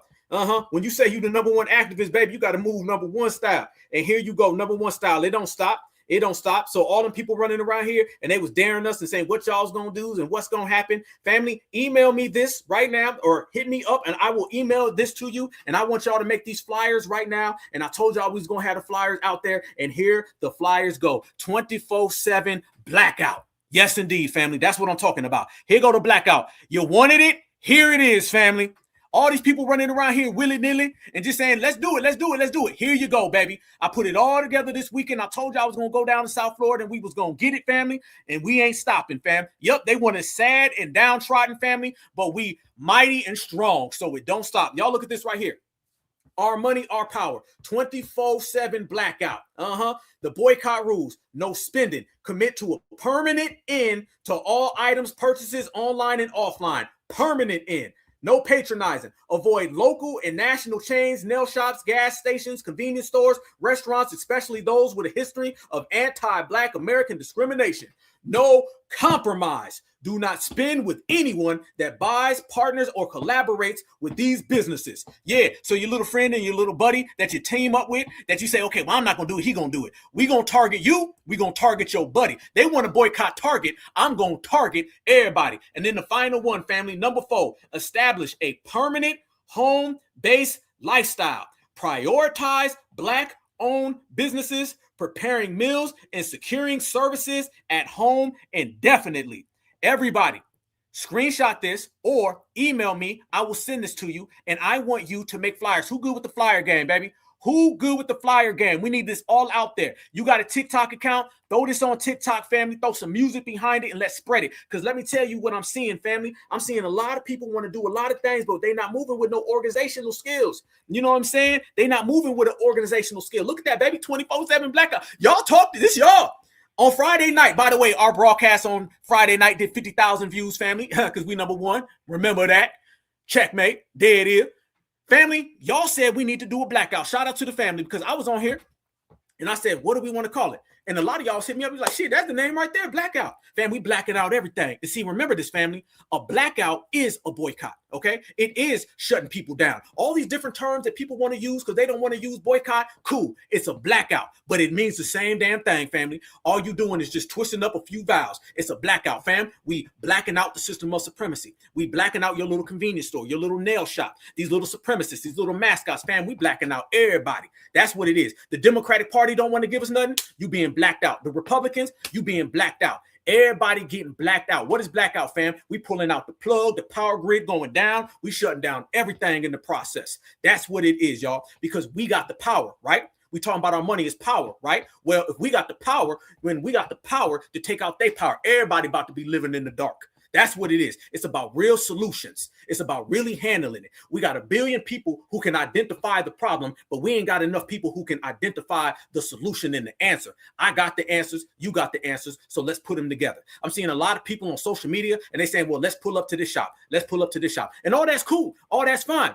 But we ain't going to be out here just doing it willy-nilly. That's been the problem, fam. Too many folks are out here willy-nilly. We having willy-nilly boycotts, willy-nilly protests. You do it, I do it, they do it, but not moving as one unit, fam. Remember in life, y'all, you got to move as one unit. You got to move collectively together, fam. We got to get justice for Karmelo. It don't stop. Collectively as one unit. Cyrus Belton is one unit. We got to black out all the ops as one unit. It's fine when I can go get on TikTok and I see 35 different accounts and they all want to boycott. But if y'all all doing it, 35 different people going 35 different directions, that's how things falter. Somebody hit me up and they said, we always start out strong, but we fail. The reason why is because we're not moving as one. And I'd be damned if we're not going to move as one. Family, this is the digital era, the digital age. I gave this example the other day. You can have a young Black American boy who can be 15 years old living in his mama's basement, okay?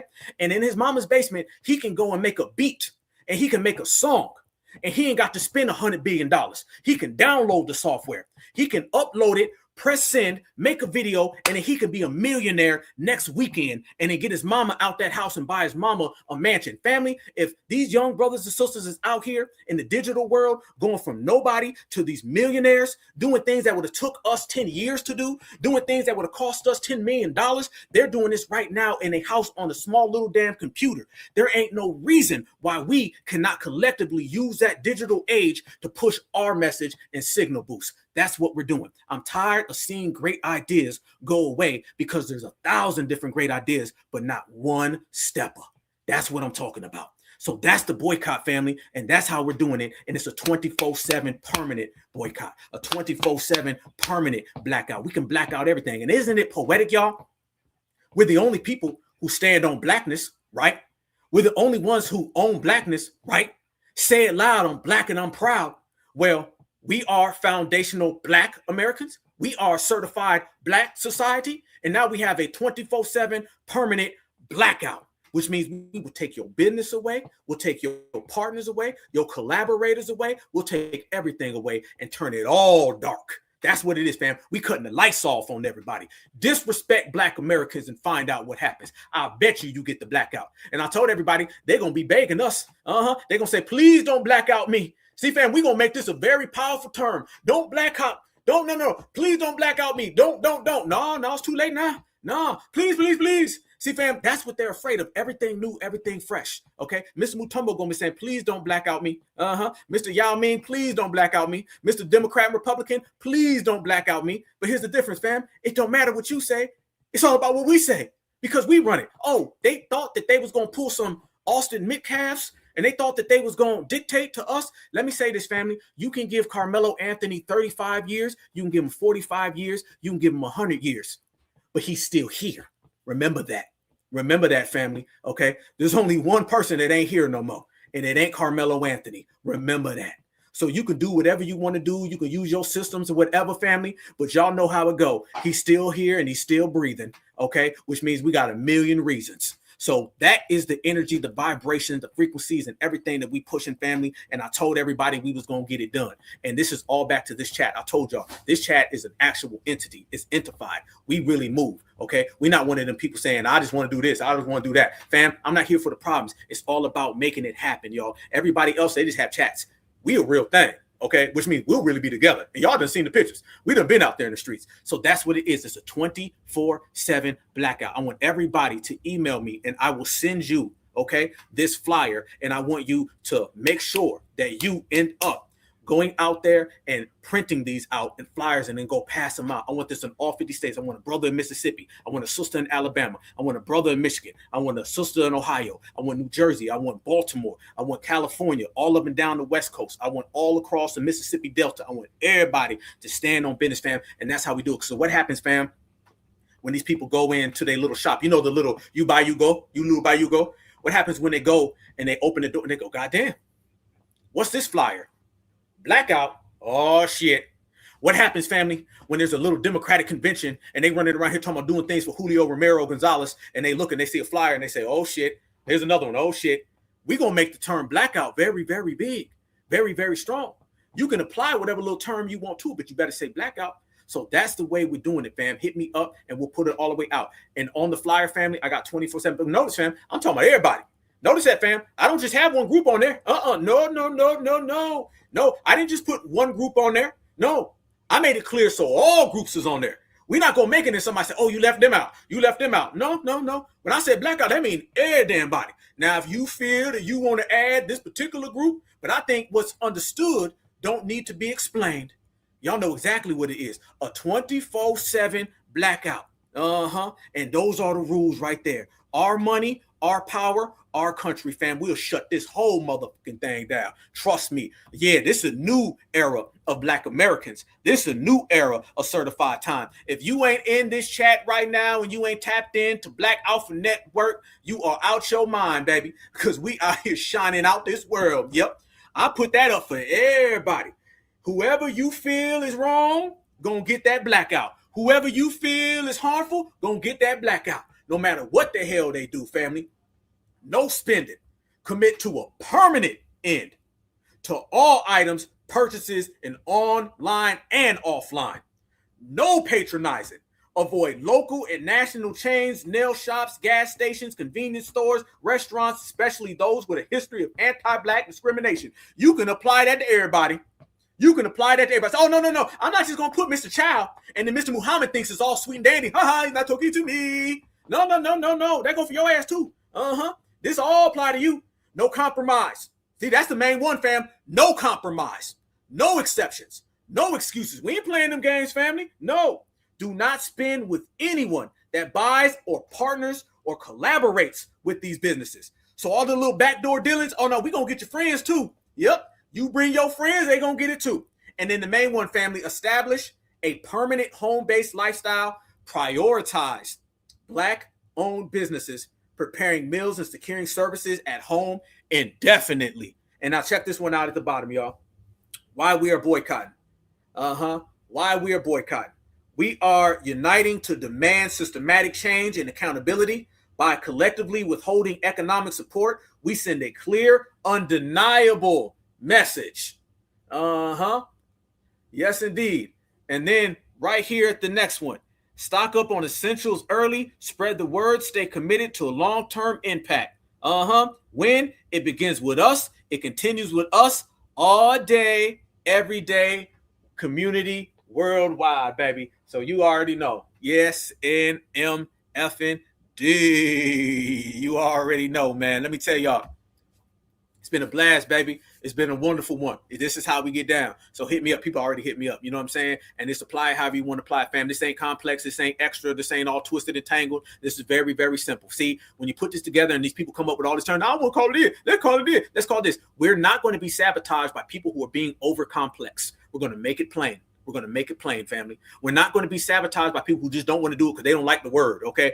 You not liking the word ain't good enough for us to not do it. Because remember, fam, folks who say, well, I don't really want to do this. So basically what they're saying is just keep doing it then. Okay, so keep doing it. All right. Remember this as well. And this is a very significant aspect of all of this, family. This is a practice run for reparations. Family, what is a blackout? Blackout is community organizing. A blackout is group economics, isn't it? Isn't it, family? Family, this is what it's all about. And we're going to find out who's on the right side of our reparations and who's on the right side of this blackout. That's the most important thing. People cannot get reparations if they can't simply stop buying things from people who harm our communities, family. Chinese food, really? Chinese food got you in a damn chokehold like that? No. This is a dry run for reparations. This is something practice. I told y'all, I always see a red, white, blue, and black lining in everything, family. And let me tell you what that signifies. Foundational Black Americans, all right? So this is the most potent, powerful thing about it. This is how we get back. Remember, wars are fought on all fronts. So therefore, family, we have our warrior class and we're talking about getting together to protect each other. Yes. Now we also have an economic warfare that we have to do. They practice economic warfare on us and we just sit back and say, I'm going to continue to get some damn weave. And family, it ain't just those people as well. It's all people, okay? It's all people. Let's make this clear, fam. I'm not just talking about Rick Child. That was just the straw that broke the camel's back. I'm talking about all these people who set up shops in our damn neighborhood, all these foreigners, because there's an actual system, an actual structure that is placed in our communities for these people to extract and to poison our communities. So it ain't just one. There's not just one person that are going to get this blackout. All of them are going to. If we deem you as an anti-foundational Black American, then you're going to have to deal with this FBA 24/7 blackout. So this is clear for all folks, family. And then let me add this extra component to it, y'all.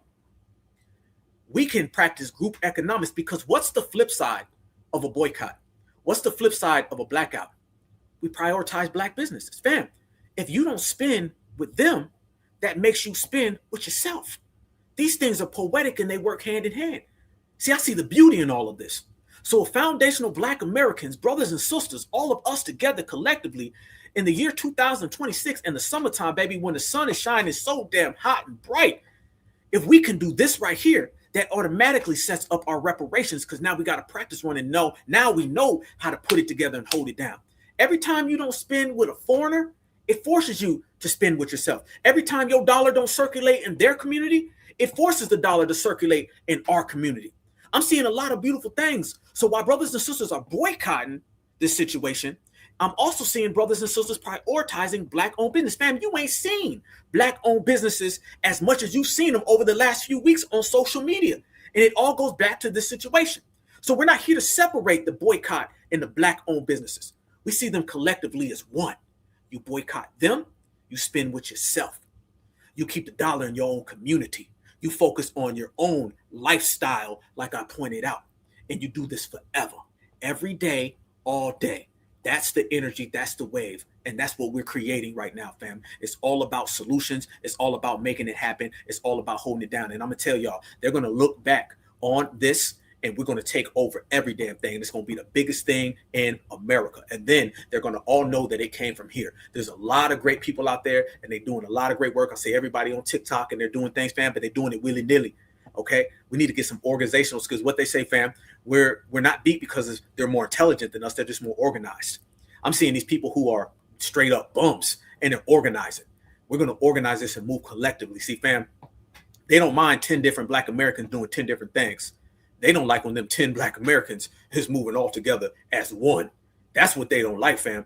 Why do you think they send you the feminist movement? Why do you think they send you the Black and brown, the people of color, the Democrats, the Republicans? It's to shatter you. See, they can handle a Black American who's shattered into 1,000 pieces. That's why they're always trying to shatter you. What they cannot handle is when Black Americans are moving as a collective unit.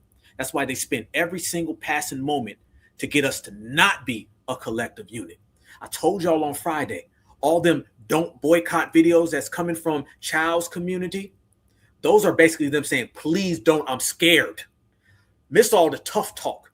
Miss all the I'm bad to the bone. No, you not. Hell nah. You softer than elite press on nails, carnival cotton candy. Ain't nothing about you tough.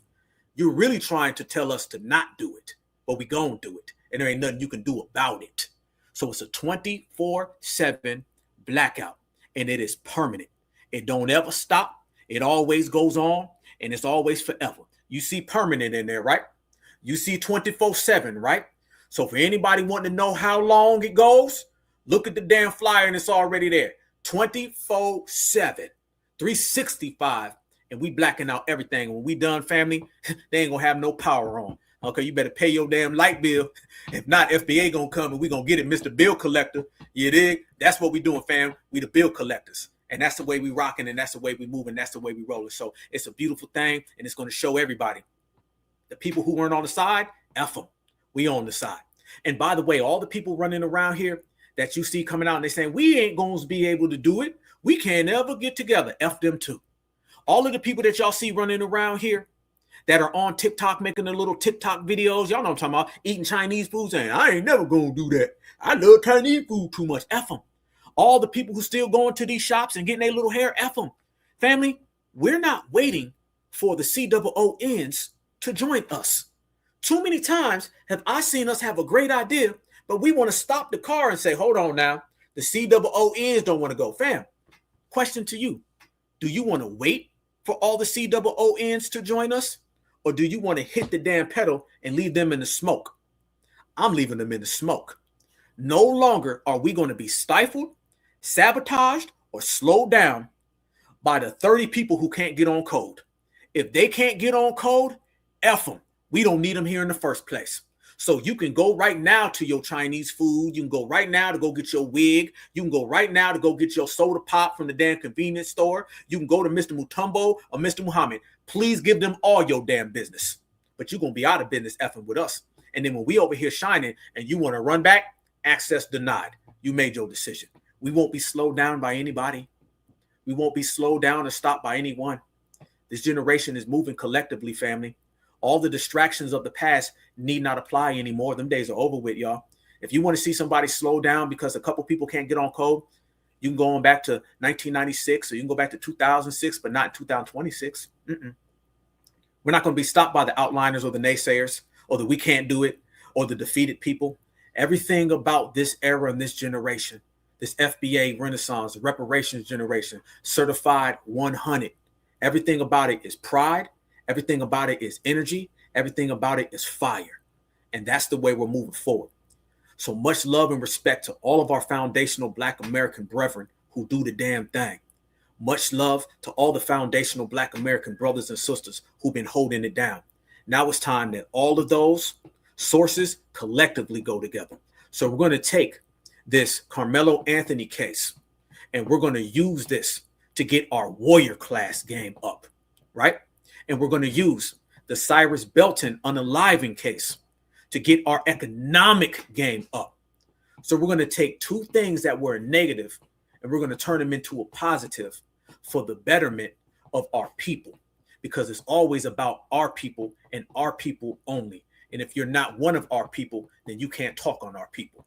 So we're going to take these things, family, we're going to raise it up a notch so it never happens again. So the same exact way that the blackout is 24/7 and permanent, so is the regulating. Certified salute. Love y'all with a passion, baby. Told y'all it was going to be an epic broadcast, fam. I know when this came down, y'all was like, uh-oh, I know Black Alpha going to get him. Got him. We'll continue, y'all. I love y'all. Everybody stay safe and vigilant. I say this on every single broadcast, family. Y'all stay safe, stay vigilant more than ever. Watch each other's back. Pick up your phone, call people up, email them, DM them, whatever you got to do, fam. We all we got, we all we need. I love it this way, family. I wouldn't have it another way, okay? I love you guys all with a certified passion. Yes, indeed. Yes, indeed. Yes, indeed. Yes, indeed. And we rebuke any bad energy. We only channel in the good energy, okay? So much love and respect. Let's continue to grind. Let's continue to shine in this FBA all day and certified all the time. All right, y'all. Love y'all. Stay good. Hit me up. You already know what it is, family. Much love and respect. Much love and respect. Much love and respect. And always remember, no matter what you do, no matter where you go, no matter where you at, that black is beautiful and beautiful is always black. Peace and love, one love. There it is. Black Alpha Network. Home of Black excellence. Power to the people.